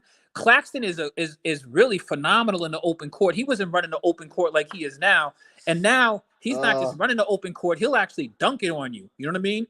Claxton is I think he's he was leading the league in block shots. Now he's second in the league in block shots. But the thing about Claxton is if you can physically look at him, he's getting bigger. He's more muscular. He's taking contact. You follow what I'm saying, Belize? Yeah, he lifting weights. He definitely is. He's definitely doing his thing. He's lifting weights, but he's playing more aggressive in the post too, Uncle Vern. Well, lifting weights make you do that. Yeah, well, I mean, he's being more like Claxton. Like this year, I was like, the Nets defense is going to be trash. I didn't think they could defend anybody. What's up? Understand this, Quiz. When you say stuff and recognize stuff like that, what you want to say is the fact that man putting in work. Yes, he is. Absolutely. Okay, bet. Let's get it like that, man. It make us say, if you want to catch what I want to understand, he putting in work, man. Everybody working. put their work. He's definitely working. He's definitely Yeah, working. he's improving. He's much people improved. in the NBA live off that first bag and it's all over with. It's a bunch But you know who else? Honestly, bro, and I'm not gonna lie, man. I gotta shout my man out for this one, man. All right, Ball Facts. I gotta really shout him out, bro, because what he doing with those Bobo videos, bro, It's a come up. Yo, because Bobo is really out here balling, bro, and like he hitting it on the target with that. And I just had to say that because I was watching the video earlier, and I'm like, when against Bobo versus the Nuggets, and the first game when they played, he had 17 too. Like, and it's like, why they? To me, it's like Bobo kind of getting the Jello treatment. You know what I mean? Like he not getting the minutes that he deserves. Yeah, You know, the funny thing is, I'm glad you mentioned that because I was big on Bobo, especially at the start of the season. Me too. And I know the only thing with Bobo is he needed minutes, and then the Magic started giving him the minutes. But I'm interested to see what's going to happen now because they got Mo Bamba out of the way now, so that's going to give him more minutes. But the thing about the Magic is, let's be real. I have to have a real conversation with y'all. First off, Bobo's production is definitely fallen off a lot in the past month or so, but is a reason for that. The Orlando Magic have that Wendell Carter Jr. dude, right? Yeah. Wendell Carter Jr. is getting the lion's share of minutes, and he's a good dude, and it's not like he deserves not. But also the Mo Wagner dude has been playing good too. Mo Wagner, Franz Wagner, Mo Wagner, Banchero, like they have, and Cole Anthony is healthy now. Because before Belize, since you've been watching the Ball Facts videos, I want you to understand that they were using Bobo. Bobo to me is more like he's a 7 foot like 2-guard type because he dribbles and they were using him kind of in that capacity. In fact, the players were talking about, Bobo because he's such a good passer. He's got good vision. You know what I mean? He could hit the three and stuff like that. But since they got kind of healthy, they kind of like started, putting them on ice a little bit. So I'm interested in seeing where they're going right now because I've been a little bit concerned about Bobo lately. And it's ironic that you mentioned Bobo because I just picked him up. I just put in a bid for him off the waiver wire just tonight earlier. Nice. Can I had dropped him on a couple of teams, but I picked him back up. I feel as though he may have potentially get back on it. What was you saying, Uncle Vern? Okay, yeah, but what the thing is about, if you get back over, he could be up on it. We say have to go have a plan for him. They don't have a game plan for him. The same way, who was that had him at first? Denver, yeah. Okay, Denver didn't have no game plan. They know he got talent. They don't know how to use the talent nor utilize it. They don't know that. I think Uncle Vern with Denver, though. I'm going to tell you something. Listen to me and understand what I'm saying. Go. Listen to me. Look, Bobo, what he's doing, he's playing our position to a certain extent because they got him more or less focused as in the perimeter, about the 3-point line, which is good because he can do that. He can accomplish that and be successful. But what he needs to be is down up under because that's what they need to do. I'm going to tell you a good team he needs to go to that'll be real good for him. This is an example. Charlotte. Why Charlotte? Because Melo know how to play with them. Because he played with them before because they was in California. So they have a history. Well, it's even deeper than that because Bobo. And then it goes right back to this point too. It's deeper than that. He needs to move his game from the perimeter down low because he's a threat down low. He get turnovers. Yeah, he is. Didn't Bobo and LaMelo play together in Sparta? Yeah, and they're friends. Like they're legit friends. I just said that. They're legit friends. And that's why I was thinking. That's why I was hoping that Charlotte was going to pick him up in the offseason, but they didn't. Yeah, that's why I was upset. I was upset with that too because he was a free agent and they could have literally picked him up. See, I don't understand the reason. The NBA is weird. They do that stuff all of the time. Bobo is like a player like Bobo. Like you could teach people a lot of things, but you can't teach height. And Bobo got handles. He got handles. I feel Uncle Vern on Bobo being down low, but Bobo really. He's really not a down low player like that. You know what I mean? He's all over the court player like that. Like he's all around. Yeah, I know, but he hasn't shown me. Look at me. Listen to me. I understand you. I'm gonna get you to understand something. Go ahead. You remember his father? Mm-hmm. Yeah, I remember his father. Okay. Now his father was a perimeter player, not that down low player, but a perimeter player, and he wasn't all that great on defense. So that made him what? A liability. His pops was leading the league in shot blocks. What are you talking about? You talk. Now, look, I ain't talking, bro, because I'm finna go. Listen, but that made him a liability, his father. But his son, can play defense and block and run and get up down that court with no problem. And That's because he was a guard. And he speaks English well, and he understands the game. Uncle Vern, he can play listen, all over. He ain't I got no respect your limitations energy. like his father. Manute Bol was a leading shot blocker in the NBA. Well, Facts. He wasn't blocking people's shots in the perimeter. And he can shoot threes. Post. And he can shoot threes. Yeah, with his little frail. He had broke the record for 7 threes in one game. What was he known at better? Blocking shots and shooting threes. Blocking shots. The old man. I'm talking about the old man. He had one game he hit 7 3-pointers. Man, he was known for shooting threes, bro. Stop playing with yourself. Come on. He's talking about Manute Bol. Manute Bol, who played in the Washington Bullets. Uncle Vern, I think the Pops was more so known. What is his record in block shots? I think he was more so known for Manute blocking Bol shots, but he led the league in block shots. I think he was known like he could make a 3-pointer, but he was also known for blocking the shot though. I think Uncle Vern. Okay, well then the one that's playing now ain't gonna even match up to his father, then, huh? Well, Charles Barkley said that Bol is as good as his dad, and I disagree with Charles Barkley. Yeah, I don't like Charles Barkley either, bro. What did Charles Barkley? I like Charles Barkley. I don't agree. You don't agree with anything everybody says. What I think he's wilding. He says that Bol isn't as good as his dad. Whoa. I think he's better. I think he's better too. I think so too. I think he can. No, he ain't better now. I think he can be better. There you go. Right. Great answer. There we go. We could all agree on that. We could agree on that one too. Better. And the thing is, and I understand Charles Barkley too, because it's when you look back at the dude, you get a chance to look back at the entirety of their career. You can't do that with a player who's only been playing in the league a few years. You know what I mean? And hasn't been getting the minutes like his dad had gotten. And then in a whole different league. You know what I mean? Right. So it's totally different. Like his dad didn't have anybody beating him out on the bench. You know what I mean? His dad had guaranteed minutes. He was out there for a reason. And not only that, remember back then, being that tall, you was guaranteed minutes. Like, oh no, you got to be on the you know what I mean? Now it's like, hey, listen. Let me slow down for a minute because y'all got it wrong and twisted.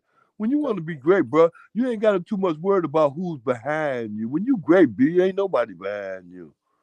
So I think they do the politics thing, though. If we talk about greatness and we just talk about being good, then I guess that's your accomplishments of them. But as far as I think sometimes they do play the politics with Manute Bol wasn't like a great player, but he was a good player. Hey, I'm gonna give you an example. Let me give you another example because we had talked about it earlier. What's his name? The one that playing with the Kings today, and they were speaking up on him. The white guy, and his father played center, and he was real good too. I don't know about great. You talking that's the dude from Indiana. Sabonis. He was in Indiana. Sabonis. His pop was. He's with the Kings now. He played tonight. Yeah, see what I mean? This is that kind of carryover. What I'm talking about. Right. That's what I'm talking about. The Steph Curry. So crazy. I'm glad you mentioned that. Remember Steph Curry's father played for the Bucks? Yep. And Steph Curry's father used to be a 3-point specialist, and both his kids are too. So who would you say the player between him and his father? I'll go with the new generation Curry, for you. Definitely. I'll go with the new generation for you. Look at LeBron and Bronny. LeBron is more so known for his passing, and Bronny, that's his specialty, passing. Yeah. Bronny ain't got the NBA game, bro. But he got the court vision. Listen to me. And we was talking about this earlier. Maybe y'all get it if you listen. Bronny ain't gonna be able to be successful like that because remember the people whom was in high school when he young and everything like that. He wasn't a standout. Mm-hmm. He still ain't gonna stand out. Yeah, because Bron's talent isn't on the level. Again, LeBron James stands out. LeBron James. If you know Bronny got that kind of talent, why would you fool yourself? And that's the thing. I'm interested in seeing if he comes to the league too, Believes, because I'm not sure. Why? Are you going to pay him? Hype, are you going to be the one to pay him millions and millions of dollars to come into the league and be? I do think Bryce will be better though. I mean, we got to see what happens, man. Because Bryce is more aggressive. Like when he plays, he's just more aggressive to me. I agree with you, bro. And me and Zen Master were talking about that too earlier. Not this morning, but this afternoon. We were talking about that this afternoon too. And I came to the conclusion that what's the name? Bryce is going to be like what's the name? Zebo. Yeah. There you go. Yeah. You think so? I don't know. I mean, no, he has a pure back to the game basket. Game. Yeah. I haven't seen Bryce play at all, so I got to see it. Go ahead. I'm sorry, Quiz. Go ahead. No, I haven't. I can't really speak on it too much because I haven't seen it. But one of the things with me is I like to see what dudes do. I like to see what dudes do when they get to the pros, because dudes sometimes they look all right in college, or sometimes they look good in high school. But when you get to be a pro, we gonna find it all out. Well, Bronny's already a pro. He getting paid for playing pro, but he getting paid. Yeah. I can't wait to see it. I can't wait to see it. But yeah, man, I think that you hit the nail on the head, Belize. I would have loved to see Bol play with LaMelo. LaMelo? Yeah, but I still think that Bol. I don't understand the league because Bol has the kind of talent. I just think that they don't understand. Bol he's a special talent, man. You got to put him on the court. What about the just to go on the basketball Suns and whatever right now? Do you think Hersey and Mercy have a shot? Who? Hersey and Mercy. Those are Masterpiece Sons. One of them is playing for Louisville, and the other one's playing for the University of Houston.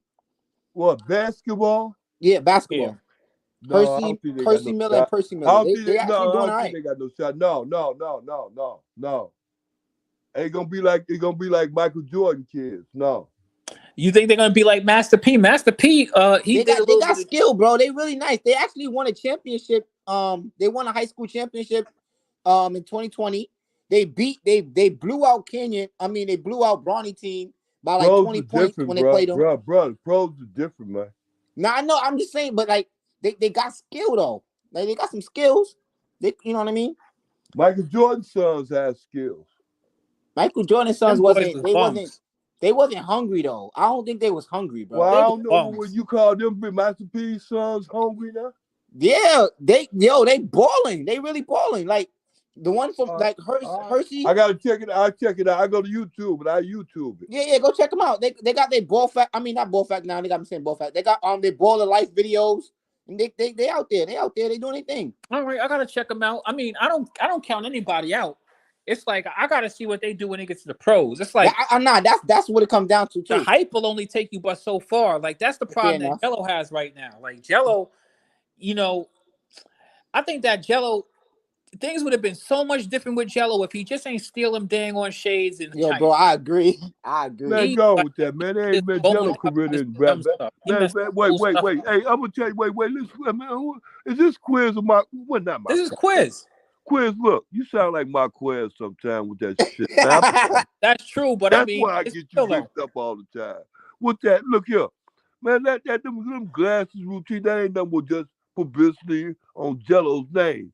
Jello ain't out there like that, B, but he got a good thing. He can shoot some threes and he fit in. But when he go to the situation like what we had just got through talking about, you going through the G League thing, and everybody in the G League is out for themselves. You might stand out. And when I said we had already went through this, because dude just said when he came in, how Bo wasn't getting no moves. You know what I'm saying? He wasn't getting it like that. 15 minutes, he was getting 15 points and damn near 15 rebounds. And Jello was doing the same and still do the same thing with the minutes that he get. You get me? Yeah, so but it's just politics. Yeah, me and Belize are looking at different. So you want me to break it down real quick? Because I have an issue with what you said, Uncle Vern, but I want you to understand what I'm saying here. Yeah. If Jello was in UCLA, right? When he took those glasses in China, it derailed where he was supposed to go. That's all. He wouldn't have been in the G League. He didn't get to play the season, and then they ended up doing the whole league. Hey, let me ask you this question. Do you think what's her name? That girl that was out there in Russia with the stuff. And when she come back into the league, that's gonna derail anything with her when she get back. No. Well, only difference with her, she was already a professional. I asked you. My question is, do you foresee that? I said no.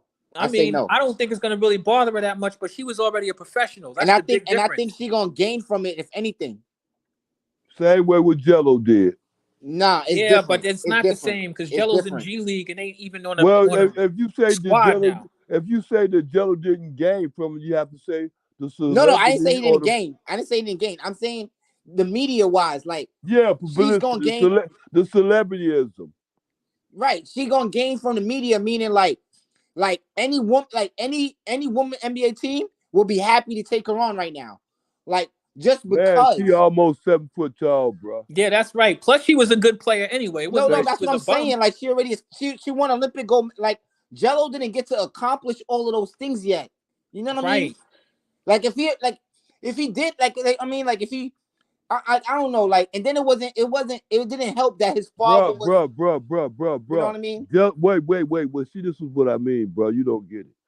Jello wasn't going to accomplish those things like that anyway, because he wasn't going to come in and start and no UCLA player at that time anyway. He was predicted to do such.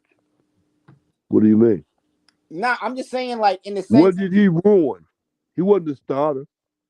No, but but still, college put you. He would have been maybe competing for what do they go to the NCAA tournament? Bro. What? He's playing in the G League now after so many years.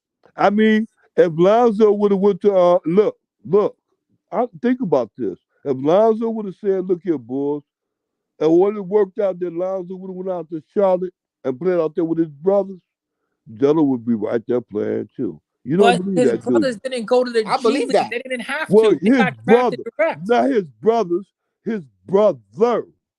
Plural. No, bro. Singular. So you think neither of them went to G League? Neither of them. They both were Bro. drafted. I ain't talking about them going to the G League to play with Jello. I'm talking about them putting Jello in the league to play with. They wouldn't have had to do that if he wouldn't have stolen. Look. Yeah, bruh, I agree. They didn't already did that. Listen to with Quiz. You don't get the point. This is the point.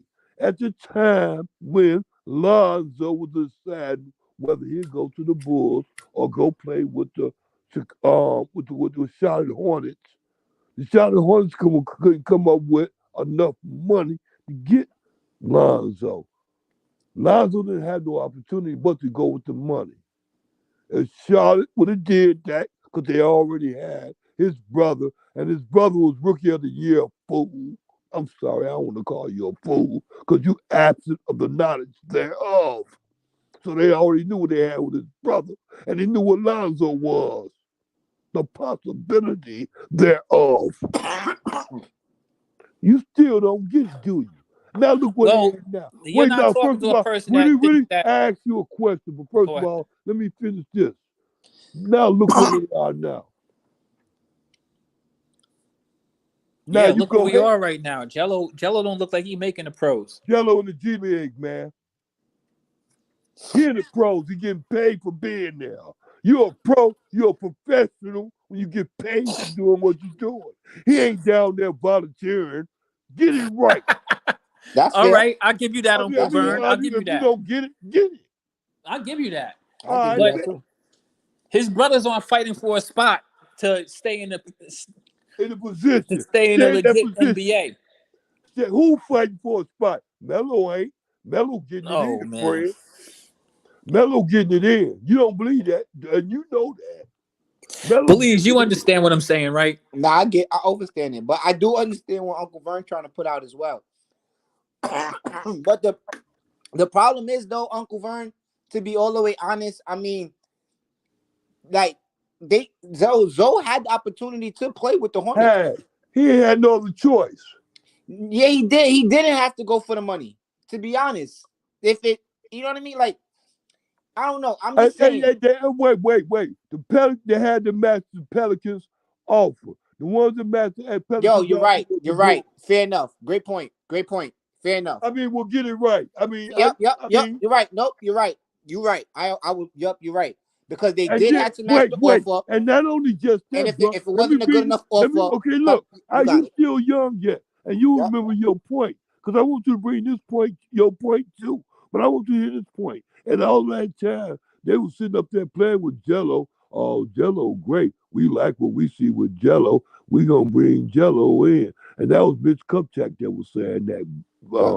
That wasn't no reporter from ABC News or any other news station. That was, hey, we like him. He was calling them Jello. Yep. He was like, we don't even call him Leandro, we call him Jello. That's a fact. Him and the coach. Thank you. I remember. The general manager and the coach. Yep. And then he didn't get no minutes. That was the shocking part of all. Because why? Lonzo made that choice. Back to you, brother. Understandable. Okay. That's understandable, but yeah, because now you nailed it right there because that's the point, honestly, that I do kind of like, I guess, glance over, because he was a restricted free agent. So if it wasn't that much off, if the money wasn't high enough, New Orleans would have matched it, and he would have been in New Orleans, and it would have never, he still would have never got on the team. So. But it was other suitors that was going after Lonzo. Chicago Bulls wasn't only ones, bro. No, of course not. I wish the Knicks would have jumped on it, though, honestly, and I still... Well, they was, but they came to the conclusion 3 weeks before then that they wasn't going to go that direction because of money. Yeah. Okay, I remember that, too. And I think, and that's why Magic Johnson came and got on Stephen A. Smith. There you go. Because Stephen A. Smith was telling not to do it. You right. Stephen A. Smith was telling the Knicks, don't do it. And it was like, what the fuck you mean, don't do it? That's what we need. Right. That's why I don't mess with Stephen A. right there. Stephen A. be tampering with the NBA too much. I'm okay with him having his opinions, but he be trying to tell people that that don't do that. He really do be messing with people's money, though. That's the issue I have with him. That's what he get paid for. Influencing. Then you can't be. You can't be a Knicks fan saying that, though. As a Knicks fan, you can't be like, Knicks fans wanted Lonzo. Knicks fans wanted Lonzo, bro. Well, they didn't want him enough. They didn't pay the money, bro. No, it's not. Wait, let me say the fans not paying it. It's the owner. Please, if you listen to me, let me say this. Okay. Look, Dallas fans wanted Kyrie more than anybody in the world. Why? The owner, Mark Cuban, is different, bro. He gave him a better offer. They made him an offer he couldn't refuse. They made not Kyrie personally, but they made Brooklyn an offer they couldn't refuse. That's fair. Okay, then. I want you to understand what the blame lies at. And let me ask you this. You, young man. Let me ask you this, because I already asked Quiz the same thing. What do you think about the Bulls not making any moves in this season? What do you think about that? Because with Zoe, we talking about Zoe, and that's my concern. Yeah, that's where it gets tough, because I mean, it for the Bulls. I mean, I don't even think they had options. I'm not gonna say they didn't, but they didn't. They didn't. What options? Kobe Bryant. What is name? Kobe, whatever they. Thomas Bryant. Whatever. What else? But I'm saying no, not from the Lakers. But that's the thing. Like, no, not Kobe Bryant. I said, what is the name? The boy's Kobe White. Kobe White. Oh, Kobe White. Thank you. That's the option. No, but that's what I'm saying. Like, but like, if you wanted to break up, you said they had options. What options? I mean, it depends. Like, if you want to break it up, if you wanted to get rid of Vucevic, like, somebody would have taken him. If you wanted to get rid of DeRozan, somebody would take him. That's what I meant. But they had options. Not saying like, oh, you're just trying to send them to the Lakers, or you're just trying to send them to one specific team. Then yeah, your options is definitely slim. But what I'm saying, like, if you wanted to get rid of somebody, you could have. But the thing is, I don't think the Bulls is ready to break up their team. They still believe they have a shot once they all get healthy. So I kind of feel like you saying that what it's a piece that's missing because they're not healthy, and it's a piece that's out. What piece is that? You say Zoe? Yeah. Okay, I got you. Zoe changes everything. I I already know. I don't think but that's why I wouldn't. But that's why you don't make the move, because now you do break it up, right? So you break it up. Now Zoe's healthy next season. Now you like, what the? You know what I mean? Now you backtrack. In order to break it up, you have to make a move. Even with the DeRozan thing, you can stand still with DeRozan. You can stand still with Zach LaVine. All you have to do is wait and see if you're going to stand still with that main piece, that $83 million piece. Yeah. But that's why I don't. But with them not making a move, I feel like their best option right now, honestly, is to get Westbrook. If they could get Westbrook on their team for this season to finish out the season, it'll be solid enough. Cosmetic. That's cosmetic, B. Westbrook, but you know what? Westbrook don't feel no need, because he ain't gonna be the scorer like that. He's not gonna have ample opportunity to do such. But I think Westbrook got that part out of his game already. The ball got to be in Zach LaVine and DeRozan's hand. But I feel like and Westbrook ain't no playmaker. Yeah, he is a playmaker. No, he ain't. No, he ain't, bro. Please. Westbrook's a playmaker. He ain't. Westbrook averaged a triple-double for a season, so he could definitely make some plays. He's not a help on the court because he's not going to get a lot of points because he don't have it in him. No, but that's what I'm saying. Look, Uncle Vern, hold on 1 second. I feel like he got that part out of his game where about the point, because you just played with Braun in them where he know he have to get the stars with LA. When did he get it out? He didn't do it with LA. When did he get that out of his game? Like just being like I guess kind of like a role player, but still a star player. That's kind of what he was doing. Like he was playing solid towards this season. To me, he was playing better than last season with the Lakers. And I feel like with Westbrook, from my observation, whenever he goes on a new team, he always plays better like toward the ending of the season or like early in the next season, because I feel like he just takes time to learn them, like how to play with them. That. No, listen to me. He was taking time to learn it to a certain extent because he didn't have it in OKC, bro. So now all of a sudden you making me think like he had to relearn it. He didn't never get it.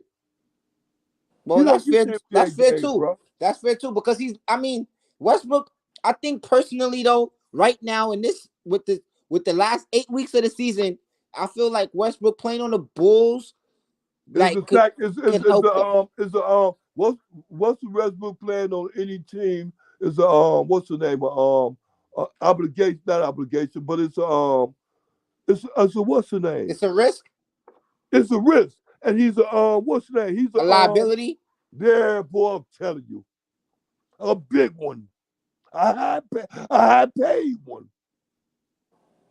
All right, so look. If it's not the Bulls, look this at the landscape. Chinese league. They want a lot of. Let him play with. Send him over there with Dwight Howard. Yeah, boy, I'm telling you. Send him over there with Dwight Howard and Stephon Marbury. Hey, all right, before he go over there, I think he could probably make a run in Miami with Bam and Jimmy Listen, Belize, check it out. I think the Bulls messed up. I think for the past 2 seasons, you guys keep on talking about the Kobe White thing. Y'all doing something with them, but why not just move away? Because here's the problem. I think that what you said. Why you keep bringing up Kobe White? I keep on bringing up Kobe White because you guys got Kobe White. You got What about Will? What about that Will dude? What about Hold on. What about Will? Fern, I'm Patrick. I'm not even tripping on Patrick Williams. I'm talking about the issue that you guys are going to have moving forward for the Bulls. One need that they have. The whole reason why Belize is talking about maybe Russell Westbrook comes in because we talking about a big if with Lonzo. Lonzo has already shown us that. I hate to say it. He can do it. He can hold him down. He's injury prone. He hasn't played a whole season, and they don't even know what's the matter with his knee right now. Bruh, so he was only injured with the Bulls one time. Yeah, right. But he's only been injured with the Bulls one time. But he was injured that was a whole year ago. He was injured with the Pelicans too, and it's been a long time. And so injured with the Lakers too. Yeah, and what I'm trying to say is that even when Lonzo is healthy, you have to figure out in Chicago I think that you have to have somebody else that you could trust. So to be able to run the offense, and you could at least go out there and get yourself a serviceable point guard. This Kobe White thing, is it materializing? Is it Io DeSumo? I mean, figure out that situation. Get rid of one of them dudes, or get rid of both of them and get somebody there that you can actually rely on. Or even a first-round pick or second-round pick. Like, that's what they've been doing for these type of players anyway. When they don't want them, they trade them for a pick. They could at least got a pick for them. Yeah, and they need that. Otherwise, what is it? Go get. See, the thing about Russell Westbrook and John Wall and these dudes is that you're not gonna have to pay them like super duper money. These dudes are gonna be on the free agency. $47 million. I don't know about John No, Wall. he's getting bought out. He got paid out of that contract. He's paid out of that. So you give him the minimum of $1 million now. Yeah. He's good. All they gotta do is be willing to sign him for whatever you sign him for. No, yeah, because he already got his guarantee. That's why they get bought out. I get you right. So they take whatever check just to play for the rest of the season. They already got their money. They don't care. They just want to go on a playoff team. To make it clear, Uncle Vern, all you got to do is offer him more than what Miami's willing to offer them. Miami ain't going to try to pay him a whole bunch of money. You in a bidding war with another team now. Yeah. It'd be better off going to Miami in the case of that. I agree. Anyway, because of the weather. I agree. Miami would probably be the better fit because he got Bam over there. He got a dog in Jimmy Butler. That's how he like to play. So you have somebody that can play with dog-wise with him. Then you got Kyle Lowry either backing him up or playing with him. So, and you still got Victor over there. You in Miami, good weather. Go to Miami, bro. Who gonna be the alpha? Jimmy, Claire. You. Something's the matter with Jimmy right now, y'all. I don't know if y'all know this, but Jimmy on a mission all the time. There's something the matter with him Jimmy right on now. I'm his way not sure down. what it is. Huh?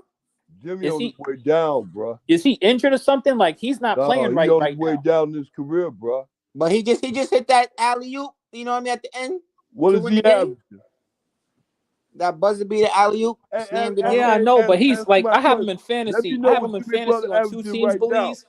And sometimes he just be looking really weird, man. I don't know what's up with Jimmy. But you in Miami, man. That club life will get it to you. Oh, you think that he's clubbing too much? Man, hell yeah, he out there clubbing. Not Miami. Jimmy. Oh yeah, hey. Jimmy does have that personality too. Jimmy got a good personality. I can see him clubbing. Remember, he from Texas, bro. Like, that's that, man. He up there turning up in Miami. He turning up.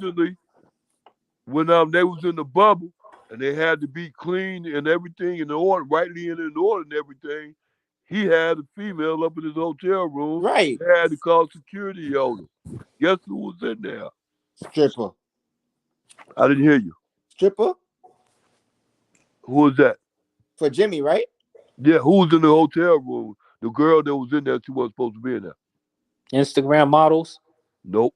It was who's that? Scottie Pippen's ex-wife? Nope. It was a girl, the reporter, bro. Oh, Rachel Nichols. I'm telling you, it didn't take you long. Yeah. I heard about that. I mean, you heard that, but I know that. Listen to me. I'm telling you something. Look. I'm telling you.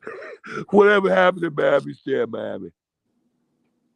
Nah, yeah, that's how that should be, though. That was in Orlando, though. That was in Orlando, Uncle Vern. Nope. That was in Tampa. I know it, but it's the mindset. It's that mindset. Oh, no, it wasn't Orlando. It was on the complex. And Russell, my point is, if Russell Westbrook go to Miami, he going there to just be quiet and be good. Okay? He ain't going there with no championship, especially with Jimmy Butler. Jimmy Butler ain't trying to win no championship. He trying to stay relevant. Yep. Okay. Russell like Miami, though, because he be out there doing all this fashion stuff out there. They have a whole... he'll love Miami. He get out there, him and Jimmy and then Butler. You don't got to worry about taxes. You don't got to worry about paying state taxes neither. He get out there with Jimmy Butler and have a good time. He can retire out there with Jimmy.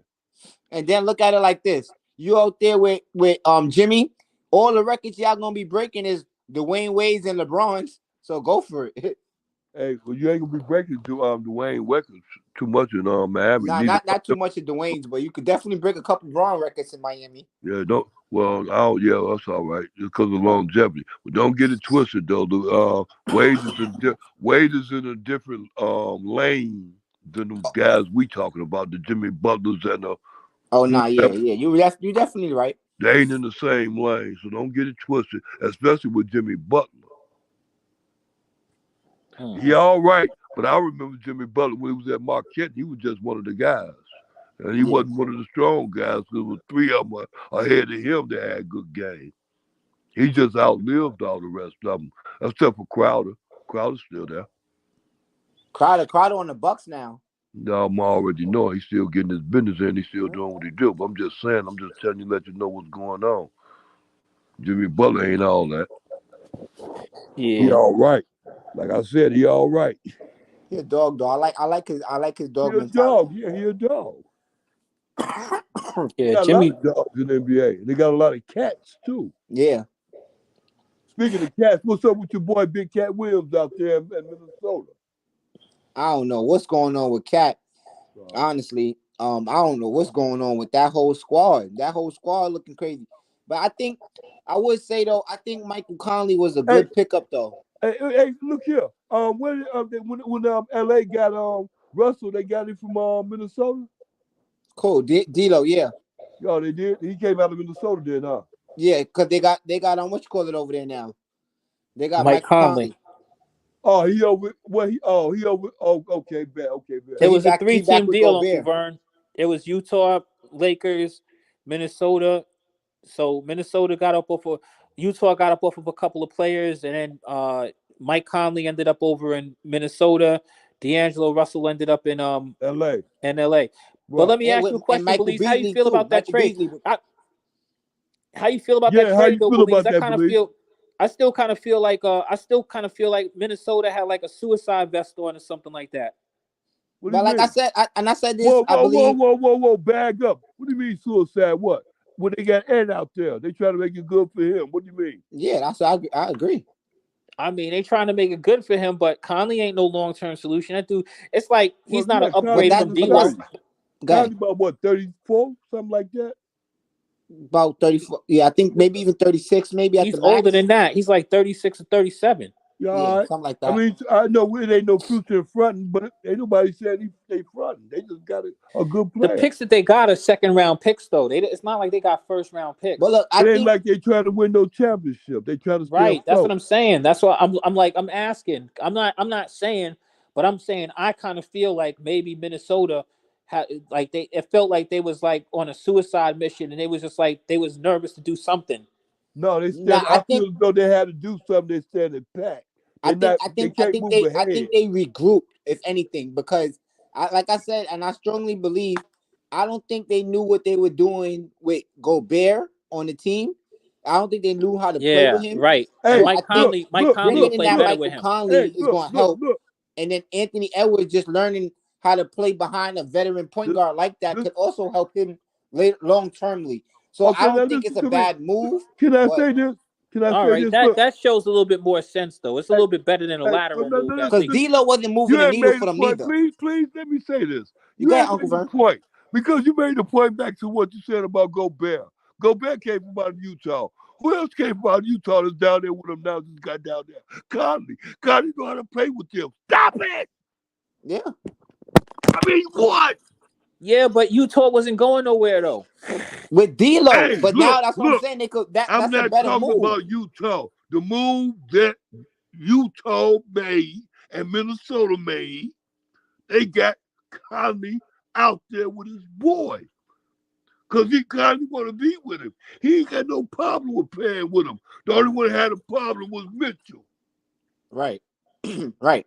You know what I think? I think it's because you just said it. They paid all that money to get all that stuff to get him, and you know it ain't gonna work out. But it's gonna work out now because Conley down there with him. Yeah. But you know something though, I can see it though, Belize a little bit better, because y'all are right.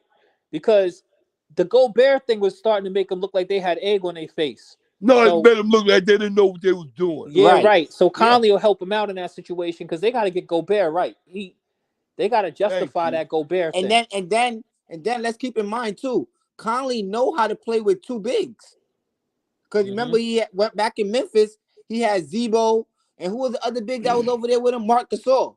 Right. You know what I'm saying? So he could play with like a Cat and a Gobert together. He know how to play with that.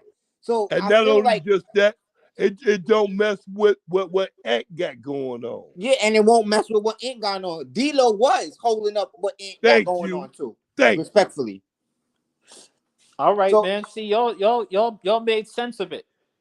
Yeah, I mean that's just my opinion, because again, and then D-Lo on the Lakers makes sense too. Oh, definitely that makes sense. You know what I'm saying? So it's a win-win. Westbrook going to Utah to now get bought out makes sense for them too. They get rid of the Conley, because I think Conley contract is up at the end of the season anyway. So You know what I'm saying? So now it's up to, because now what? It was going to be in Minnesota hand to either sign him or not. Right. Now, I mean, it would have been in Utah hand to re-sign him or not. You know what I mean? Even with that, even with the Minnesota understand this, young man. You're right. Look, even with the Conley team, if Conley come in and work out, they ain't got to get rid of him. They can still him for another year. Exactly. They could sign him for a 2-year deal. Because they ain't paying nobody. Yeah, and they could sign him for a 2-year deal at a better rate, because he knows he's a veteran at this point. He knows, he probably not as valuable on any other team right now. He probably could get around, but he'll probably want to just stay there with Gobert, with what they got going on, because they're a young team.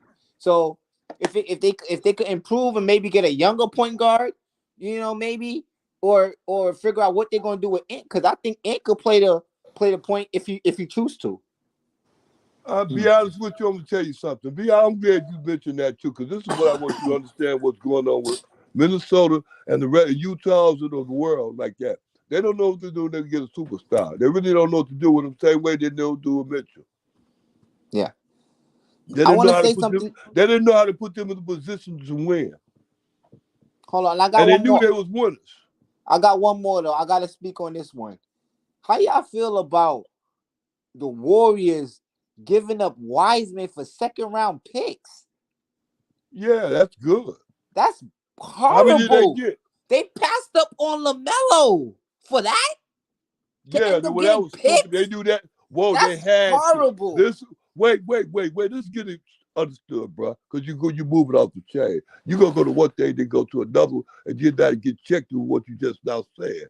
They had to do that with Melo because of the fact that Steph Curry wasn't going to allow Melo to come in and shine him like that. Just like Steph Curry didn't want Jordan Poole to come in and shine him like that too. But he didn't think Jordan Poole was going to come out of bullshit school like Michigan and turn out to be another Steph Curry. He didn't know that. Now look at Jordan Poole. Fair enough. Fair point. But I mean, still, you gave up a lot to get Wiseman. And then Jordan Poole come along. Which defeated the purpose. The purpose was to keep Steph Curry and keep him happy. You get it now. Nah, I feel you. And then what you gonna do with Wiseman? You do is a bum when you got him. He wasn't ready. He wasn't ready when it was at Memphis. So you should have traded the pick then, if anything. Trade the pick to who? The Knicks wanted it. We ended up getting we had the 8th pick. They ended up getting OB. I mean, bruh. I'm just speaking, bruh. The whole thing was to get the Rookie of the Year, fool. Who was that? I'm sorry, I ain't calling you a fool. But no, I feel you. The whole thing was to get the, if you're going to get the Rookie of the Year. Who was he? But I mean, maybe LaMelo. And then he got with 100 votes. With the only one that was voting for the Rookie of the Year was the sports writers. I just think they dropped. Well, you're not listening. You really don't get it. And it was the sports writers, and they had had to vote 87. 15 didn't vote for Melo, and it was stupid. 15, 87, and out of boy Ant was the second runner up. And then it was Tyler Halliburton. And how many votes he get? 3? He had the least, though. I think. How many votes he get? God dang it, answer that. I don't remember. One of 15 left after Melo got through. Yeah, I mean, I don't know. He probably got like 3. I don't know. I'm telling you, it's rough, ain't it? I'm just saying, though. It's rough, ain't it? But nah, I'm just saying in the sense, you know what I'm saying, Uncle Bird? Like, all right, tell me. The Warriors just did bad with that, man. I feel like they could have probably got more for Wiseman. Hey, B, you know, but the Warriors look, they be saying about the Warriors got a system. Steph Curry fit that system like a glove in hand. Klay Thompson fit that system like a glove in hand. The Warriors made a move for right now, Belize. They didn't make a move like, I know what you're saying. They kind of squandered a number 1 pick to get like a couple of second round picks, but they got back they dude Gary Payton II. Jr. Yeah. Oh, and they got him back? And they know Yeah, that they they got him needed back. him. Yeah. So the thing about it is that now they got DiVincenzo and Gary Payton II. So they got DiVincenzo too? Yeah. DiVincenzo been balling over there. Are you kidding me? He came up from the Bucks. No, the Bucks got rid of him. Yeah, the Bucks let him go. Because remember, Yeah. he was when they won that championship that year, DiVincenzo had his leg was broke. So he didn't play like the whole he got a ring and all of that stuff, but he didn't really got get to play game. I much. know it. I be watching him out here. Exactly. That's the thing. Game. I've been big on you ain't DiVincenzo. lame on him. He good. Yeah, DiVincenzo isn't like he's not like a first-rate point guard, but he's one of those guys I talk about who can kind of do everything. And that's the thing that they have. The Warriors got now they have guards because Jordan Poole, okay, you know what I mean? Steph Curry, okay, but DiVincenzo played defense, and so does Gary Payton II. And they use Gary Payton II. They kind of use him like as a small power forward too. Yeah. So you know what I mean? Like, that was Quiz. Yeah. Look here. Quiz, this is what's happening. Poole is going to take over that spot with what's the name of Steph Curry. He's going to get that spot. They can't hold him down for getting the next 2 years. After the next 2 years, bro, he got to get that. No, they're already paying him. He's already a star in that squad. No, I ain't talking about being a star. I'm talking about being the main man to get the ball. I don't think that's gonna happen until they get he's not why gonna step you over don't think Steph, that though. gonna happen? Look at it. Look what's happening. It's happening right now. He be in a position to do that. He be in a position to take over that. They gonna have to let Steph Curry go because Steph Curry gonna be wanting some more money, and they can afford to let him go. You know, they can afford. You don't get it, do you? No, I mean I get it. I said they can but I think that they're gonna let Steph let Curry stay there for as long as he wants to stay. That's what I think. No, he's demanding too much money. Klay Thompson gonna have to go too. I think ain't these guys gonna take the pay cuts. Ain't gonna be no renewal on no contracts. The one they're gonna the one that's gonna go is gonna be Draymond Green. Draymond definitely out of there. And ain't gonna be no renewal of that contract. Yeah, he's out of here. I don't know about the rest of them. And They already chose. I'm glad you said that because you said that rightly and in order. Because they got rid of when Jordan Poole when they signed him to that up north of his new contract and keeping him, decided to keep him forever. Draymond Green realized then that was going to be a problem. Steph Curry also realized that was going to be a problem. Draymond said, they paying you too much money for you to be running your mouth to me. Shoot. Yeah.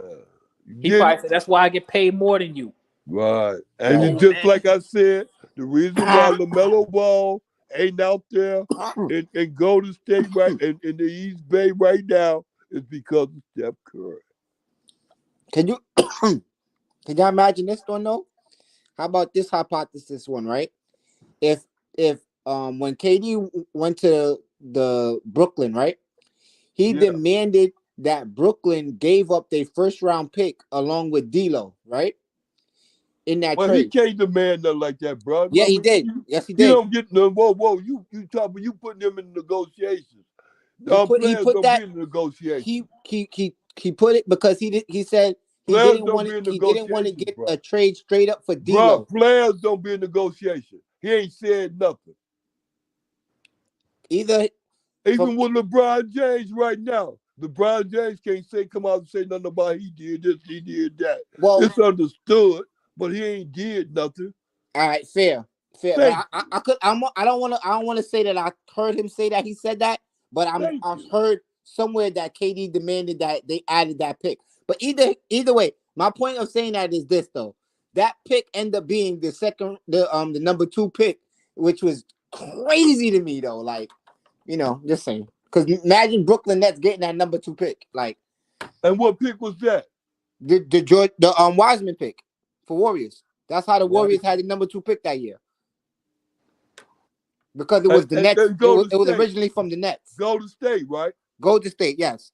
Wait. Listen to me. Golden State fell into the what's the name thing. Golden State could have got Melo. Yeah, that's what I'm saying. But because they were second. They were second. Right. I understand that.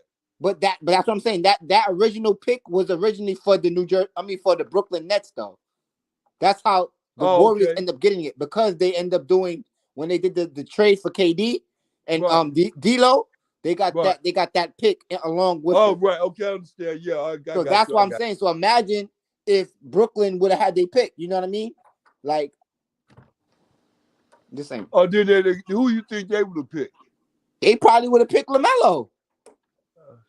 Well, then probably not. But I mean, Kyrie was over there too. I did put him on Front Street. You right, because of the fact that dude just laid up there and gave him $100 million contract just on Plumer. You right.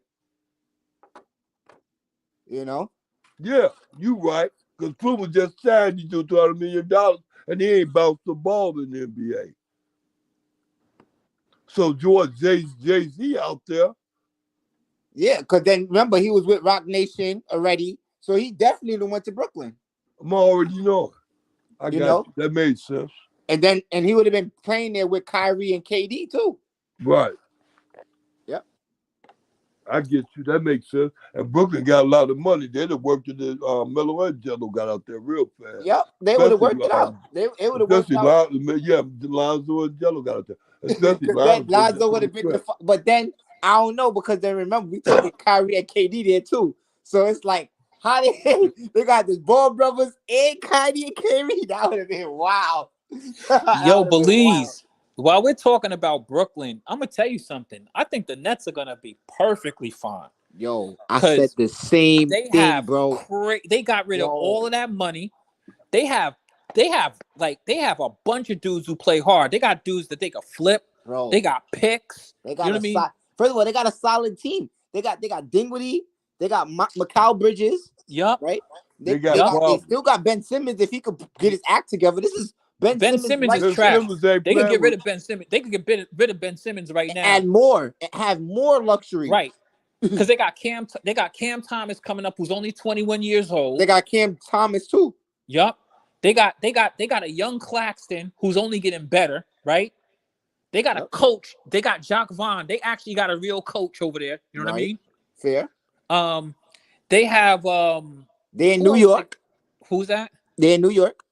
Yeah, they got Cam Johnson over there. But I'm saying they're in New York City too. Like, you know what I mean? Right. So that Hold on. They got Seth Curry. Patty Mills. Right. They got Joe Harris is finally healthy. He just got finished going nutty the other game too. Pause. O'Neal. Pause. Yeah, right. They got Royce O'Neal. People would want any of them players we just mentioned. Yep. All of those players have value. And you know what I mean? Like, come on. And Ben Simmons is the only person over there making money. But that's what I'm saying. But then, like, when you look at it, like what if Ben Simmons could say, you know what? I'm about to turn it around. And I'm about to own this situation. And I'm gonna be they could change the whole thing. Cause now, like, you know what I mean? He's going against everybody. Like, he's going against Philly, he's going against, his rivalry over there. He got everybody left him in Brooklyn by himself. If he could come to himself and become a star in Brooklyn, that would be amazing to see. Ben 10. But I don't think that's it. I think that what's happening right now is I think that Cam Thomas, I think it's Cam's team now, period. Only thing is we got to see how some of these other dudes though, but because the thing is like we make it like Dinwiddie was trash. Dinwiddie was playing good over there in and he was there from the start too. So now that he's coming back, right? I mean? He got and like he's that the person seniority. that they drafted, and he's back, and he's better than he was before. Yeah. So I mean, even if you think about it, even if you just look at it like this, even if you look at this like this, all right, Belize. Let's just say they say forget about all of this other stuff. Let's just say that we run with. Oh, remember that Finley Smith dude too. Sorry. Yeah. Let's just say this team has a lot of good defense too. Yep. Because let's just say that you run with Spencer Dinwiddie, with Mikal Bridges at the 2. You know what I mean? Uh-huh. Let's say that you remember you got Joe Harris, the Finley Smith dude from Dallas. You got oh my goodness, you got Michael Finley. I mean, you just got a lot of different things you could do there playing around with your rock. I mean, it ain't a superstar studded team, right? But not only do you like you're not really going nowhere this year anyway, but you This could flip all off-season, these dudes But next year. but look, like Kyrie said, I left them in 4th place. So, like, what do you know what I mean? They could, if they could pull off a couple wins, they could pull it together. Hey, look. All they have to do, listen to me. All they have to do, I like the way y'all said that. Y'all brought it back to the conclusion. All they got to do is now get that one guy that went out there to Indiana. What's his name? The one that was with him at first. What's his name? The Divert. All they have to do is get Divert back, and they had their team back before Kyrie, right? Well, no, I mean they also got rid of. Remember, they also had Jared Allen, but they got picks. No, but they don't even need Karis LeVert because Karis LeVert's on a buyout too. Because but they got so many. They got so many wings that just think about right. it. Literally, they definitely don't need him next no more. season, they could shop. They gonna be, bro. Everybody's gonna be calling Brooklyn phone. They gonna want Mikal Bridges from Brooklyn. They gonna want Finney Smith. They gonna want all of those wing guys because they're defenders. Them dudes. And the thing about the Nets, you know, the thing I like about the Nets, though, Belize, is that I could actually root for this team now. I struggle rooting for the Nets with KD and Kyrie. This is an underdog team. These dudes play hard. When you watch them play, they I'm play happy hard. you mentioned that. Can I say this real quick? Can I get 1 second to just say this real quick? Because I've been waiting to say this on Flight Sports. Yo, this is exactly why, as a Knicks fan, right, I did not want KD and Kyrie. Because I knew something bad like this may happen. Because, bro, it's New York City, bro. Like, bro. Oh, my God. Imagine if the Knicks got rid of everybody and they had to deal with all of this drama and they just not to have none of them right now. Oh, my gosh. Like, I just wanted to say that. So, Brooklyn, you know the crazy thing is, too good to be true. You know what, though? Always. But I've been said this. Remember I said it too. And that's what everybody was telling me I was crazy. Like, oh, no, why you lying? You know you wanted them. I'm like, I didn't, bro. I really didn't. I'd rather just have built with the young guys and try to figure it out and just wait it out. Now look at us. We got Brunson. I still don't really believe in the team that much, but I like where we going. Nah, you guys are all right. You guys are just a decent team. Y'all just ain't like y'all aren't championship ready. They gonna win the championship. Yeah, but the thing about the Nets is that, like, I was trying to tell Dex this years ago, like, bro, stop telling me about Vegas. This team ain't ready to win nothing. They not. Yeah. Who is Vegas? You know, Dex is always on that gambling stuff. He says Vegas says that the Nets have the odds. Like they thought that just because we got Kyrie and KD, we gonna win. They wasn't a good defensive team. Then they started getting better defense. I bet on that. Yeah, we about to get up out of here. Dang, soon you called Dex, huh? Yep. Soon you called them. All right, Dex. All right, take it easy. Flight, sorry, Flight. Dang, man. My bad. What happened? No. You good. No, he thought you was Dex. Yeah. Oh, no. Shout out Belize, man. We're going to pull back up tomorrow, man. Yeah, ready, man. Flight Sports TV, man. That's my dude. I rolls with him. You heard what the man said. It's Flight Sports TV.